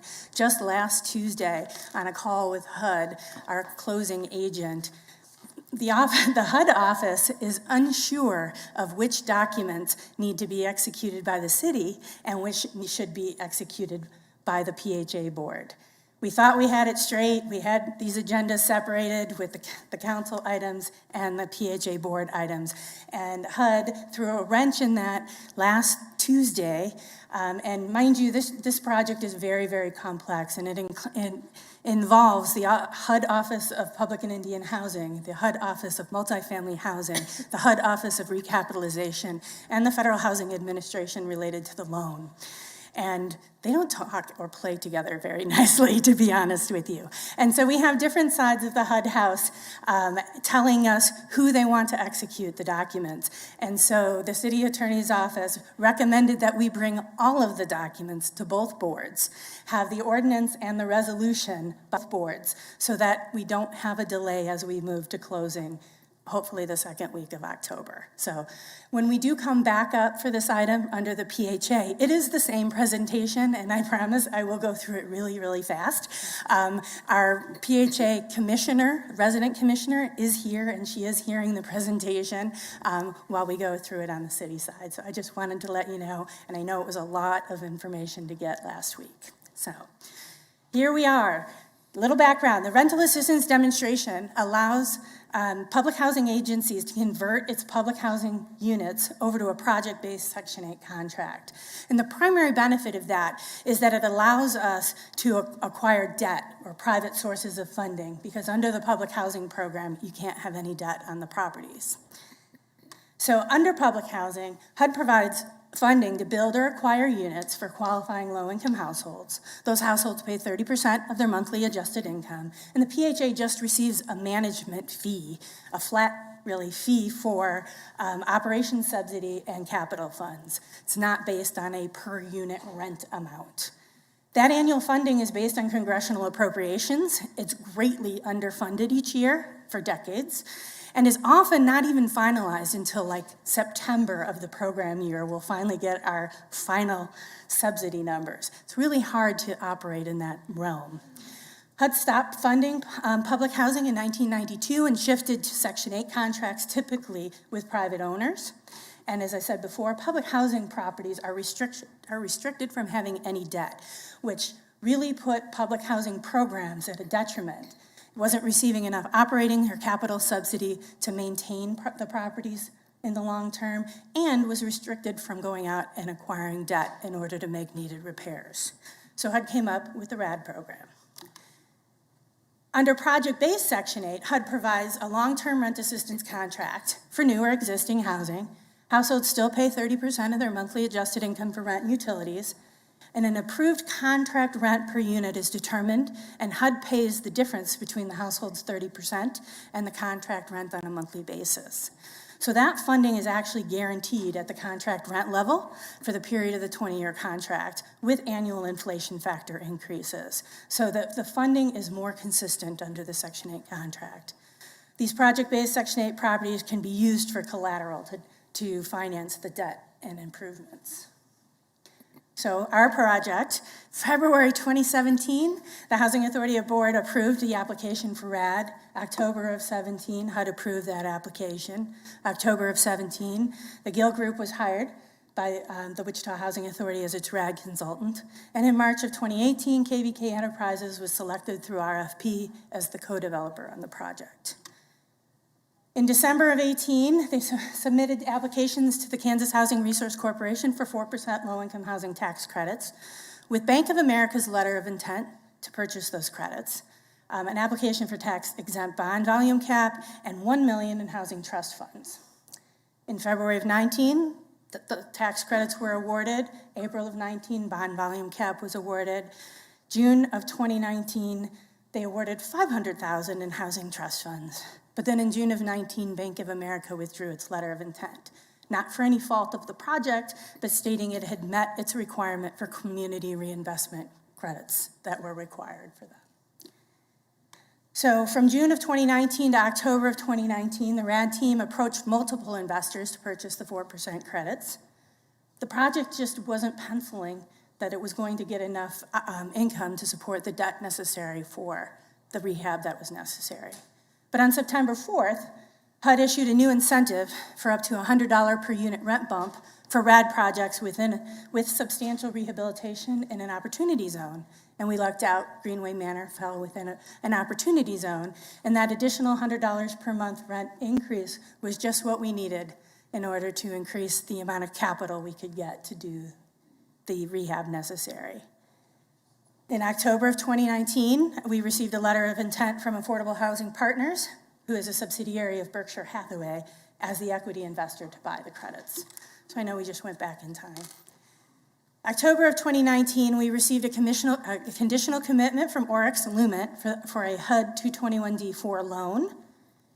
And then in March of 2020, the environmental and capital needs assessment work began. Well, we know what happened in March of 2020. It halted due to COVID-19. But we got it restarted again in July of 2020. The CNA work resumed. And we spent the last little over a year finalizing the environmental assessments and the capital needs assessments, securing our general contractor, completing the HUD financing, relocation, affirmative fair housing marketing plans, procuring property management, completing HUD FHA and RAD reviews, and preparing dozens of legal documents for closing. So that's what's brought us to where we are today. The project itself really hasn't changed a lot since inception. This is just a list of the permanent financing sources for the project, and you'll see it has grown to almost $36 million. It includes low-income housing tax credit equity, the 221D4 loan, the seller note for the ground lease of the properties, deferred developer fee, CDBG loans, capital fund loans, housing trust fund, HUD rehab assistance, and the city's home loan, which you'll notice, what might seem a little confusing, is you don't see the bonds in this listing because the bonds are not part of the permanent financing. So under 4% tax credits, you're required to issue tax-exempt bonds for the project. And in this case, the project is structured so that those bonds will be paid off at the end of construction and replaced with the equity and the HUD loan. So that's why you don't see the bonds in the permanent financing stack. So Project scope has not changed at all. That's one of the things we've tried to hold true to. Greenway Manor and McLean Manor, the two towers, so we do have replacing all the exterior doors. We're working collaboratively to leverage weatherization dollars with SCED and replacing the windows at Greenway Manor. We're doing facade improvements, energy efficient HVAC systems, new high SEER water heaters, electrical systems and panels, ADA compliant signage, lighting, plumbing, fixtures, kitchens with Energy Star appliances, bathrooms that meet ADA requirements, improvements to the sprinkler systems and fire systems. We're upgrading the community education and meeting room space, enhancing the landscaping, replacing the elevators, and the roof at Greenway. So pretty comprehensive rehabilitation of the towers. Similarly, the two garden apartments, very similar. Obviously, there's no elevators in the garden apartments. Doors and windows, soffits, sidings, trims, energy efficiency everywhere we can. We're installing new ramp access to the clubhouses at the garden apartments for storm safety. Before, you had to climb stairs to be able to get to the basement of those community centers. Now we'll have ADA ramps that will get people down in case of an emergency. So washer dryers, landscapes, bathrooms, smoke detection systems. So again, not much has changed there. So the structure of the project, very complicated, as you saw by the supporting documents. So the use of 4% low-income housing tax credits required the creation of two new legal entities. We have Wichita RAD Senior LP, which is the limited partnership, which leasehold entity comprised of the investor partner, who's AHP, and the general partner. Well, that general partner is a partnership, which is Wichita RAD AMP1 LLC, and it is comprised of KBK Enterprises, our co-developer partner, and the city of Wichita. And the general partner is who's responsible for construction and the operations of the project. Just to give you a little bit of visual on that. So Wichita RAD Senior LP, Wichita RAD with the two, and then Wichita RAD AMP1 LLC. Now, during construction, although the city of Wichita is a 51% member of the general partnership, we have designated Keith B. Key from KBK Enterprises as the manager of the partnership through the construction period. So once the project reaches stabilization, KBK Enterprises will withdraw from the general partnership and will be replaced by a local nonprofit entity yet to be determined. You can't have a partnership with just one partner, obviously, and the structure requires to have a partnership for the general partnership. But stabilization occurs when all phases of construction are complete, all units are occupied, and the IRS 8609 tax credit allocation and certifications are issued. So we're talking about 3 years from now, by the time we get through all that. KHRC and Kansas Housing Resource Corporation and the Affordable Housing Partners, both the issuer of the tax credits and the buyer of the tax credits, require that the property be managed by an entity with at least 5 years low-income housing tax credit management experience. City of Wichita does not have that necessary experience. I'm the only person in the department that has any tax credit experience, and it wasn't under the city's umbrella. So we were required to find and procure property management. At the beginning of the project, KBK Enterprises offered to establish a property management office here in order to manage the properties once they were complete. But we felt it was better to hire a local company that we have, that has connections, that has staff, that has resources already in place. And so KBK and the city came together for procurement and selected Mennonite Housing to manage the properties upon closing. So we're very excited about that partnership. Closing is anticipated for the second week of October 2021. HUD won't give us a final date until they get a few more things straightened out, but they're tentatively looking at October, second week of October. Immediately following closing, construction on the vacant units at the Gregg and Hutcherson garden apartments will begin in stages. It will allow them to complete the construction on vacant units. Residents will move just one time into a fully rehabbed unit, and then construction will begin on the newly vacated units. This is a little different than previous presentations in that we're not going to begin relocating the residents at McLean Manor till 3 to 4 weeks after closing. Originally, we had thought we were going to try and move them a couple weeks before, but with construction supply chains, as stressed as they are right now, we're concerned and need every week of the 364 days that people can be temporarily relocated. So we're going to stage some activities, but what probably will not begin moving clients until 3 to 4 weeks after close. That puts us about the second week of November, which we didn't want to push it any further towards the holidays. So then construction on McLean will take approximately 10 months. We say 10 months, but we know we need a little padding there for that supply chain issue. Once complete, the McLean residents will return to McLean Manor, and Greenway residents can apply to transfer to a fully rehabbed unit at McLean or at the Garden Apartments. But if they want to come back to their unit at Greenway, we will temporarily relocate them into private units during the construction at Greenway. The construction at Greenway is scheduled to take about 10 months, and then any temporarily relocated resident that would come back to Greenway once construction is complete. The relocation is coordinated through a national firm hired, R.H. Brown and Associates, and paid for by the projects, and the residents will continue to complete their income certifications and only pay 30% of their monthly adjusted income. So in your packet were a myriad of documents. Can I just give you the high level on those? So the operating agreement, it defines the terms of the general partnership. The ground lease and memorandum, the city of Wichita is actually entering a ground lease with the partnership for the buildings and the land. It is a 99-year ground lease, which is required under the tax credits for it to be 99 years. But that ground lease and the memorandum are what set up the terms of that ground lease. There is a seller note and mortgage, and it establishes the term note and mortgage for the ground lease. We have CDBG Home, Housing Trust Fund, and Capital Fund agreements. Obviously, those each establish the terms, notes, and mortgages required under each of those programs. There are several subordination agreements which establishes which loans and which terms subordinate to the other terms and loans. There's a cell tower estoppel and subordination agreement which conveys the two, on McLean Manor there are 2 cell tower leases. There's 2 cell towers with leases with 2 different organizations. Those will convey to the limited partnership as required by HUD. They sit on a HUD-funded asset. They have to stay with that HUD-funded asset. The RAD use agreement, the city's agreeing to enter into a 20-year housing assistance payment contract expected to renew for an additional 20 years. So we're looking at 40 years. There are guarantee, pledge, and security agreements, which pledges assets of the limited partnership in case of default.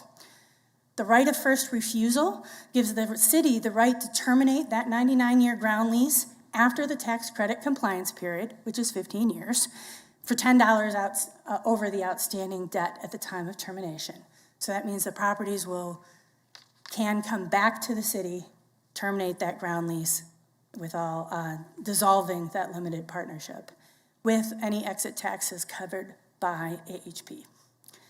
The Wichita Senior Deposit Account Pledge and Security Agreement establishes the terms and requirements for a $1 million operations guarantee account that's going to be funded with CDBG funds that were authorized for this project back in December of 2018 and will only be used in the event that the project not cash flow.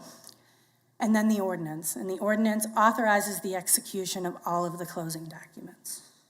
I know that's a lot. I apologize. There is no impact to the general fund, and the execution of the documents makes no changes to the financial structure of the project. Execution of the documents will be subject to the law department's final approval as to form, because they actually change every other day. Some little thing will be changed, a minor thing.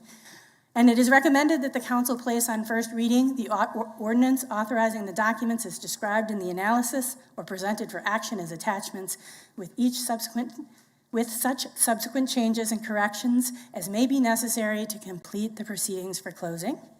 And if you'll indulge me just a moment, I want to give a huge thank you to the law department and Brian McLeod, because as you saw those documents, they have been so challenging. And in addition to that, to Jamie Buster from the clerk's office, who managed to find the original cooperation agreements from 1967 and 1968 that without which this project would have died. So, big thanks. And I stand for any questions that you have. Councilmember Clayco. Thank you. Thank you, Sally. I know this has been a challenging but worthwhile project. So thank you to you and your staff for doing this. You know, I had a question from one of the residents that lives here about kind of the timing of things. With the closing set, will we have a better indication of when those dates will be? I mean, we had them in here, so do you think the residents will be better get that information? So we have 2 resident meetings scheduled for next week. We scheduled one for Tuesday afternoon and Wednesday morning to allow residents to get additional answers, but also to give them an opportunity to inquire. Mennonite Housing will be on that call too to answer any questions that they have. Yes. Other questions? See none. Thank you, Sally, or Director Stang. Any input from the public? See none, we'll bring discussion back to the bench. Is there discussion on this item? If there's no discussion on this item, then I will make the motion to accept staff's recommended action to place on first read the ordinance authorizing execution of the ground lease, the RAD use agreement, home regulatory agreement, CDBG funding agreement, FHA and RAD sub-orientation agreements, city loans, and the amended and restated pilot agreement, and the other documents presented for action and approval, and approve the necessary signatures together with such subsequent changes and corrections as may be necessary to complete the proceedings for closing. That's the motion. Mayor, we need you to read each document also. Yeah, just. Yeah. No. I'm on page 2 right now, reading that motion. Yeah. So was that? This is one of those motions that I usually make and then find out like a week later we got to redo it because I missed a word. You know, Sally was really good about providing thanks, but she obviously didn't thank herself. And if it wasn't for Sally, we would not be able to move forward with RAD. She has been not just diligent, but extremely knowledgeable and creative to get us to this point. So I want to thank Sally for all of her work. Oh, definitely. Definitely. No, Sally's a rock star. Thank you, Sally. All right, so the clerk has opened up the roll. Members can vote on the excessively long motion. All members who would ask to vote on this. Councilmember Claycomb, would you cast your vote, please? Thank you. The result of 7 yea votes to 0 nays, that motion does pass. Madam Clerk.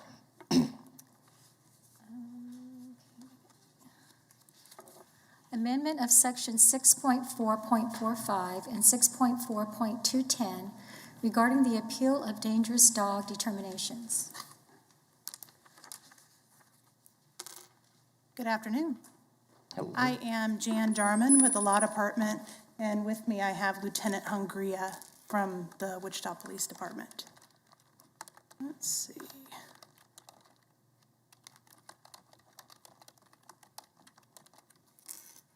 There we go. All right. In 2017, we had some significant changes here to our dangerous dog ordinance. And as often happens, that was then tested in the court system. We had a case here in the city that was appealed to the district court.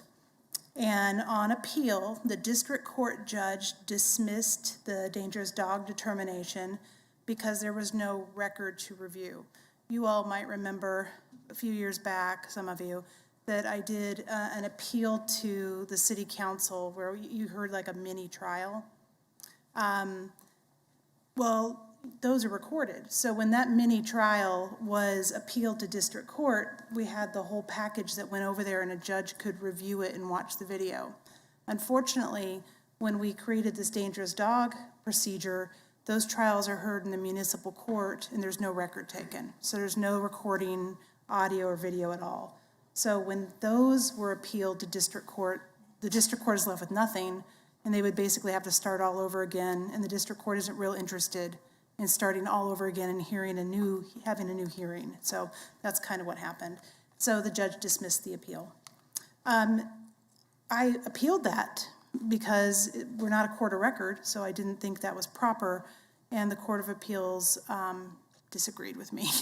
So that's why I'm in front of you today. The court also noted, not really in their decision, but more in I did oral argument on it in front of the Court of Appeals, and they had a thing or two to say about our ordinance. So I listened. Because next time we go in front of them on the dangerous dog ordinance, I want it all fixed so they don't have any complaints on it. So their concern is that the dog owner should have the opportunity to present evidence prior to their dog being determined dangerous. And so we fixed that with this new ordinance, that before the police department makes a determination, the owner will have a chance to submit witness statements, vet statements, anything they want for the police department to consider. The appeal to the municipal court under this new ordinance will have a clearer standard of proof, and the appeal to the municipal court will now be recorded from this point on. This proposed ordinance will allow dog owners input on the initial determination, which we think will make citizens happy. It changes the requirement for a hearing. It was 7 days. If they wanted to have an appeal, we had to do the hearing within 7 days. That's really hard to do schedule-wise, so we extended it to 14 days to give the court some time to get the case heard. It also sets the standard of proof that I talked about as a preponderance of the evidence. This isn't a criminal case, so it's not beyond a reasonable doubt. So we just made it clear that preponderance of the evidence is the standard by which these cases should be judged.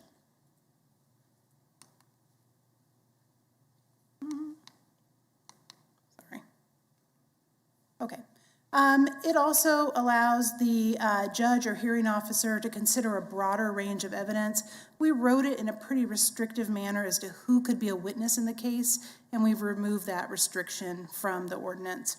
It sets some evidentiary rules for the hearings. You all might remember when I did that case in front of this body a few years ago, I said, well, you don't really have to go by the rules of evidence. And it's true, in an administrative hearing you don't. So we put that in the ordinance to make it clear what rules apply, that we're going to try to apply the rules of evidence, but it is a looser standard, as is proper with an administrative hearing. So we just set that out in the ordinance. And it sets a standard of review when the case goes to district court, that the standard of review is whether or not it was clear and convincing and whether the judge made a mistake, basically, at the municipal court level. So based on that, by the way, I guess I didn't put this in the presentation, but this did go to the Animal Advisory Board, and they did vote in support of these changes. These give citizens a broader range of options. They allowed them more voice in what's happening, and they still allow the police department to make the determinations to protect the community. So based on that, we would request first reading and authorize necessary signatures. Any questions? I see no questions. Thank you. Is there any input from the public? See none. I will bring discussion back to the bench. Is there any input or, discussion on this item? If there is no further discussion, then I will make the motion to accept staff's recommended action to place the ordinance on first read and authorize the necessary signatures.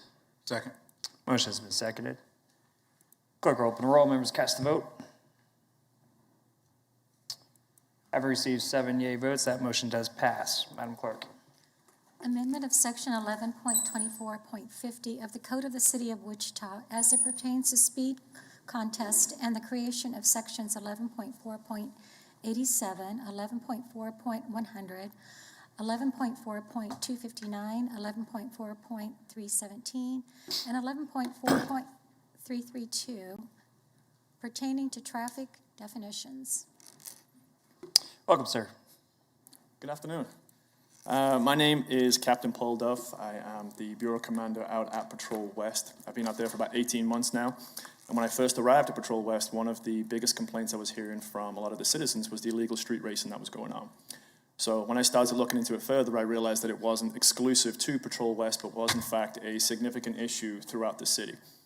When I looked further into our enforcement efforts, we were not doing as good a job as we possibly could, and our enforcement efforts were failing due to some lax laws and the inability of some of these cases getting prosecuted.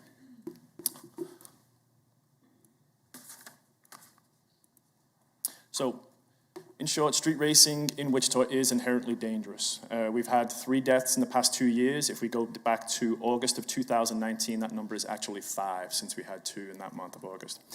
Parking lot sideshows and street racing garners numerous complaints from the residents due to the noise and the behavior of the participants, but also the people who show up to spectate and watch these events as well. State and local street racing laws only pertain to that done on the streets and highways. They do not currently apply to parking lots. One of the things we'd like to do is incorporate this the same way as we have done with DUIs and make it enforceable throughout the city. Current exhibition of speed laws, they do not define the terms. They are difficult to enforce. They are very outdated, very subjective, and what we found is that a lot of the cases have been thrown out by the courts because the cases, they can't be defined specifically and to what we want to be able to explain. So the proposed ordinance strengthens these penalties, mandatory fines and monitored home confinement if the driver is convicted of racing or sideshows, and mandatory fines for spectating, which is an infraction and also an exhibition of speed. Basically, the law gets very, very specific and very clear, and in lieu of jail time, we're looking at mandatory house arrest. The proposed ordinance deems racing as a public nuisance. Cars involved in racing will be seized, they will be impounded, and drivers or owners will have to pay the fees for the release. Drivers and owners will be afforded due process with a right to a hearing in court, which we already have set up in place, so if there are exceptional circumstances, the car can be released. The goal of this ordinance is to create a safer Wichita, reduce the fatalities, meet the needs of the citizens who are plagued by these nuisances, not only the neighborhoods, but also in the areas of place of employment as well. Recommendations are place the ordinance on first reading and authorize the necessary signatures. And with that, I would be happy to take any questions from any of you. All right, is there any questions? Councilmember Fry. Thank you. Appreciate this, Captain Duff. Could you explain the penalties and be a little more specific on what they ramp up to? Certainly. Thank you. For the first offense of the drag racing and sideshows and the speed contest, it will be 7 days for house arrest. It will be impounding the vehicle for 3 days, and I believe the first fine is $250 and up from that point on. If you get to a second conviction, the fines will double. The impound of the vehicle will be 20 days, and also then 30 days of mandatory house arrest. So they do go up in a pyramid, and obviously if you do a third one, then that is 90 days house arrest. I believe it's $1,500 fine, and then it's 30 days of a vehicle impound. So if we catch you doing the speed racing 3 times in a row, then obviously it's a serious public nuisance for the city of Wichita. Thank you. Councilmember Tuttle. Thank you. Captain Duff, I just wanted to thank you for your initiative on this. I know you said when you went to Patrol West, it was an issue that you hadn't experienced before in your previous role. So thank you for just being a forward thinker and bringing this to our attention. Appreciate you. Appreciate that. Thank you. Is there any other questions for staff? If there isn't, then is there any input from the public? Doesn't appear to be any. With that, we'll bring discussion back to the bench. Vice Mayor Johnson. Thanks, Mayor. I want to thank you as well, Captain Duff, as also Officer Villegas. Heard a lot of complaints from Waterwalk, which you are aware, so I appreciate this solution to help out down there. And I also recently saw some of this over at the Old Town parking garage when I was up there one night. So I think this is a good solution and definitely a good starting space, and appreciate your work on this. Thank you, sir. Appreciate that. Thank you. Councilmember Clayco. Thank you. Yeah, Captain Duff, thanks. You know, I know you've been working on this for a long time. You know, street racing's been a common problem in neighborhoods in District 6, and I've received numerous complaints and passed those along to you, and you guys have been working on that. Almost every neighborhood meeting, I hear something about this. So I think I just want to thank WPD for taking these complaints seriously and developing an ordinance that I think will help make our residents feel safer. I know my constituents will be glad that this ordinance is in place, so thank you. Outstanding. Thank you. Councilmember Bluebog. Thank you, Mayor. And I appreciate you guys working on this as well. I think you've seen the video from South Hoover Road. I'm here a few weeks ago, and you guys have been involved with that. There's a lot of people there. I spoke to a classroom full of students at Goddard High School about a month ago, and was just asking them, how many have either been a spectator or participated in a drag race? And I bet 3/4 of the kids in the room raised their hands. So it was just alarming to me what an issue this is. So I appreciate you guys being proactive, and hopefully we can save some lives doing this. Absolutely. Thank you, sir. Is there further discussion? If there is no further discussion, I will make the motion to accept staff's recommended action and place the ordinance on first reading and authorize the necessary signatures. Is there a second? Second. Motion has been seconded by Vice Mayor Johnson. Clerk will open a roll. Members cast their vote. Having received 7 yea votes, that motion does pass. Madam Clerk.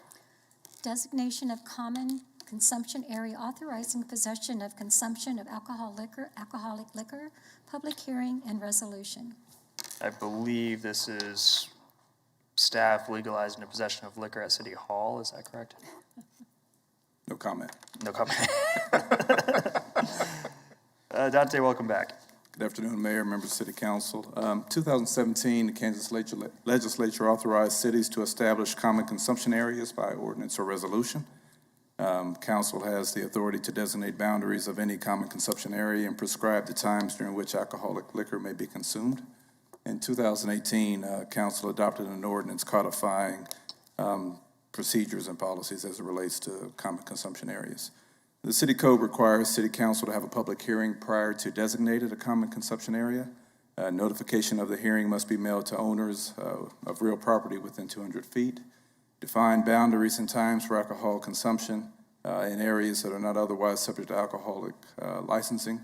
And also the common consumption area may be designated by ordinance or resolution. Exclusive Event Services has requested a common consumption area for the ICT Blocktoberfest community event, which is scheduled for October 8th, 2021. The event would be held at Union Station, generally 701 East Douglas Avenue from 4 to 10 p.m. This slide depicts the area that would be declared a common consumption area. Staff has reviewed the application for the ICT Blocktoberfest Common Consumption Area and determined that the criteria set by the City Code has been met and recommends that the event be approved. With that, I'm available for any questions, Mayor and Council. Is there questions for staff? There's no questions for staff. Is there input from the public? See no input from the public, we'll bring discussion back to the bench. Is there discussion on the item? If there is no discussion on the item, then the chair will recognize Vice Mayor Johnson as this item resides in District 1. Thank you, Mayor. Is there a city manager section of this?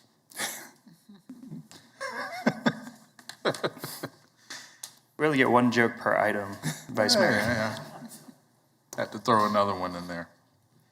I would move that the City Council conduct and close a public hearing and adopt a resolution authorizing the designation of a common consumption area and allowing the consumption of alcoholic liquor on the date, at the location, and during the time set forth therein. Second. Motion has been made and seconded. Clerk will open the roll. Members cast the vote. Having received 7 yea votes, that motion does pass. Madam Clerk. 2022 Cultural Funding Allocation Recommendations. Good afternoon, Mayor and Council.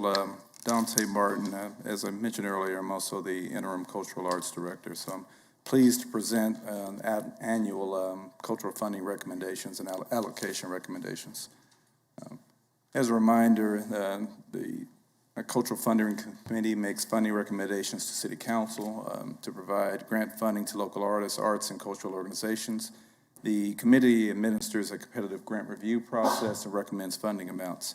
The committee is comprised of 11 members, 7 of which are appointed by council. The other 4 are appointed by the Arts Council. The Cultural Arts Grant Funding Program includes 3 funding categories: operational grants, which provide operational funding for 501c3 organizations in Wichita that provide arts and cultural programming; developing arts grants, which provide funding and technical assistance to small or developing 501c3 organizations with an annual operating budget that doesn't exceed $50,000. And then finally, artist access grants, which are awarded to professional and emerging artists for professional development. The total estimated 2022 mill levy funding for cultural arts is projected at close to $4.5 million. Approximately 90% of that funding goes to cultural institutions that enter operating agreements that are funded through a separate process. So those institutions would be the Wichita Art Museum, the Mid-American All-Indian Center, City Arts, the Aviation Museum, the Wichita Sedgwick County Historical Museum, as well as the Museum of World Treasures. The Cultural Funding Committee makes recommendations to the City Council for the remaining 10%. Allocation recommendations are based on a competitive grant process. The applications are evaluated based on quality of organization, financial stability, and community impact. The recommendations of the Cultural Funding Committee is $414,435 in operational grants, $0 recommended for developing arts grants, and $800 artist access grant. Each organization that receives funding agrees to provide the city with services detailed in its grant application, expenditure reports, and key performance outcome data. The next few slides list the recommendations that were made by the funding committee.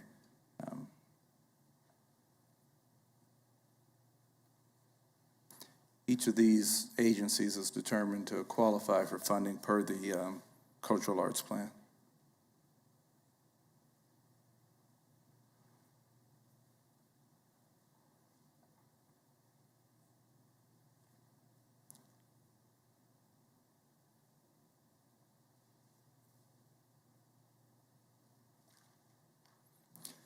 So the total amount of operational grants that were detailed in the prior 3 slides and this slide comes to $414,000, and $435, excuse me.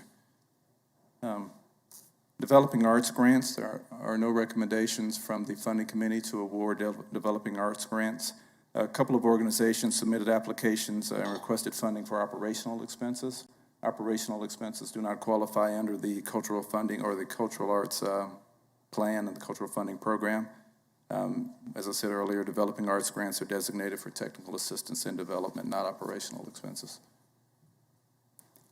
One application was received for an artist access grant. The committee is recommending Twyla Smith receive $800 access grant, which brings the total cultural funding recommendations to $415,235. Beth Oakes was kind enough to chair the funding committee, and also Bernie Bradshaw is a staff person that worked very closely with the funding committee as well as applicants. This is Bernie's last go-around. She's retiring come January, so I've been pleased to work with her for the last couple of years and appreciate her efforts, and both are in the audience if you have any questions. The staff recommendation is to approve the 2022 funding allocations recommended for arts and cultural organizations by the Cultural Funding Committee. I'm available for questions along with Ms. Oakes and Bernie. Are there questions for staff? Chair recognizes Councilmember Tuttle. Thank you, Dante. Not questions, just a few comments, if I may. Thanks to the Cultural Funding Committee. I appreciate their time, and I've had the opportunity to meet with them in the past and share a little bit about my experiences in grant making and grant seeking, and just a great group who are dedicated to our community. And a thanks to Beth. We really appreciate your service. Also, a thanks to staff, as you mentioned, Dante. This is something that is really needed and valued in our community. And a thanks to the entities, everyone who applied. You're helping to increase the quality of life in our great city, and we know that when we're trying to attract and retain talent, arts, culture, health, and education matter. So thank you for everyone who took the opportunity to submit an RFP. And then finally, due to a potential conflict of interest, I will be abstaining from this vote. Thank you. Councilmember Fry. Thank you. Dante, just a real quick question about the specifics of 2 organizations. I see the Orpheum had a score of 62, but no grant received, and Grand Opera had a score of 58, but received 2,500. So can you walk me through that? I can, with support from Bernie and Beth. One of the requirements of the culture funding program is to have an external audit every 2 years. The reason the Orpheum wasn't funded in this case is because they don't qualify due to not having an external audit during the last 2 years. Thank you.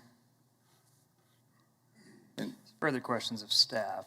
So Grand Opera, he's finishing up that one. Beth, if you don't mind. I think it's answered because of what you just said. but I want to be sure. So if your question is why does an agency that received a lower score receive funding, that would be the answer. In this case, the ORFM didn't have an audit, so they weren't eligible, whereas the other organization had. Sorry, Councilmember Fry. All good. That's it. All right, any input from the public? Seeing none, we'll bring discussion back to the bench. Chair recognizes Councilmember Claycomb. Thank you. I just want to say thanks to the Cultural Funding Committee, I know, and to Bernadette Bradshaw. I know how much work this is. And so if you would just carry that back to the committee, I'd appreciate it.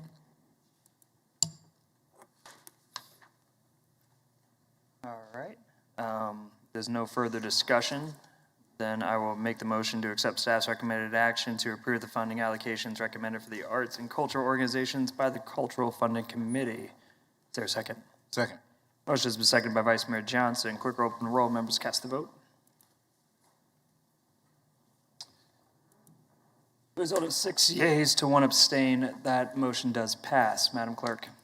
2022 Group Health, Vision, and Dental Insurance Premiums. Good afternoon, Mayor, council members. Verl Needens, Department of Finance, and today I'm presenting the proposed rates for next year's group health and dental plans. Each year, rates for these self-funded plans are presented to you for approval in advance of open enrollment. As a quick review, health, vision premiums are split between plan members in the city, while dental is 100% employee paid. When we look at expenditures, claims costs make up 95% of group health total expenses. The remaining 5% is split between stop-loss insurance and administrative fees. 95% paid as claims costs is indicative of a healthy self-funded plan that is not top-heavy with outside administrative fees. During this year, staff works with city's contracted benefit consultant, IMA, to analyze claims data and consider trends prior to recommending proposed rates. So far this year, expenses are trending favorably. Staff takes this data and collaborates with employee representatives on the Health Insurance Advisory Committee, or HIAC, to review the proposed premiums. HIAC is comprised of members from both police and fire unions, SEIU, Employees Council, pension, and other internal staff.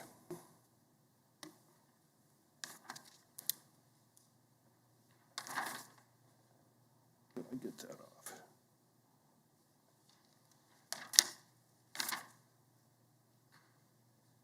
Based on current data, staff recommends no premium increase for 2022 for either group health or dental. HIAC reviewed staff's recommendations on September 1 and supported the 2022 rate proposals. Before we close, I'd like to state that staff continue to review opportunities to improve the health of plan participants. Last month, staff issued a condition management RFP seeking a new voluntary program to address specific conditions that impact the health of city employees, and one that can measure feedback in the form of metrics to better measure member and program success. Staff anticipate presenting recommendations to the City Council later this year for the 2022 program.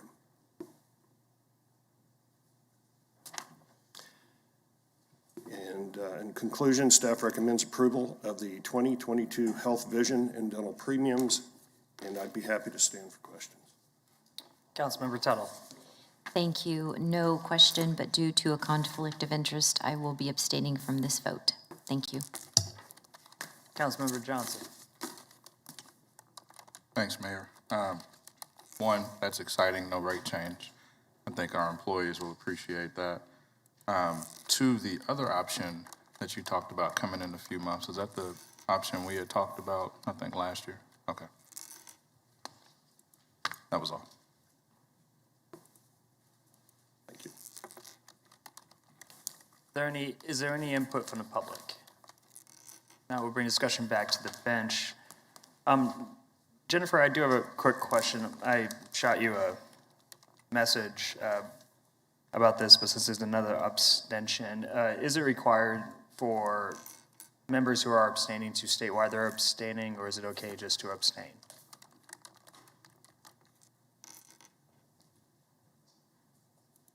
Mayor, city ordinance would reference that the mayor needs to approve abstentions technically, so it's a courtesy for the mayor, to the member to state the abstention.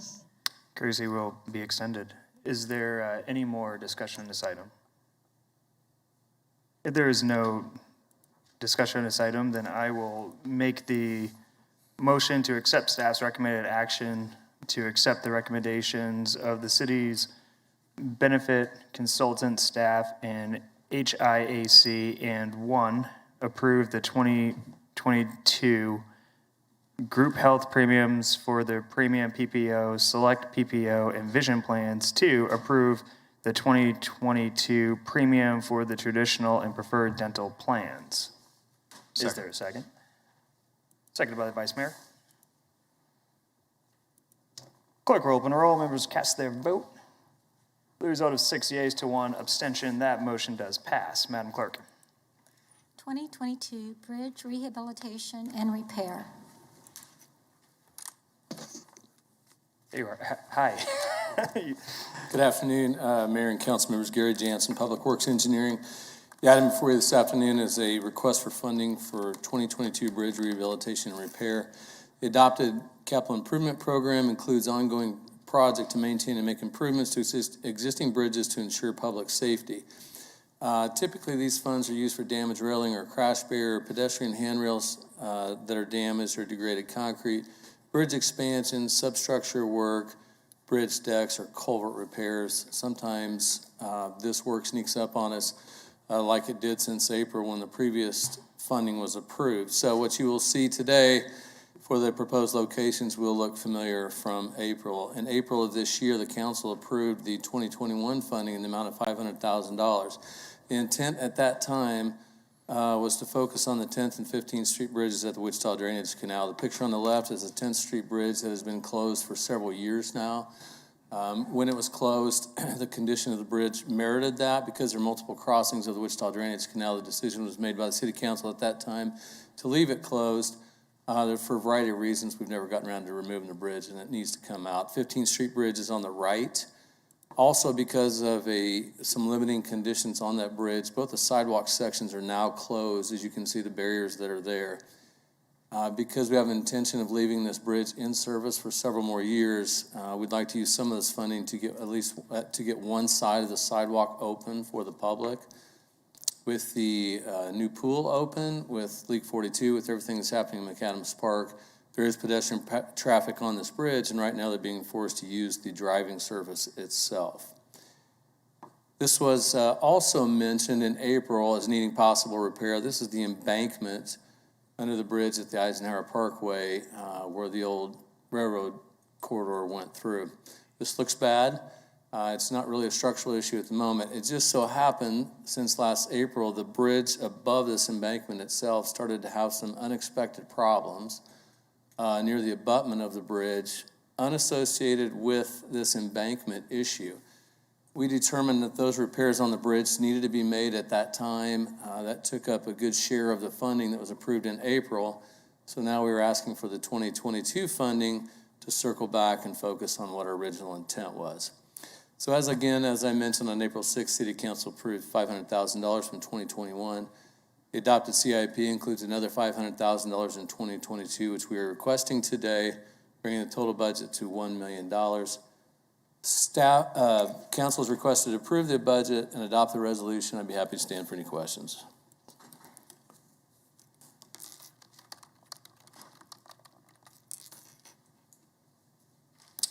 Is there any questions for staff? There's no questions for staff. Is there any input from the public? See no input from the public.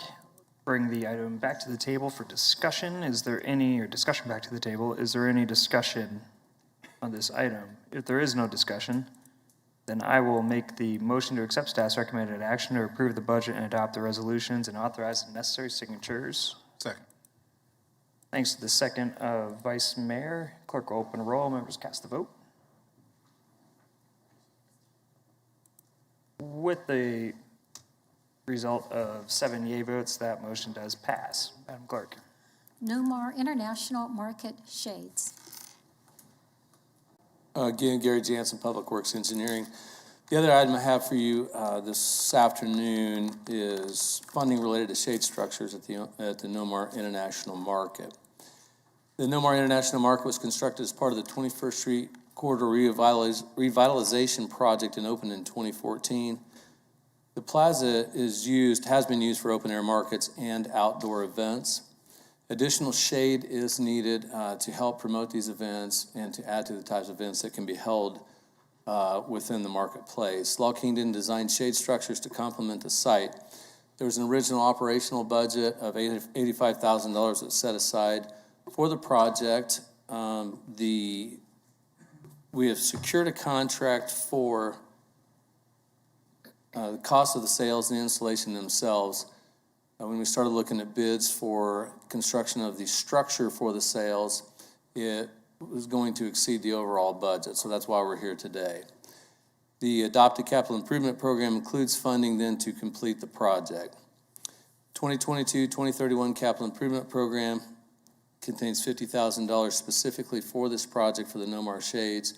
That added to the original budget of $85,000 will bring the total project budget to $135,000 and allow us to move forward with completion of the shade structure and installation of the same.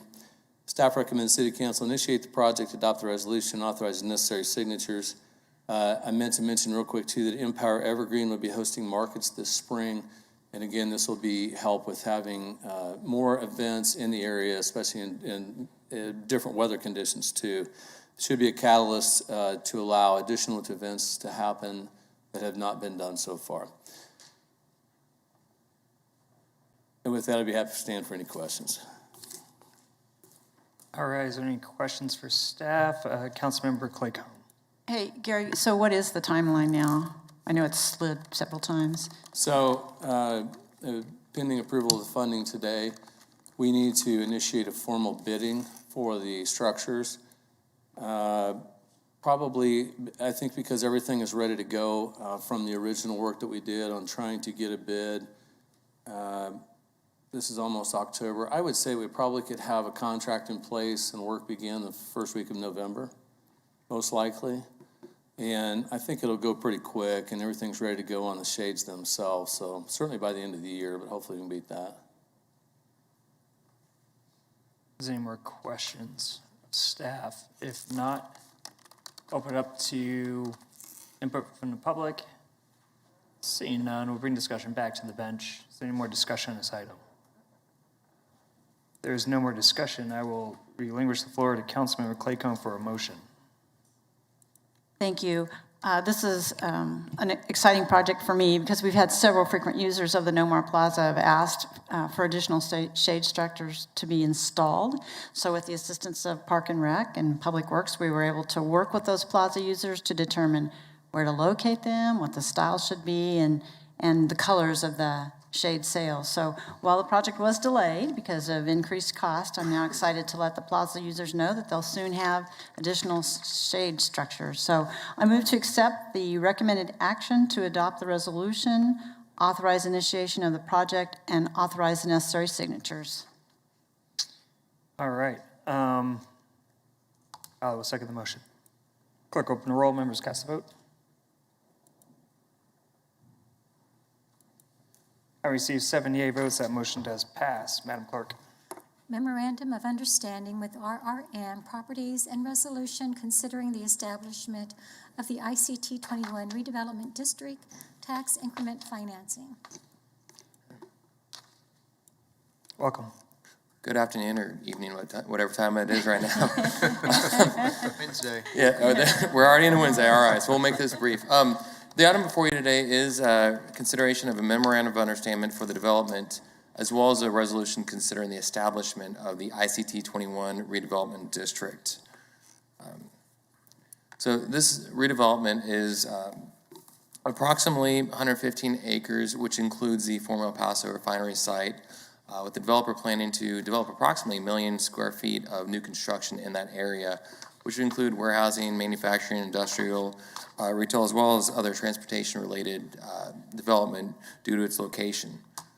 They also do plan to participate in the city spec industrial program. Just an image to kind of remind folks of what this site did look like formerly with the refinery that was located there, and all the byproducts that come from that. And so this area is considered a TIF eligible area based on the fact that it's location within an enterprise zone. The boundaries are probably a little bit easier to cover by looking at the map. Oh, it's a little delay here. Let's see if it goes on. So on this, you can see that on the east side there, it's bounded by the 135's, the interstate. On the west side, it's both the Chisholm Creek as well as, I believe it's the UP rail line, and on the north, it's roughly about where 25th Street would be if it was located in there. And then as well, 21st Street is located within the boundaries as well to allow for any additional TIF revenue to make any improvements along 21st Street up to Broadway. This site does have some existing environmental conditions based on the former use by the refinery that creates additional requirements and additional construction costs for development there based on how they have to treat the soil as well as any remaining wells and testing sites that are there. And so it does create some additional costs related to development. But it also does create opportunities for job creation and development in this highly visible yet still underdeveloped area along the interstate. This is a preliminary site plan the developer is looking at for the development. Of course, over time, this may change here and there, but this is how they're proposing to develop the site at this time. And with that, so there are some proposed TIF improvements that will be further defined as we go through the process, but this time the proposed TIF fund improvements that would be in the MOU, for part of it would be the public site infrastructure that's about $5.1 million that it's proposed to be bonded but would be guaranteed by the developer, and that's your standard infrastructure for the water, the streets, the sewer that would go into providing services to this area. There's an additional $1.8 million in site preparation that would be available on a pay-as-you-go basis to the developer if and when those additional funds that exceed the bonded amount could be used for that. And with that, the developer has also proposed a timeline on how this would be developed. I won't go through all of this timing here, but basically a little over 600,000 square feet could be developed over the next 10 years based on the proposed schedule here of when they would be open in those. There's an additional about 560,000 square feet of what they want to use for the spec industrial program that would be developed in about the next 3 to 5 years for that as well. And so with this is just the first step in the process, and so the next step would be that public hearing that would then be open for the comments as well as consideration for that district. If at that time the City Council goes ahead and establishes the redevelopment district, the county and USC 259 would then have a 30-day time period in which they can consider any negative impacts to them for this district.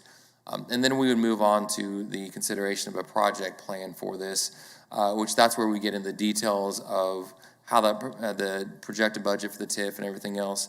And before that's presented to the City Council, would go to the MAPC for consideration of consistency with the comprehensive plan. The City Council would consider the project plan following that same process we're going through now.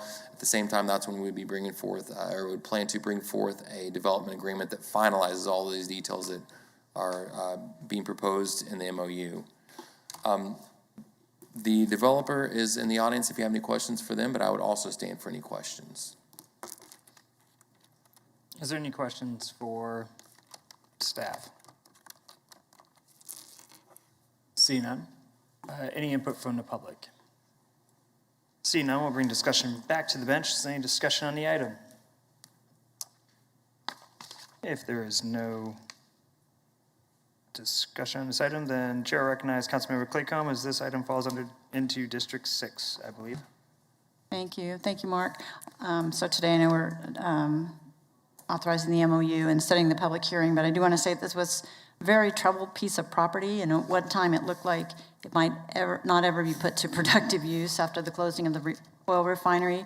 So I think these business people have put together a plan to develop a productive use for industrial use in that area, and the investment in Wichita is appreciated, and the planned growth in warehousing and logistics, manufacturing, other employment segments is welcome. So With that, I move to take staff recommended action to adopt the resolution approving the memorandum of understanding, adopt the resolution providing notice of consideration for the establishment of the ICT 21 redevelopment district, and setting a public hearing for November 2nd, 2021, and authorize the necessary signatures. I'll second the motion. With that, clerk open the roll, members cast the vote. Having received 7 yea votes, that motion does pass. Madam Clerk. Approval of development agreement for development of a site in the 8800 and 9300 block of East Kellogg. Mayor and City Council, John Philbrick, Real Estate Administrator. The item before you is kind of the final item in the process that we started, there we go, back in January of this year when we asked the City Council to allow us to offer an 18-acre site out on East Kellogg for sale by the RFP process. The RFP was issued, and we received 3 proposals. These were brought to the council in July.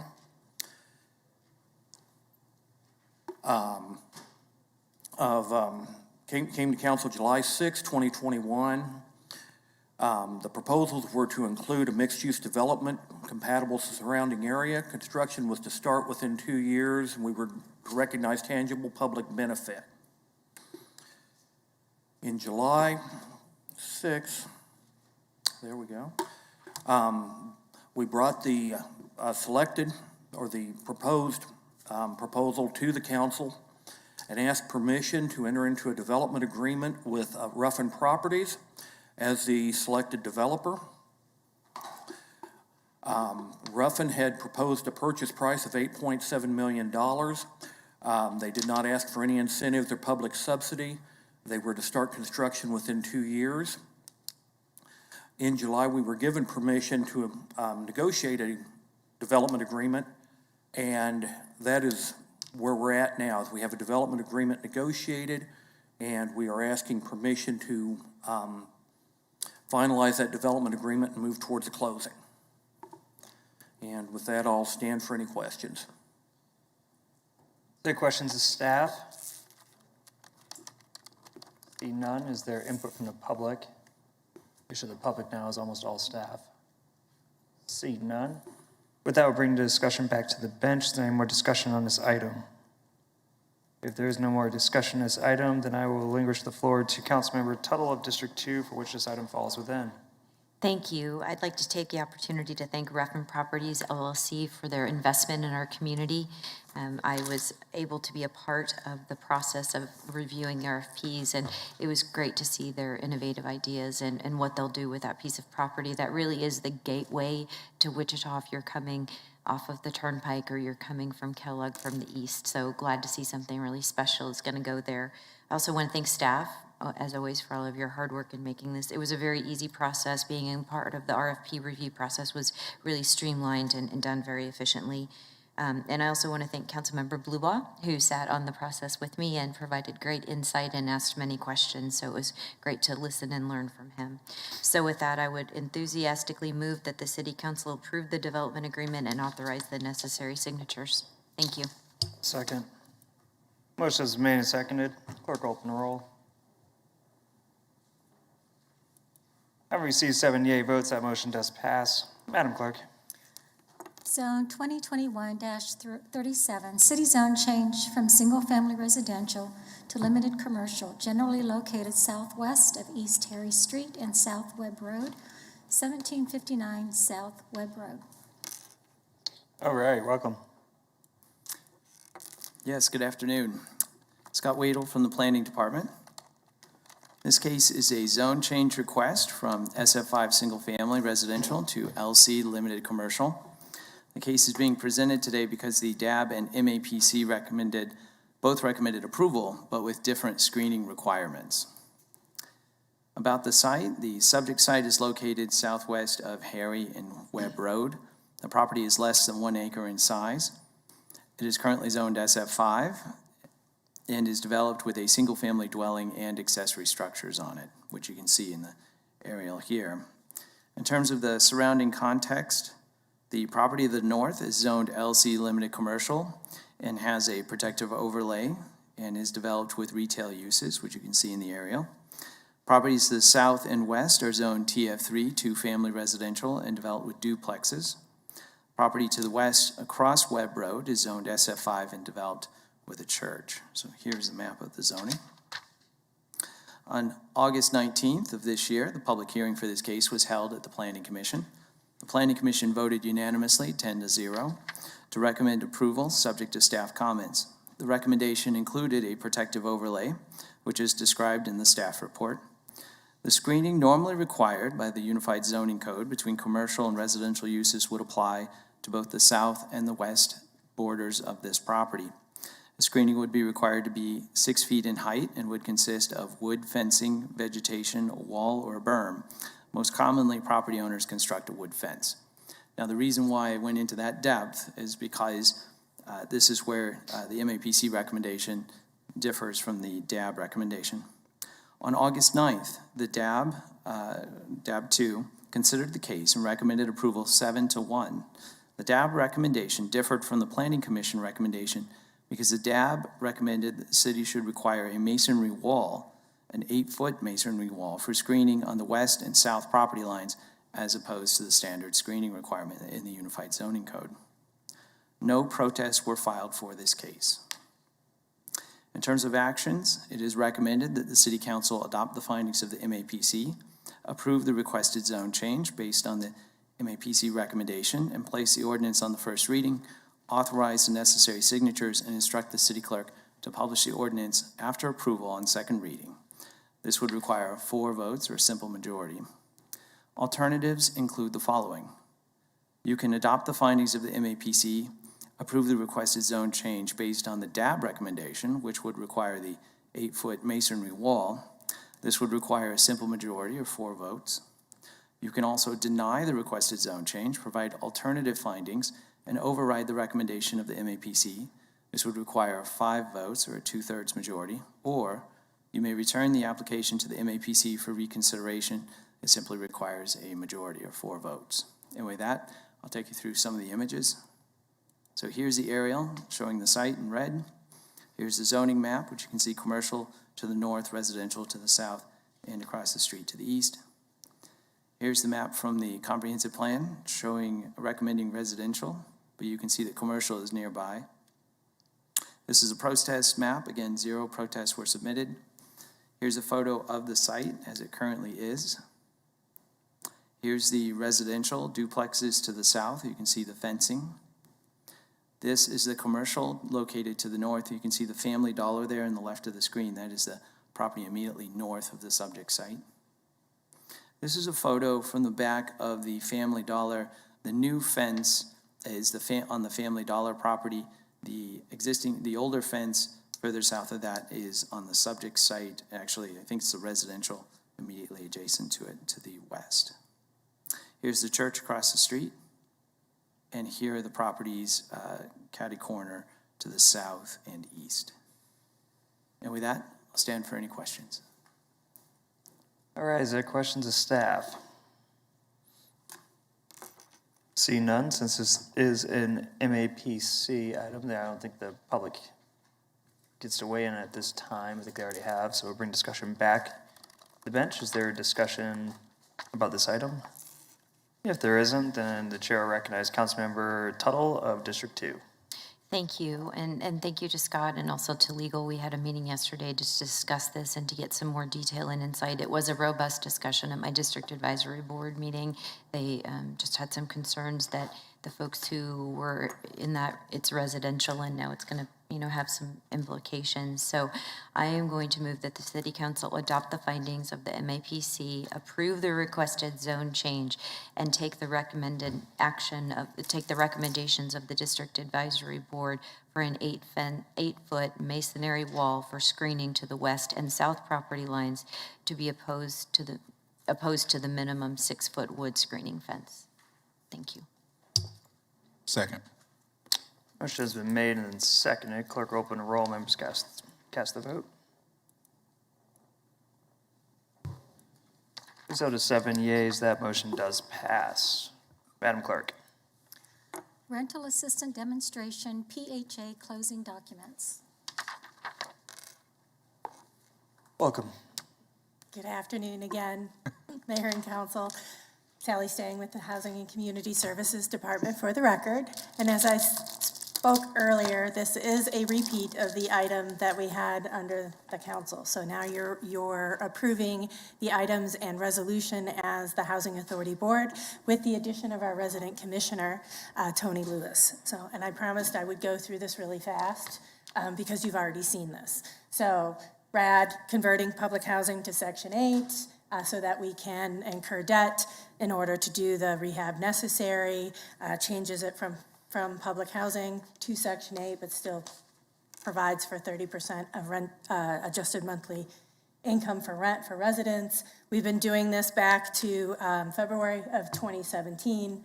Had a lot of activity over the last 4 years with soliciting our investor partners and getting things approved through HUD. Today, we are at that point where we're hoping to get to a closing as the second week of October.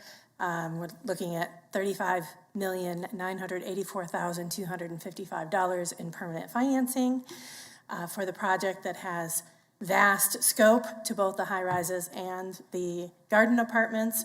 We're using 4% low-income housing tax credits, requires 2 separate new legal entities, the limited partnership Wichita RAD LP, which will be the leasehold entity of the properties and buildings, and Wichita RAD AMP1 LLC as the general partner, with KBK Enterprises and the city as the 2 members of that partnership. KBK will be stepping out of the partnership upon stabilization and replaced with a local nonprofit. Mennonite Housing will manage and do maintenance on the property as required by KHRC and AHP. Again, we're looking at closing the second week of October. Immediately following closing, construction on the garden apartments will begin. Residents will move into fully rehabbed units, and construction will continue on those newly vacated units. McLean residents will relocate to Greenway 3 to 4 weeks after closing. McLean will take about 10 months, then move back. Then we will continue and relocate the residents at Greenway Manor, either permanently relocating them to rehabbed units or temporarily relocation, and then they can return once construction is complete. It will also take about 10 months. Relocations coordinated through R.H. Brown and Associates, paid by the project. Residents continue to pay 30% of their monthly income.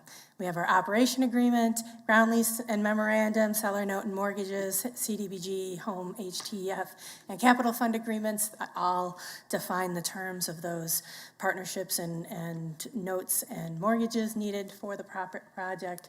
The subordination agreement, who tells who what to do when. The cell tower transfer to the ownership entity, the RAD use agreement, a 20-year contract, renewable for another 20. Guarantee pledge and security agreements, which pledges the partnership assets in case of default, right of first refusal, get the properties back after 15 years. The senior deposit account, that is the $1 million operations guarantee funded with CDBG funds. And in this case, it's a resolution, not an ordinance, authorizing the execution of all the closing documents. No impact to the general fund. Execution of the documents are subject to the law department as to form. And it is recommended that the Wichita Housing Authority Board approve the resolution authorizing the PHA documents as described in the analysis or presented for action as attachments, with such subsequent changes and corrections as may be necessary to complete the proceedings for closing. And I stand for any questions you may have. All right, is there any questions for staff? Is there any input from the public? See none, we'll bring discussion back to the bench. Is there any discussion on the item? There's no discussion. Of course, we have Ms. Tony Lewis, who will be present for this vote. Thank you for being here and persevering through such a long meeting. I will make the motion to accept staff's recommended action to approve the resolution authorizing the PHA documents as described in the analysis or presented for action as attachments, with such subsequent changes and corrections as may be necessary to complete the proceedings for closing. Second. Motion has been seconded by Vice Mayor Johnson. Clerk will open the roll. Members cast the votes. Result of 7 yeas, that motion does. Oh, not 7 nays. I mean, yeas. We actually got also the vote of Ms. Tony Lewis, and I apologize. Please voice your vote. Yay. Yay. With the result of 8 yeas, that motion does pass. Thank you so much. Madam Clerk. Approval of travel for Vice Mayor Johnson, Councilmember Fry, and Councilmember Tuttle to attend the City to City with the Wichita Chamber of Commerce, September 29th through October 1st, 2021, Oklahoma City, Oklahoma. Chair recognizes Councilmember Fry for a dad joke about one-way tickets. Duly noted. All right, is there any discussion? By the way, for those who are watching, the chamber is emptied out, so I don't think there's going to be any input from the public on this one. So I'll make the motion to approve the travel. Motion has been seconded by Councilmember Sorello. So clerk will open the roll. Members cast the vote. I've received 7 yeas. That motion does pass. Madam Clerk. Councilmember appointments and comments. All right. Who has, let's do appointments first if possible. Councilmember Clayco. Thank you. I have 2 appointments. For the Land Bank Authority, I would like to appoint Alex Ibarra. And for the Ethics Advisory Board, I would like to appoint Jeffrey Gaines. All right, Councilmember Bluebog. My District Advisory Board, I'd like to appoint Knock Boing. Other appointments at this time, I will be appointing Ms.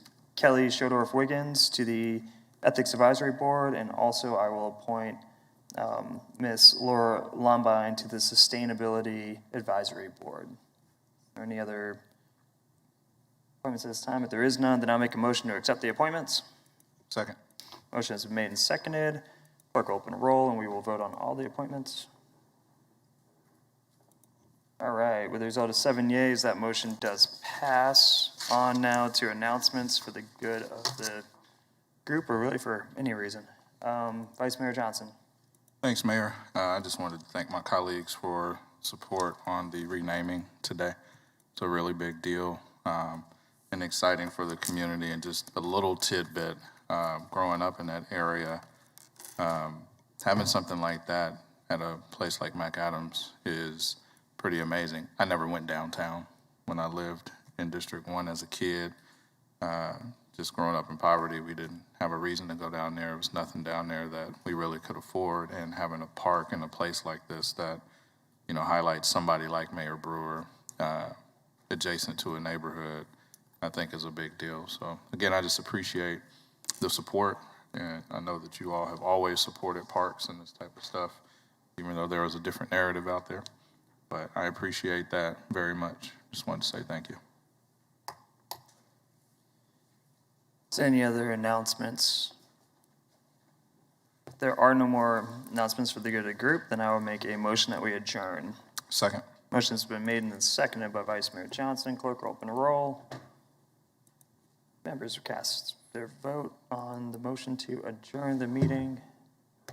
Having received 7 yea votes, that motion does pass. Thank you all. 3:05.